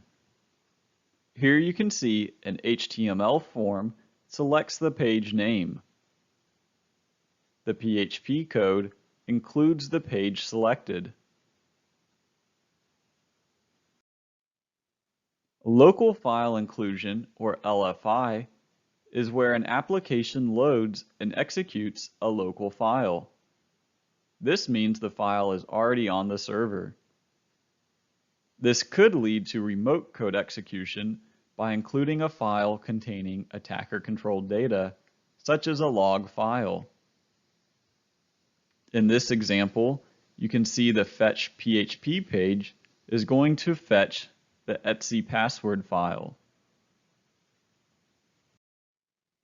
Remote file inclusion, or RFI, is when the application downloads and executes a remote file. This is usually an HTTP or FTP URI. This is usually passed as user-supplied parameters. In this example, you can see the fetch PHP page is fetching HTTP 1234/rfi.php. File inclusion example code 2. This example has the HTML form that selects a page name. However, the PHP code includes the page, then adds the file extension. File inclusion tips and tricks. The null meta character %00 and the question mark character could be used to prevent the application or code from reading the rest of the string. Developers also make quick fixes where they replace the string ... PHP encoding filters could also be used. File inclusion null meta character. The null meta character, or %00, could be used to remove the .php suffix. This would allow files other than .php to be included. This was patched in PHP 5.3. Here is an example fetching an etc password page while removing the .php suffix. File inclusion question mark. This may cause everything after the question mark to be interpreted as a parameter.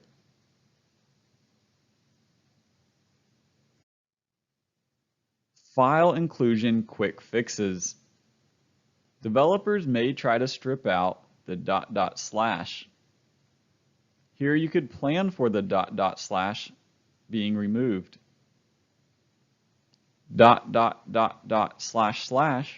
would become ... This is because the ... is removed, as demonstrated in red. File inclusion PHP encoding filters. PHP has many wrappers that can bypass input filters. Encoding filters can also display the contents of PHP pages without executing the actual PHP page. Here is an example of the filter using base64 encoding to grab the etc password file. File inclusion examples.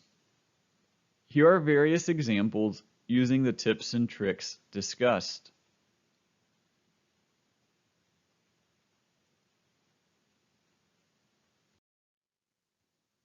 Username enumeration. Valid usernames can often be enumerated. Common pages to enumerate usernames include the forgot password pages and login pages. Once a list of valid usernames is determined, additional attacks can be performed, such as social engineering, phishing, password attacks, and more. Profile harvesting. It is possible to gain sensitive information for many users by harvesting their profiles. You could gain information to use in additional attacks. An example is enumerating the user ID field on a profile page. Brute forcing passwords. Oftentimes, passwords can easily be brute forced. This is helpful if organizations have weak password policies and if organizations have limited or no alerting for authentication. Reverse brute force attacks. These types of attacks are also referred to as password spraying. A single password is tested against multiple accounts. These types of attacks may avoid triggering normal brute force alerts and lockouts. Common passwords include season year with a capital, season year followed by a special character.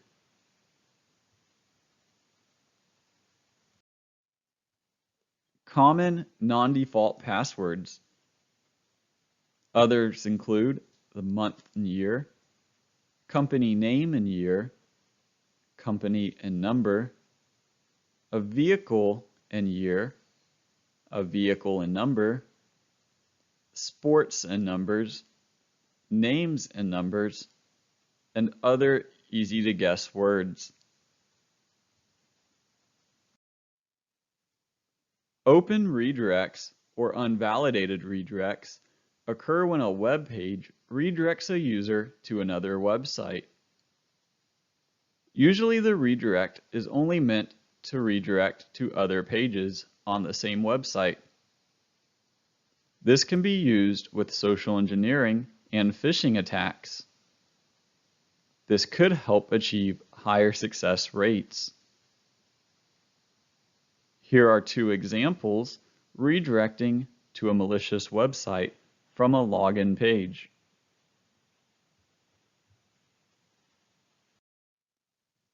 Open mail relays are where mail servers could be open and allow relaying email. This could be used for spam, where the mail server relay gets flagged as spam in other products. Then legitimate mail could get blocked. There is also a phishing aspect. You could spoof emails from a valid employee email address. This may bypass security products meant to protect employees. People often use this as pranks, such as your manager or the CEO is firing you.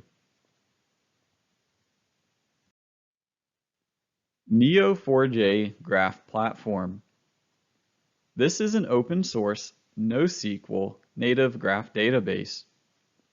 Development began in 2003, and it was made publicly available since 2007.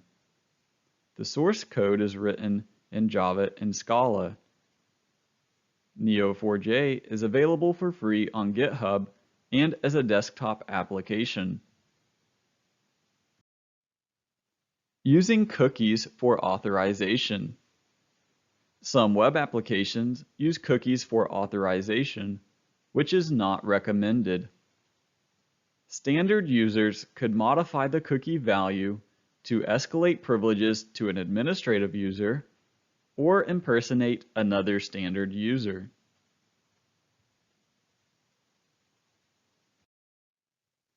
Lack of server-side validation. Web applications often lack server-side validation. These applications rely only on client-side validation. Client-side validation can be bypassed.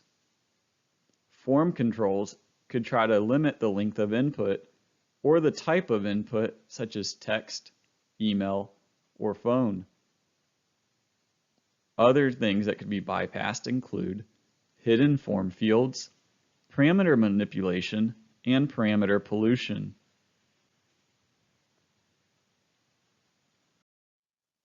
Bypassing client-side controls. You can use Burp Suite to bypass client-side controls. You can bypass hidden form fields. You could also bypass form controls, such as the length of input and type of text.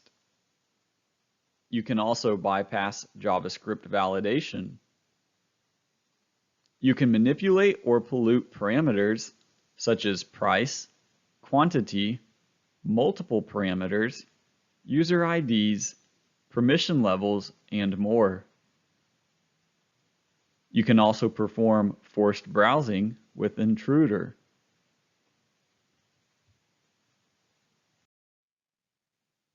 Hacking games. This includes subverting the rules to gain an unfair advantage. Examples include unlimited money, unlimited power, and unlimited time. There are many reasons why people may want to hack games. People may think that it makes the game more fun, or they may want to defeat opponents. All right, this is a good time to stop and think. Are there any questions about common web app vulnerabilities?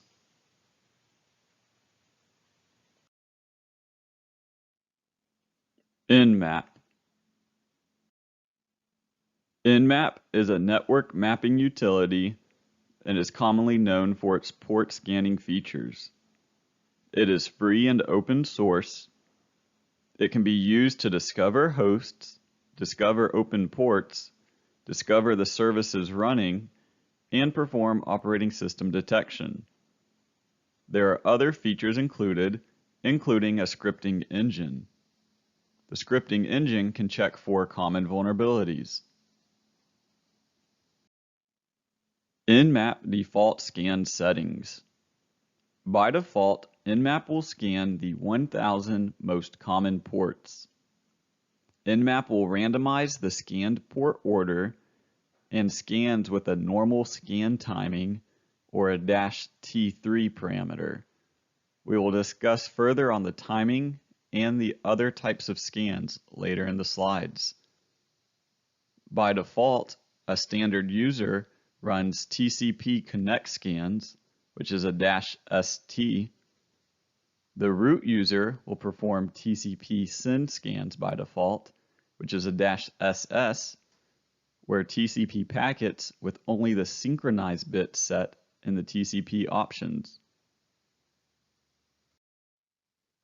Port statuses. There are different statuses that the ports can have. An open status is where an application is actively accepting connections. A closed status means that the port is accessible, where it receives and responds to Nmap probe packets, but there are no applications listening on it. A filtered status means that Nmap cannot determine whether the port is open because packet filtering prevents the probes from reaching the port. The filtering could be from a dedicated firewall. An unfiltered status means that the port is accessible, but Nmap is unable to determine whether it is open or closed. This is only used for the ACK scan, which is used to map firewalls. A status of open pipe filtered means that Nmap is unable to determine whether a port is open or filtered. This occurs for scan types in which open ports give no response.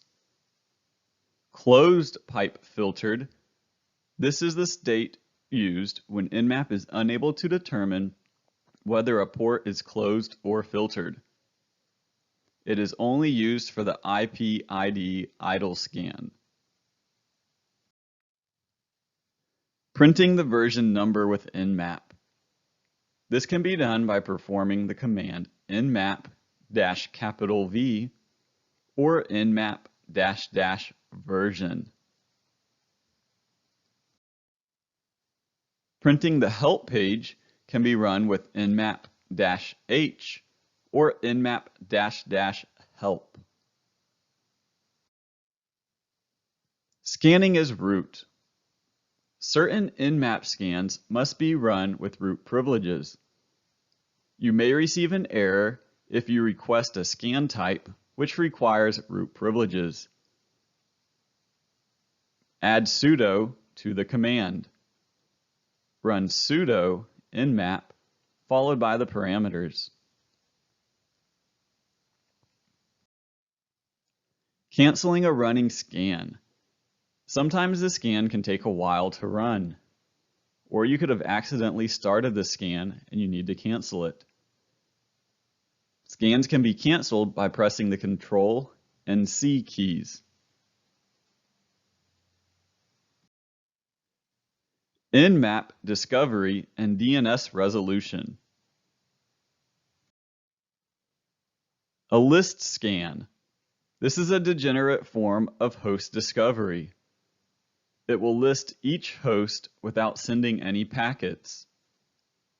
Nmap still performs reverse DNS resolution to learn the names. Run nmap-s capital L followed by the IP address or the range. A ping scan or do not port scan. This is also called a disable port scan. This type of scan does not run a port scan after the host discovery. It's one step more intrusive than the list scan. Run nmap-sn followed by the IP address to scan. No ping or disable ping scan. This scan will skip the discovery stage altogether. It will forcefully scan every IP address. Use the command nmap-P lowercase n followed by the IP address. No DNS resolution. This type of scan will not perform DNS resolution. DNS can be slow. This option can help improve scan times. Run nmap-n.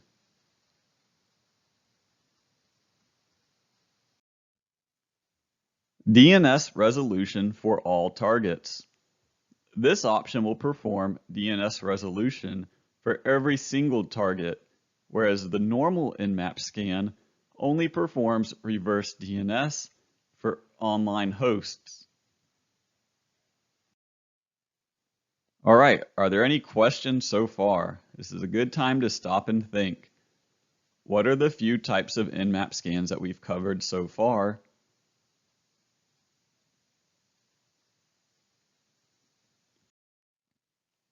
Discovery scanning with Nmap Lab. Perform a Nmap list scan. Perform a discovery scan using the Nmap ping scan. Perform a scan that skips the discovery phase, also called the no ping scan. Then perform Nmap scans with and without DNS resolution. Compare the results. Note the differences that you see.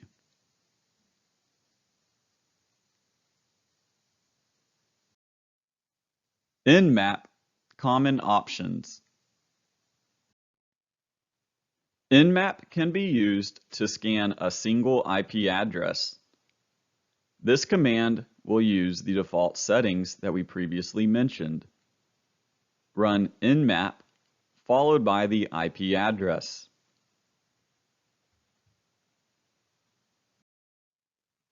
Nmap can also be used to scan multiple specified IP addresses. The IP addresses are split with a space.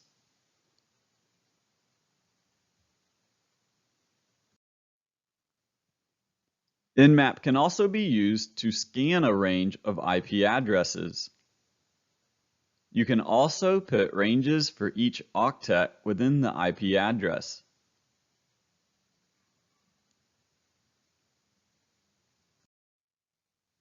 Nmap can also be used to scan a CIDR block.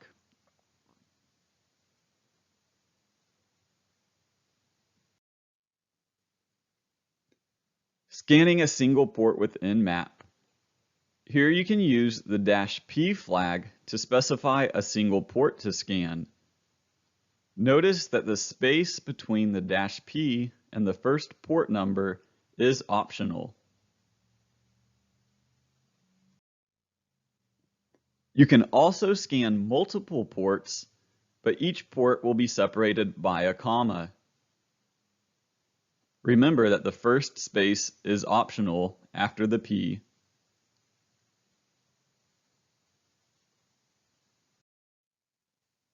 Fast limited port scan. The -F flag will perform a fast limited port scan, which scans the top 100 most common ports. This is instead of the default top 1,000 ports.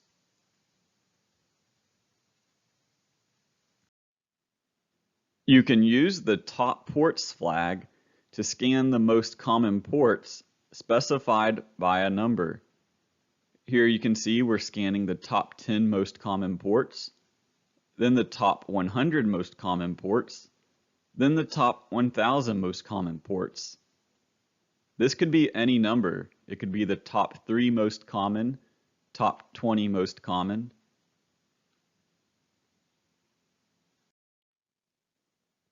Scanning almost all of the ports. You can use the -P- flag, which will scan ports 1 through 65,535. To scan all ports, including 0, you will need to specify all of the ports using the -P flag. Port 0 is invalid, but nothing stops someone from specifying it in the header field. Some malicious Trojan backdoors listen on port 0. This could be a stealthy way to allow access without appearing on most common port scans. Run nmap -P followed by the port range 0 to 65,535.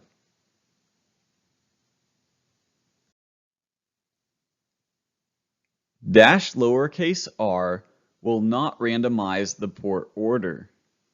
By default, the port order is randomized. With this option, each port will scan in sequential order.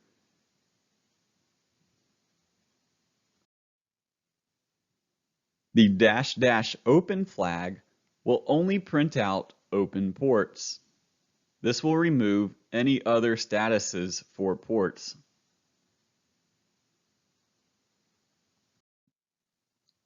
All right, this is a good time to stop and think.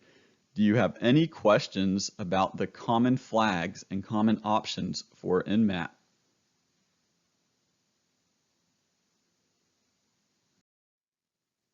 Port scanning with Nmap Lab.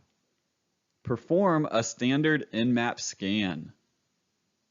Perform a standard Nmap scan that only shows open ports. Perform a fast limited Nmap scan. Perform a Nmap scan specifying specific ports to target. Perform a Nmap scan and scan all ports including 0.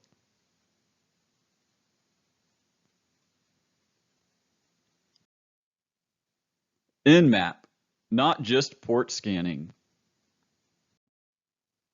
Nmap does much more than just port scanning. There is also version detection. This will interrogate open ports to determine what is actually running. By default, Nmap shows the status of the port.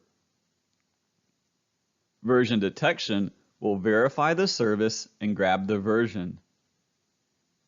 Use nmap-lowercase s uppercase V. Operating system detection. This uses TCP/IP stack fingerprinting by sending a series of TCP and UDP packets. Nmap examines every bit in the responses. It performs dozens of tests. Use the nmap-O for operating system detection.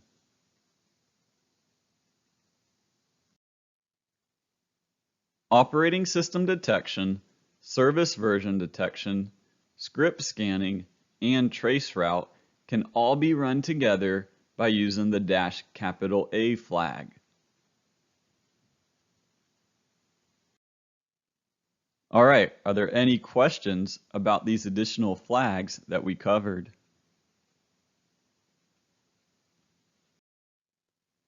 Version and operating system detection with Nmap Lab. Perform a standard Nmap port scan. Perform a Nmap scan with service version detection. Then perform a Nmap scan with OS detection. Compare the results of the 3 scans. Start to think how the results from these scans could help you with later pen testing activities.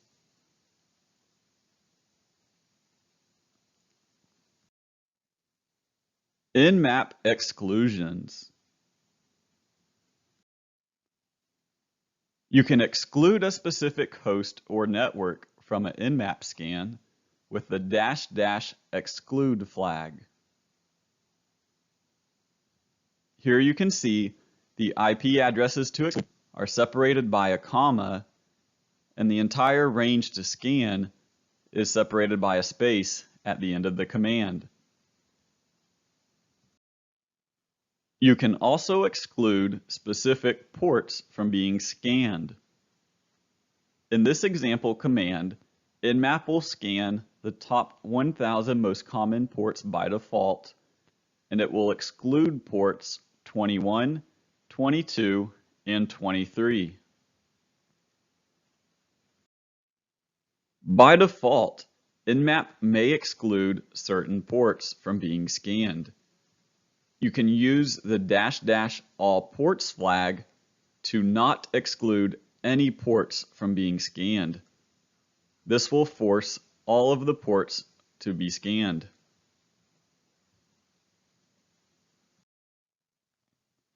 Nmap input and output files. You can scan a list of IP addresses from a file. The file should contain 1 IP address per line.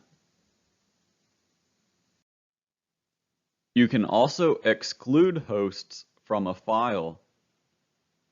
Use the --exclude file followed by the file name. The exclude.txt file will be a list of hosts or IP addresses to exclude from scanning.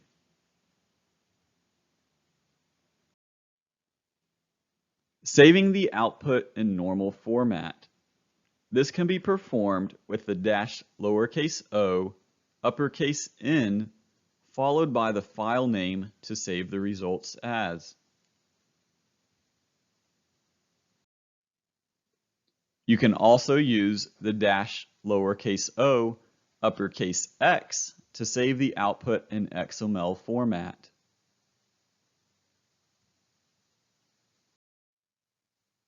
You can save the Nmap output into a greppable format using the -o, uppercase G flag. Note that this is deprecated.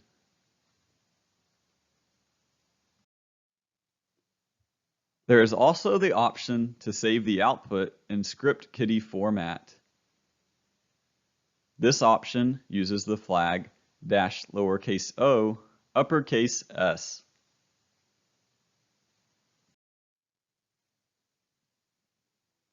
You can also save the output in all of the formats mentioned except the script kiddie format by using the -o, uppercase A. Notice that you only include the name of the file without any extensions.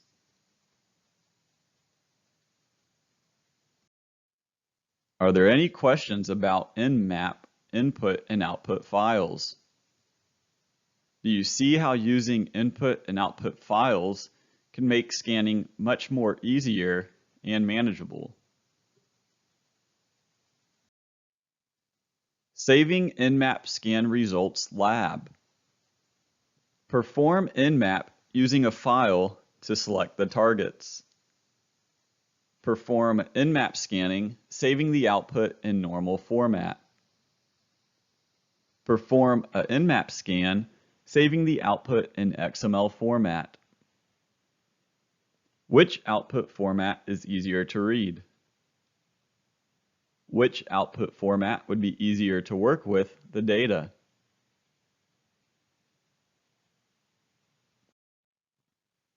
Nmap scan types. The TCP send scan, also known as the stealth scan, is an unobtrusive and stealthy scan. It never completes the TCP connection. This is the default scan type for root users. It can also be specified with the -s, uppercase S.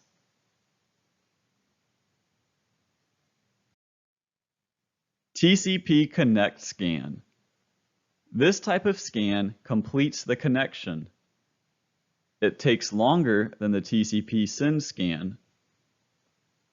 The target network is more likely to log the TCP connect scan than the TCP send scan. This is the default scan type for normal users and can be specified with the -s, uppercase T.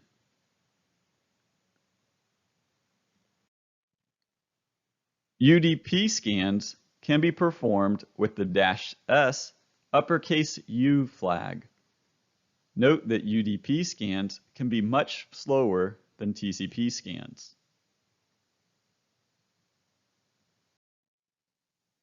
Nmap UDP probes. Here is a table mapping the probe responses to the assigned state. For a no response received, even after retransmissions, the assigned state will be open pipe filtered. TCP RST or TCP REST packet will have an assigned state of closed. ICMP unreachable error, type 3, code 1, 2, 3, 9, 10, or 13 will have the filtered state. ICMP type 3 code values. Here is a table mapping the code to the description. Code 0 is network unreachable. Code 1 is host unreachable. Code 2 is protocol unreachable. Code 3 is port unreachable. Code 9 is destination network administratively prohibited. Code 10 is destination host administratively prohibited. Code 13 is communication administratively prohibited by filtering.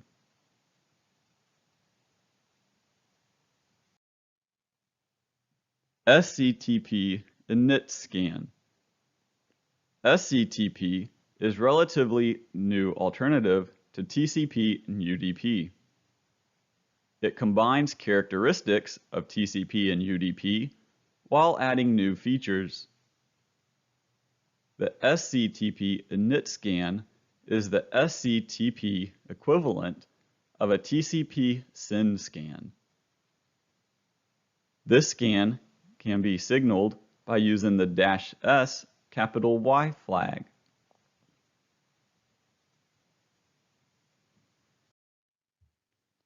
The TCP ACK scan. This scan never determines open or open filtered. It will map out firewall rule sets to determine if they are stateful or not and which ports are filtered. The TCP ACK scan uses the -S capital A flag. TCP ACK scan probes. Here you can see a probe response of TCP REST response has the assigned state of unfiltered. No response received, even after retransmissions, has a filtered state. ICMP unreachable errors, type 3, code 1, 2, 3, 9, 10, or 13, have a filtered state. TCP window scan. This scan is the same as an ACK scan, except it exploits certain systems to determine open versus closed ports. The TCP window scan can be run using the -S capital W flag. TCP window scan probes. Here you can see a probe response of TCP REST response with non-zero window field has an open state. A TCP REST response with 0 window field has a closed state. A no response received has a filtered state, and the ICMP unreachable error also has a filtered state. Null, TCP fin, and XMIS scans. These types of scans can be specified with a -SN, -SF, and -SX. These scans are similar in behavior except for the TCP flags set in the probe packets. These scans can be a little stealthier than a SYN scan. It can sneak through certain non-stateful firewalls and also packet filtering routers.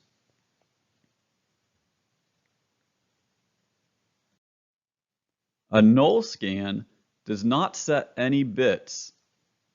The TCP flag header is 0. The null scan can be performed with a -S capital N flag. A fin scan only sets the TCP fin bit.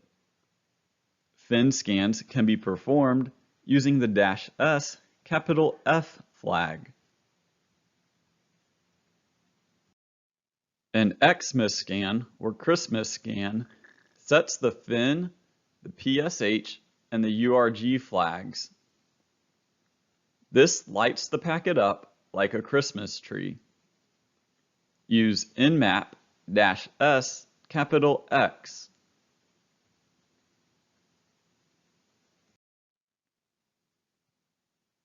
Nmap null, fin, and Xmas probes. Any UDP response from the target port that is unusual will have an assigned state of open. No response received will have an open pipe filtered assigned state. ICMP port unreachable error type 3 code 3 will have a closed state. Other ICMP unreachable errors will have a type 3 code 1, 2, 9, 10, or 13 response will have a filtered state.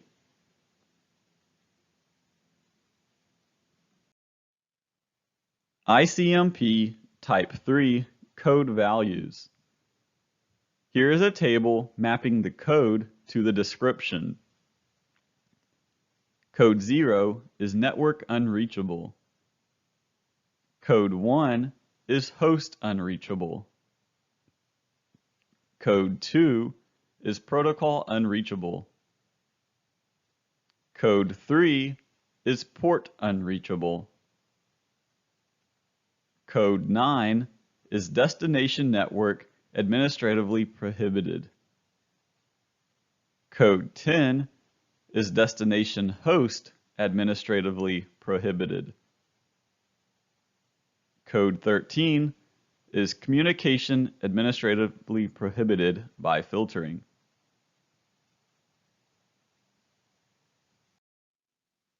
TCP Main Scan. This type of scan was discovered by Uriel Mamoun. This is the same as the null, fin, and Xmas scan, except the probe is a fin-ACK. REST packets should be generated if the port is open or closed, but many systems simply drop the packet if the port is open. This scan can be specified using the -S capital M flag.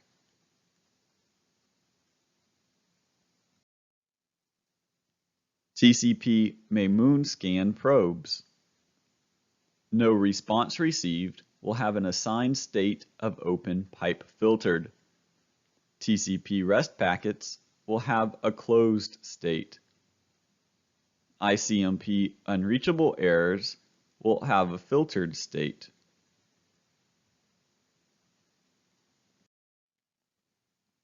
TCP idle scans is considered the ultimate stealth scan. This scan takes far longer than most scan types. A 15-second send scan could take 15+ minutes as an idle scan. The idle scan will scan a target without sending packets from the attacking IP address. This uses a side channel attack that bounces scans off a dumb zombie host. This type of scan can be specified using a -S capital I.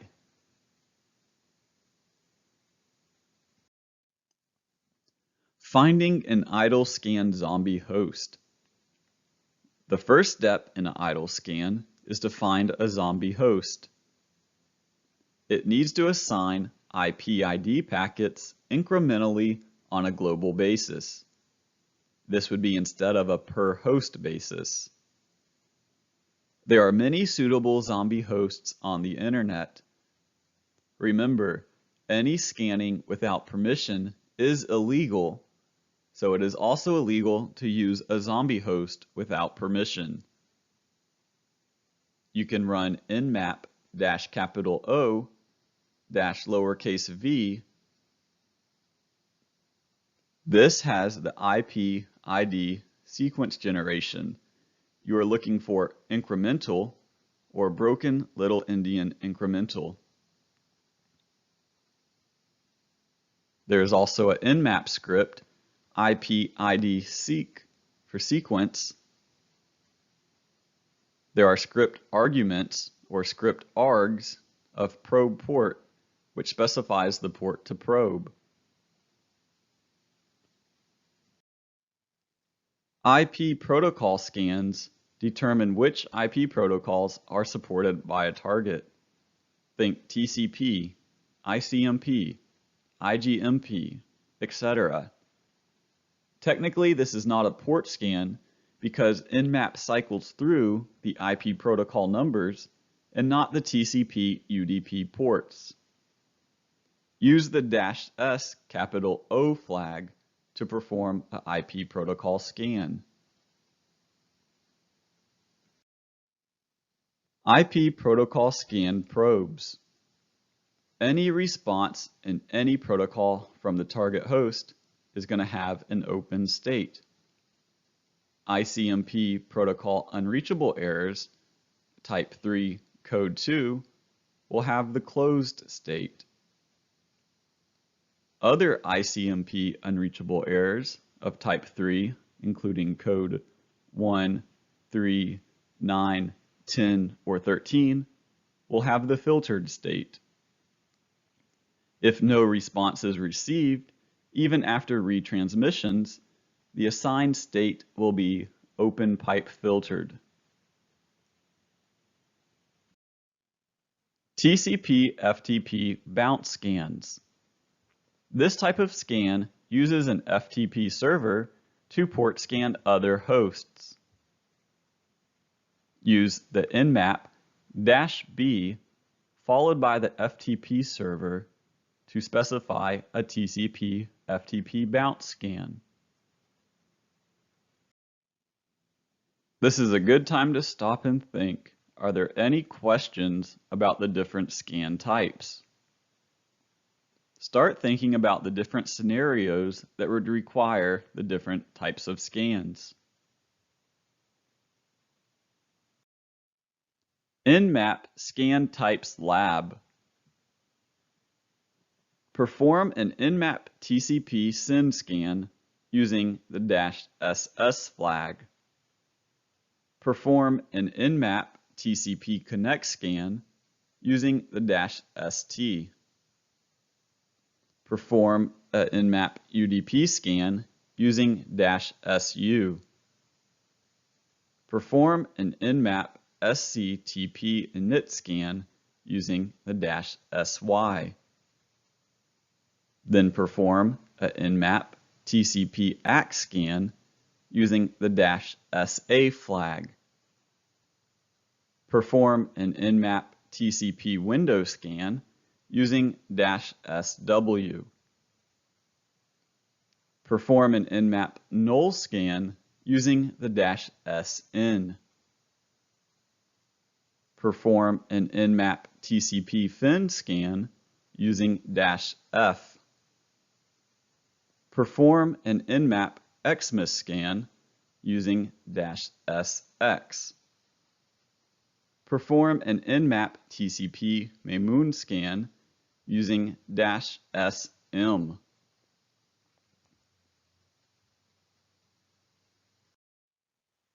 Nmap Cloaking and Spoofing. You can cloak a Nmap scan with decoys.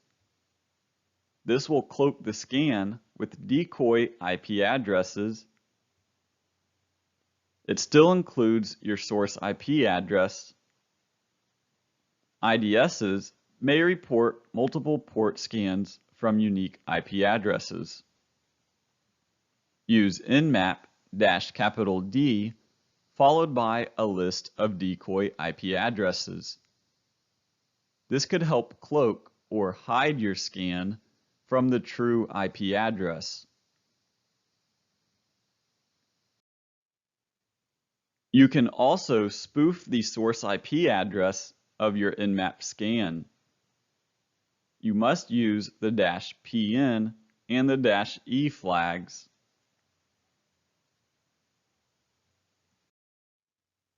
Are there any questions about cloaking and spoofing scans? Remember, cloaking will add additional IP addresses, but your IP address will still be in the logs. Spoofing will attempt to completely remove your IP address and use another IP address.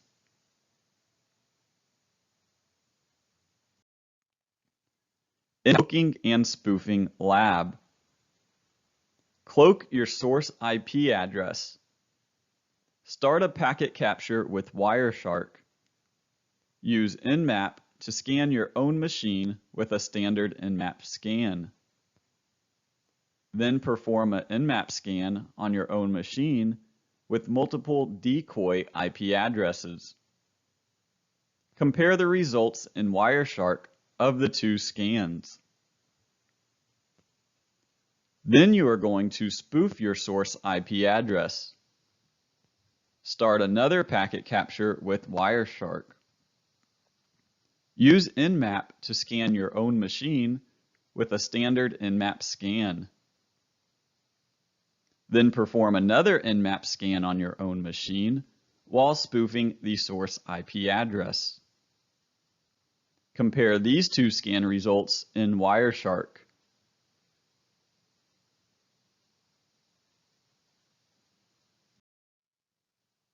Nmap Advanced Options.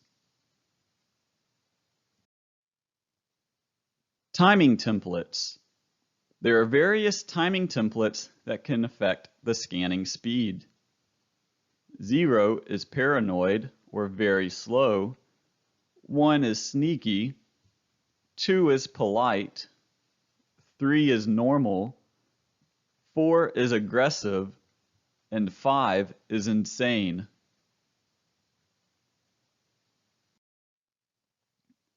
Host timeouts will set the maximum time to spend scanning each host. Use the --host-timeout flag specified by the time. 1M would be 1 minute.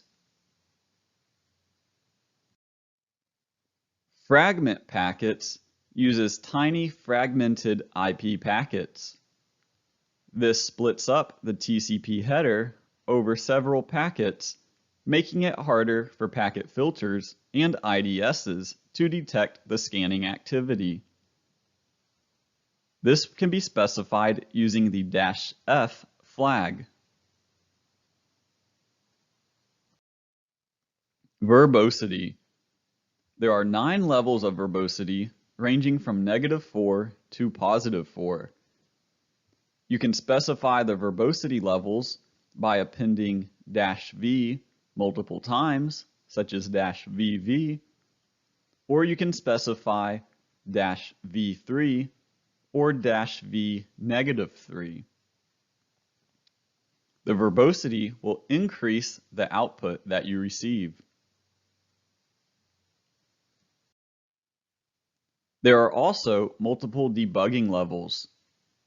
There are 7 levels total, ranging from 0 to 6. Just like the verbosity, you can specify the debugging levels using -D multiple times, such as -DD, or you can use numbers, such as -D2. Runtime interaction. While a scan is running, you can increase or decrease the verbosity level. This could be by a lowercase v or shift V for a capital V. You can also increase and decrease the debugging level.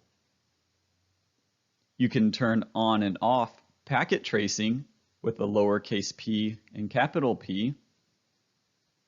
You can also print a runtime interaction help screen with the question mark.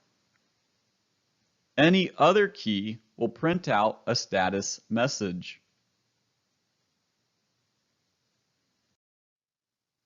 Okay, are there any questions about the advanced options?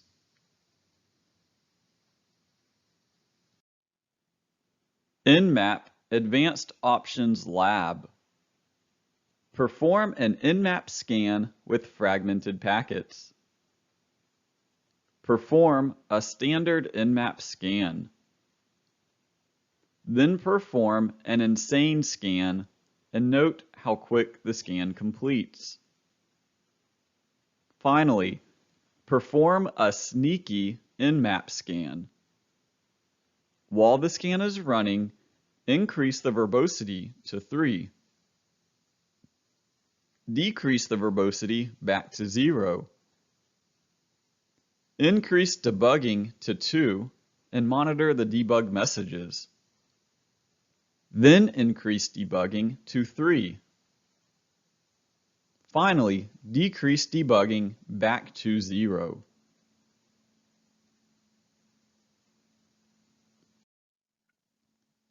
Nmap Scripting Engine.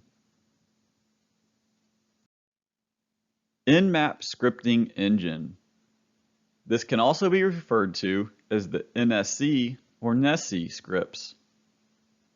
The scripting engine includes simple scripts using the Lua programming language. This can help you automate tasks.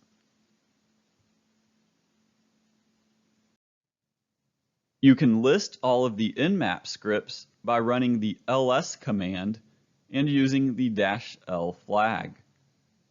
You will need to list the directory containing the Nmap scripts. You can also pipe the results of this command and then grep out specific scripts, such as HTTP scripts. Notice the space before HTTP. You could also use the grep-v to exclude any scripts that contain specific characters or words, such as CVE.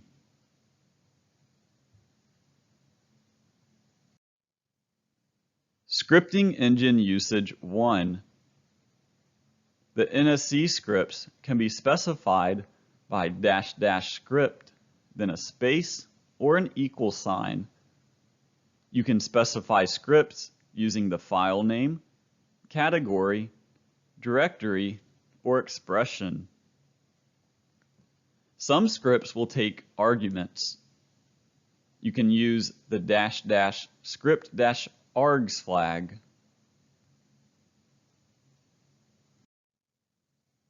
Scripting engine usage 2. You can select a specific script, such as the HTTP headers, using the command here. You could also select a specific script and specify the 2 ports that you want to scan. You could add other Nmap flags, such as the service version detection. You can also use wildcards, such as nmap-script http-star.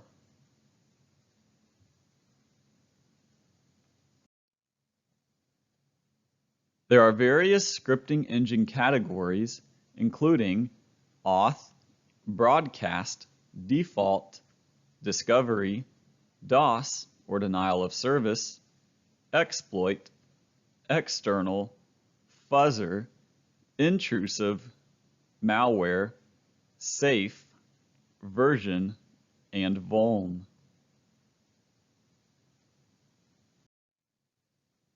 Scripting engine usage 3. You can load scripts in default categories or safe categories, or both. This could be specified using default or safe, or you could use default, safe. You can also load scripts that have to be in both the default and safe categories. This would be specified using default and safe. Scripting engine usage 4. You can load every script except for the intrusive category by using --script, not intrusive. You could also load scripts in the default or safe categories except HTTP. This could be run with parentheses, default or safe, then and not HTTP-star. Script timeouts can be used to limit the amount of time that a script scans each IP address. Notice here, the timeout is 5 minutes.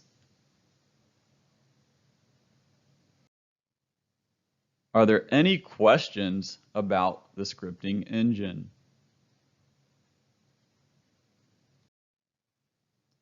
Nmap Scripting Engine Lab. Perform Nmap scans using the Nmap scripting engine. Use the scripts HTTP enum, HTTP headers, HTTP methods, HTTP title, robots.txt, security header, server header, and sitemap generator.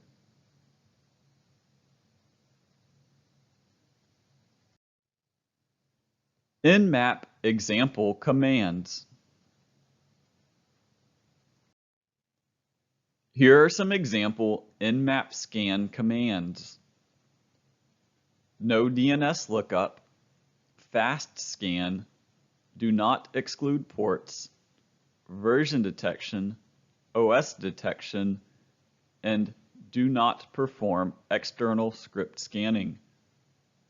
Sudo nmap-n -f-r -all ports -a -st -t5 -script not external, followed by the IP address or CIDR.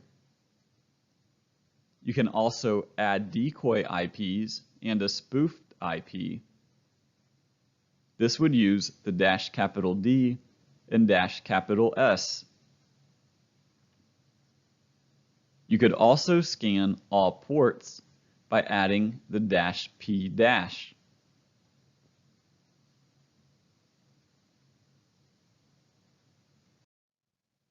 Scanning with Nmap Lab.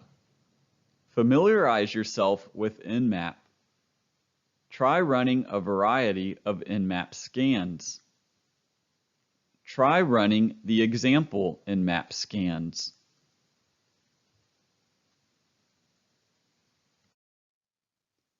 XenMap. XenMap is the official Nmap security scanner GUI. It is multi-platform, and it is also free and open source. XenMap is very easy for beginners to use. Here is a screenshot of XenMap. Notice that the output is broken up by different colors. It is also easy to set up and configure the scan. Notice XenMap also gives you the command line alternative.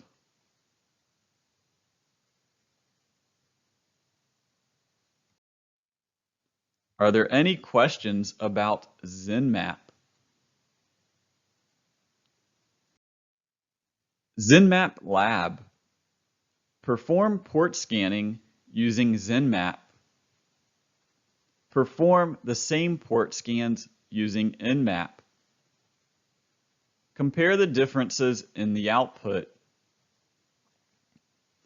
If XenMap is installed, open a terminal window and run the command XenMap.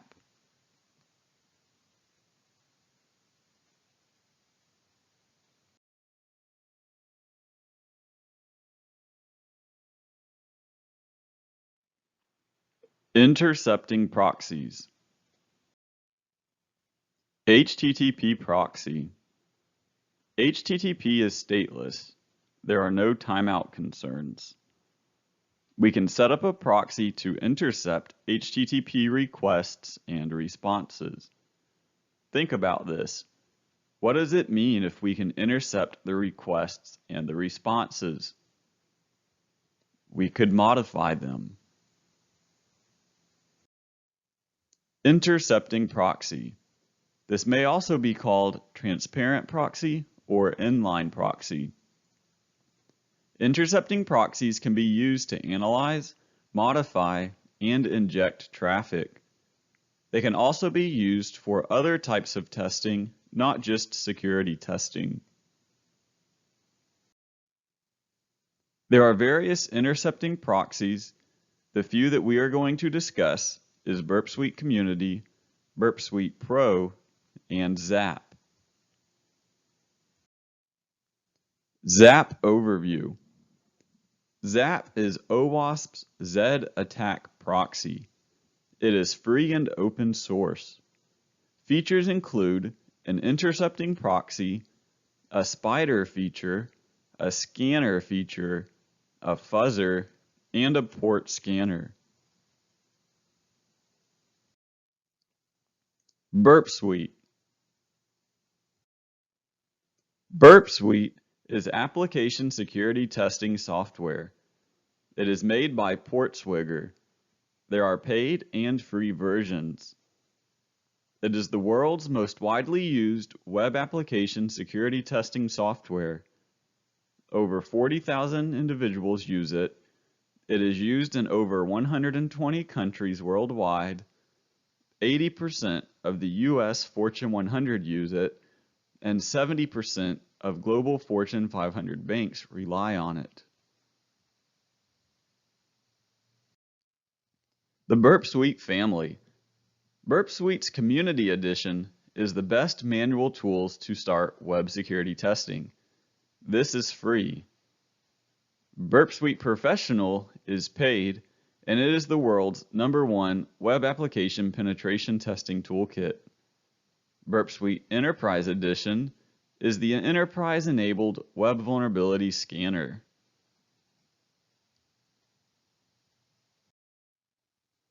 Burp Suite Community Edition. The features are limited. There are a set of manual tools to test the web application security.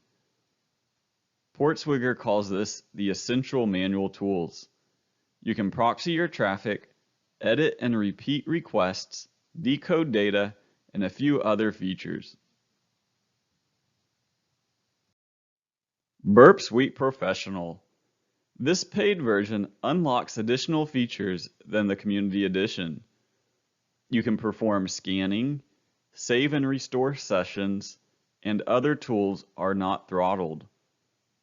Burp Suite Professional is well worth the money as there are more features, it is more effective, and much quicker than the free version. Burp Suite Enterprise is Portswigger's enterprise web vulnerability scanner. It is designed for automated scanning at any scale. It integrates security with the software development process. You can perform recurring scanning and also agent-led scanning. Burp Suite Installation. There are various installation options for Burp Suite. There are native platform installers for Windows, Linux, and Mac OS. There is also a jar file, so you can launch Burp Suite from the command line. Burp Suite Java.jar execution. This is a Java application. It is a single executable file, and it has a .jar extension. You can check the version of Java running on Windows by clicking the Windows Start button, typing cmd, opening cmd.exe, and running java-version. Checking Java on Mac OS X, you would click the application from the system dock, choose Utilities, select terminal.app, and run java-version.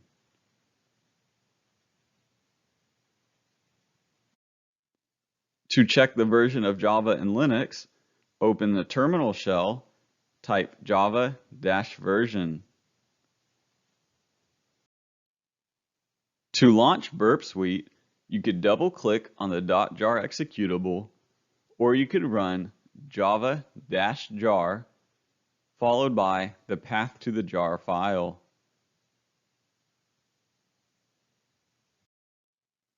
Burp Suite usage.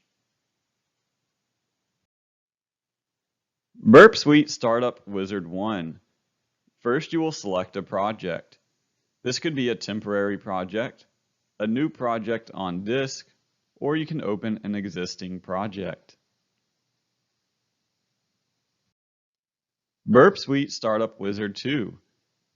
You will select a configuration. You can use the default configuration. You can use options saved with a specific project, or you can load the configuration from a configuration file. You will need to configure your browser to work with the proxy, whether this is Chrome, Internet Explorer, Firefox, or Safari. You may need to install the Burp Suite SSL certificate for Burp to work properly. Installing the certificate will remove warnings and errors generated in the browser. Visit http://burp and click the CA certificate button. Then save the certificate. You will want to upload the certificate to your browser.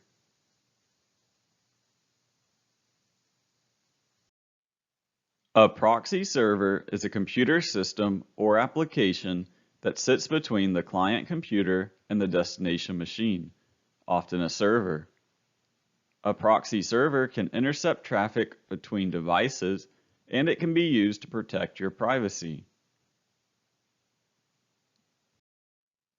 You may need to change your browser's proxy settings before using Burp Suite.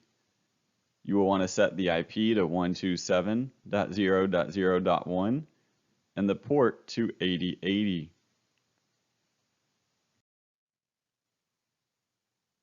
Through the settings, you can configure the proxy settings within the web browser. You will want to select a manual proxy configuration and enter the IP address, also the port.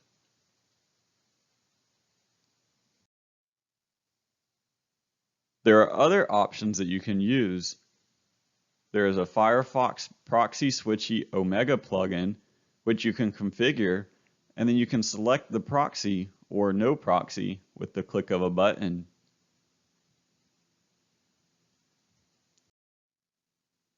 Resetting proxy settings. If you configure your browser to use a proxy, then close the proxy software, your browser may no longer load web pages. If this is the case, you will need to reset your browser settings if you are no longer using the proxy. Burp Suite key components. Burp Suite key components include the main dashboard, the target, sitemap and scope, proxy, spider and crawler, scanner, passive and active scanning, repeater, sequencer, decoder, comparer, extensibility, project options, user options, and saved sessions. The Dashboard tab is the main screen that you will see when launching Burp Suite. You see an overview of tasks, issue activity, and the event logs. From the dashboard, you can pause scans and see the status of scans. The Target Sitemap tab shows the pages visited and also the pages that are linked to the pages that you visited. You can also see the issues or findings, the details of the issues, and the requests and the responses. The Target Scope tab defines the in-scope targets. You can also specify out-of-scope targets. This affects tools throughout Burp Suite. You can include and exclude targets. The Target Issue Definitions tab lists all of the issues, including the name, severity, description, remediation, references, and vulnerability classifications. Throughout Burp Suite, you can right-click on Requests and Responses. There are many options to choose from the right-click menu. You can scan, you can send a request to other tools, there are custom extensions, there are engagement tools, you can copy and paste the request, you can save the request, and you can add to the sitemap. Burp Suite includes an intercepting proxy, which lets you inspect and modify traffic between your browser and the target application. You can also view the HTTP history. You can set different colors and highlights for different requests. There are also many options and settings. There are proxy options, options for intercepting requests, options for intercepting responses, and more.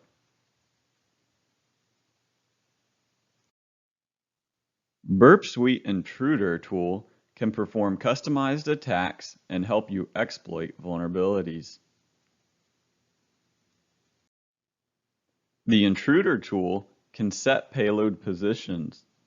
This is the location where the payloads will be inserted into the requests. Here you can see there are multiple positions set. If you only wanted to insert payloads into the P1 or P2 parameter positions, you could click the Clear button to clear all positions, then highlight the value of each parameter and click Add.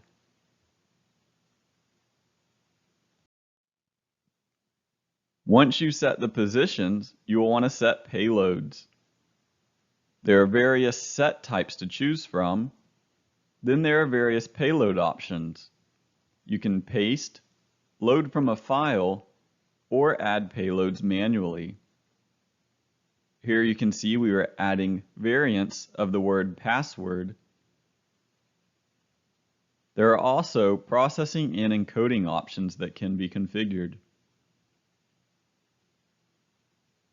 If you wanted to enumerate through a list or user IDs, you could add payload options of 1, 2, 3, all the way up to whatever number you want to iterate through.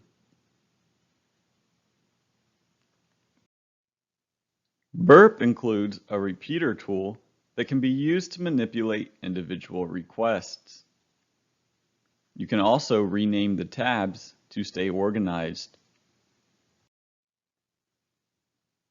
Here's an example of resending a request. On the right-hand side, you can see the response.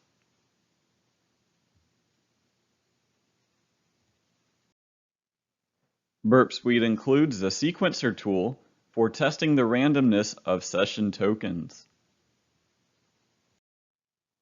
Here's a screenshot of the Burp Suite sequencer tab. Here you can select a request, set the token location, and configure the capture options.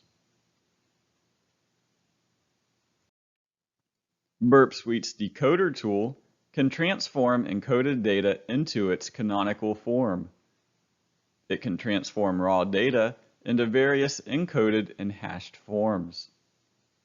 The decoder tool can intelligently recognize several encoding formats. It uses a heuristic technique. There are several decode and encode operations available, including URL, HTML, base64, ASCII hex, hex, octal, binary, and GZIP.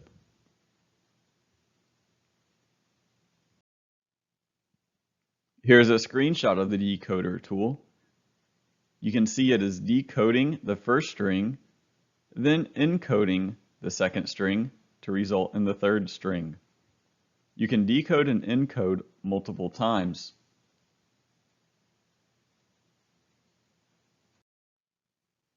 Burp Suite Decoder Lab. Use Burp Suite's decoder tool to decode an encoded HTTP header flag.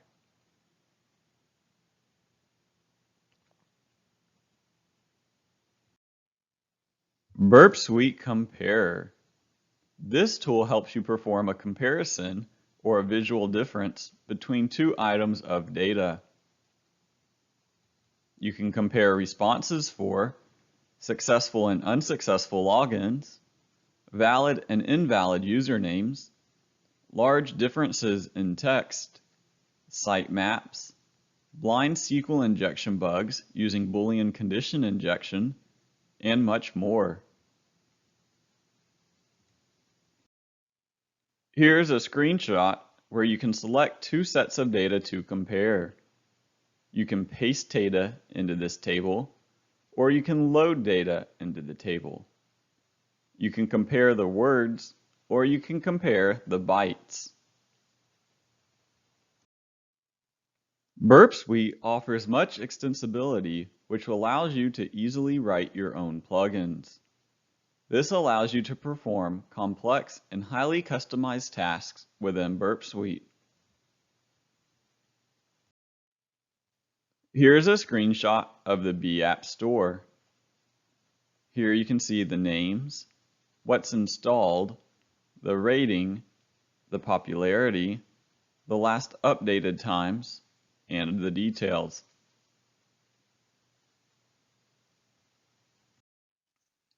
Burp Suite's Discover Content features discovers content and functionality which is not linked from visible content.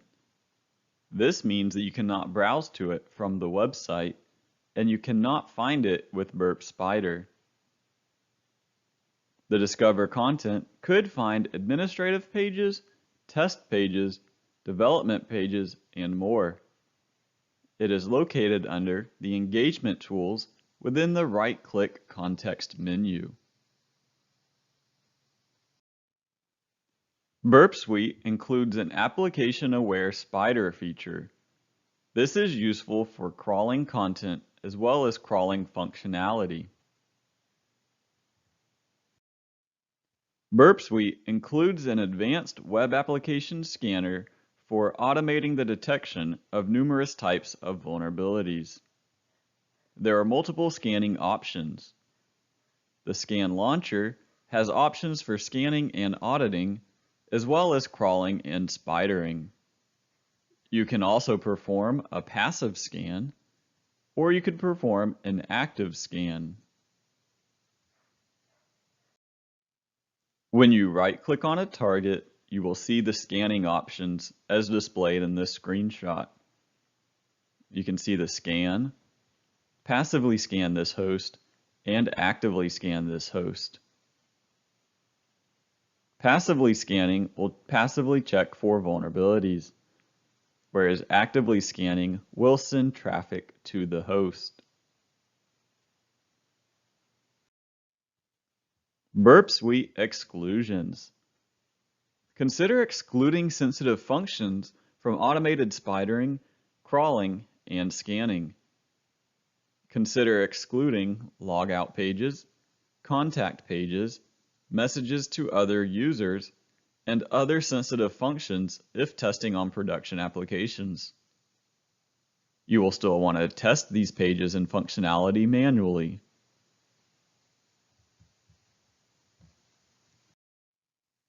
Burp Suite, creating a scan, step 1. There are scan details, such as the scan type, URLs to scan, and protocol settings that can be configured. Step 2 is to set up the scan configuration. You can create a new configuration, or you could import a configuration. You could also edit an existing configuration or select one from the library. When you create a configuration, there are many settings that you can choose from and configure. First, there's optimization. Then you have issues reported, error handling, insertion points, parameter locations, ignored insertion points, and JavaScript analysis.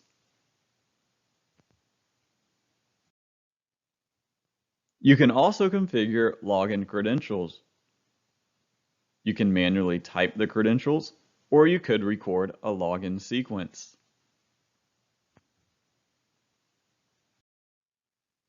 The resource pool allows you to control the usage of system resources across multiple tasks.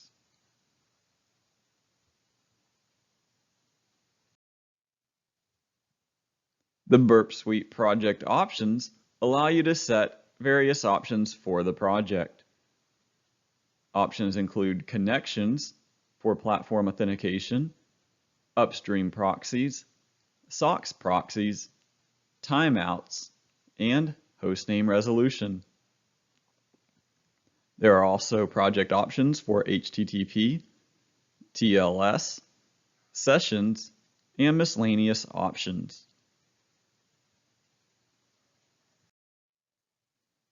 Burp Suite user options also have connection options to set, including platform authentication, upstream proxies, SOCKS proxies. Other user options include TLS, display options, and miscellaneous. Burp Suite display settings. Within the User Options tab, you can change the main font size, and you can change the font size in different windows. With Burp Suite Professional, you can save your work by saving the current session, so you can resume the session at a later point in time. Burp Suite useful features. Other useful features within Burp Suite include the HTTP message editor, embedded browser, the searching capability, the target analyzer, the task scheduler, the cross-site request forgery proof of concept generator, comparing site maps, Burp Infiltrator, Burp Click Bandit, Burp Collaborator Client, URL matching rules, response extraction rules, manual testing simulator, and options. Burp's HTTP message editor is used throughout Burp. This is so you can view and edit HTTP requests and responses. JavaScript, JSON, and CSS use syntax coloring. There are multiple layout options. Horizontal is a side-by-side view. Vertical is where the requests and responses are stacked on top of each other, or they can be combined in tab form. Burp Suite comes with its own embedded browser, Chromium. This can be used instead of an external browser. The proxy settings are pre-configured. The Proxy tab, you can click the Intercept tab and then open Browser. Burp Suite's search functionality can perform a suite-wide search. It can also search selected branches from the site map. The search is located under the Engagement Tools context menu. There are multiple search options, including simple text search, find comments, find scripts, and find references or links to a particular URL. Burp Suite's Target Analyzer can analyze a target web application. This allows you to see how many static and dynamic URLs there are. You can also see parameter details, such as the number of parameters per URL and the unique parameter names. The Target Analyzer only analyzes what has been captured within the site map.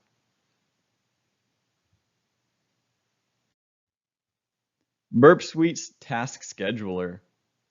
This allows you to automatically perform actions, such as starting and stopping tasks. You can define times and intervals for tasks.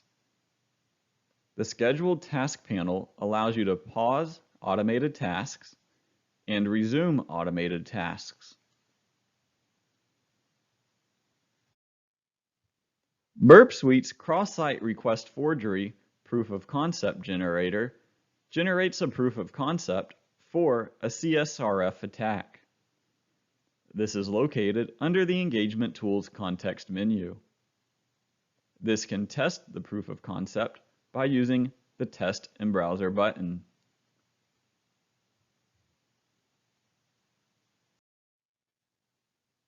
You can also compare site maps within Burp Suite. This functionality will highlight the differences. This can be helpful when finding access control vulnerabilities or identifying areas of large applications that need attention. You could map out two accounts of the same type, or you could map out a high privileged account and then with a low privileged account and compare the site maps.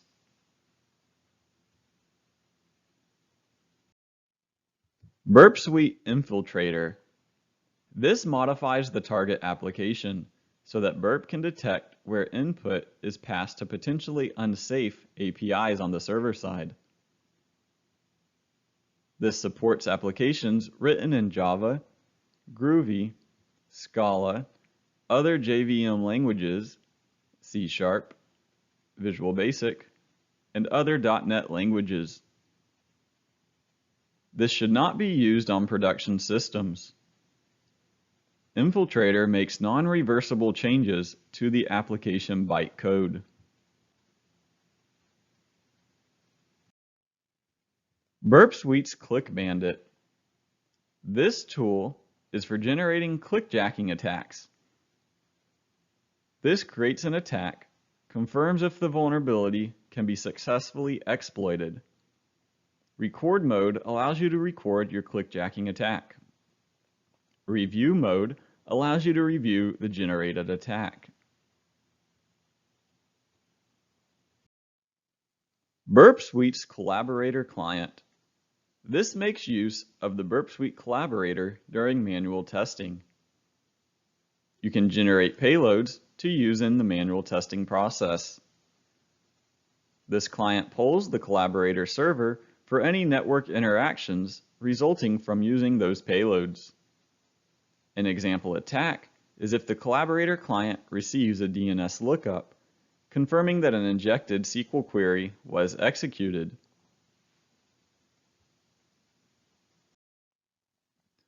URL matching rules define URL-based scoping for various functions.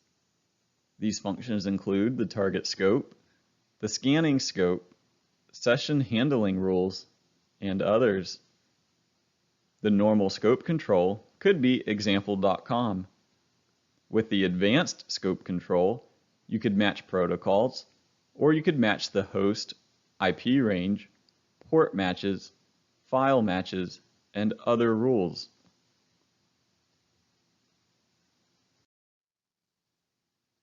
Burp Suite's response extraction rules define locations within responses that need to be extracted. This could create an extra column in a table for the extracted value. This allows you to define the starting and ending points, and you can use regex to extract text. Burp Suite's manual testing simulator sends common test payloads to random URLs and parameters at irregular intervals. This generates traffic similar to that caused by manual testing. It will not enhance your productivity, and Burp does nothing with the responses, meaning that you will not find any bugs. Burp Suite tricks and hacks. There are numerous tricks that you will learn while using Burp Suite. You will find techniques that work for you, which may or may not work for others. You can use color highlights within tables. You can highlight rows in various tables throughout Burp Suite, including the HTTP history. This is great if you want to mark vulnerable pages or pages that you want to revisit later. You can also add comments to the rows within the tables. Here you can see that a custom comment was added to the HTTP history table.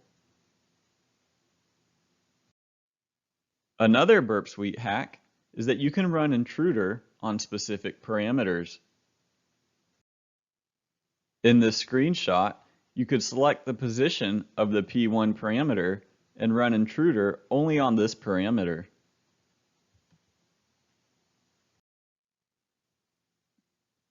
Intruder can also be used to scan specific parameters instead of scanning all parameters within a request.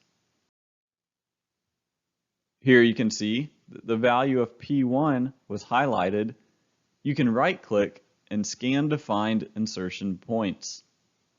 This will only scan the parameters that you want without scanning the other parameters.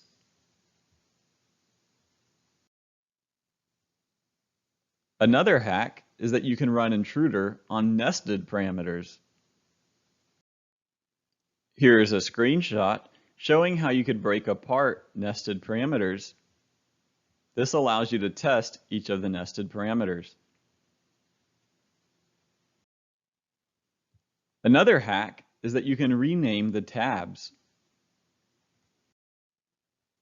Renaming the tab can be very useful when you have many tabs within the intruder and repeater main tabs. Instead of having 30 tabs numbered 1 through 30, you can actually add a description to each one.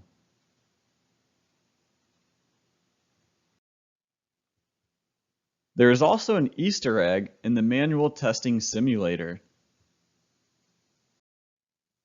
No spoilers here. Try researching this Easter egg on your own.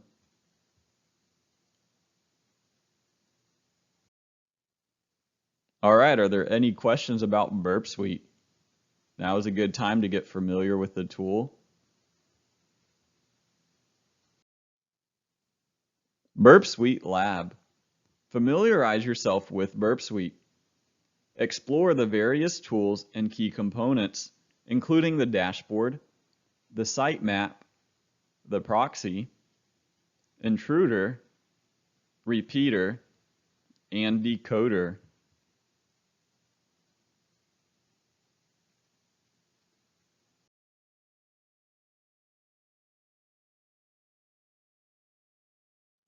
Methodology. Stick to the approved scope. Keep your browser open and open a proxy. Review every request sent and every response received. Take notes. Do not go down every rabbit hole now. Come back later. Run scans in the background if you are scanning. Where to practice your skills. Metasploitable version 1, 2, and 3. Damn Vulnerable Web App or DVWA. Multilde. OWASP WebGoat. OWASP Juice Shop. We hope you enjoyed the course. Check out our other ethical hacking and penetration testing courses.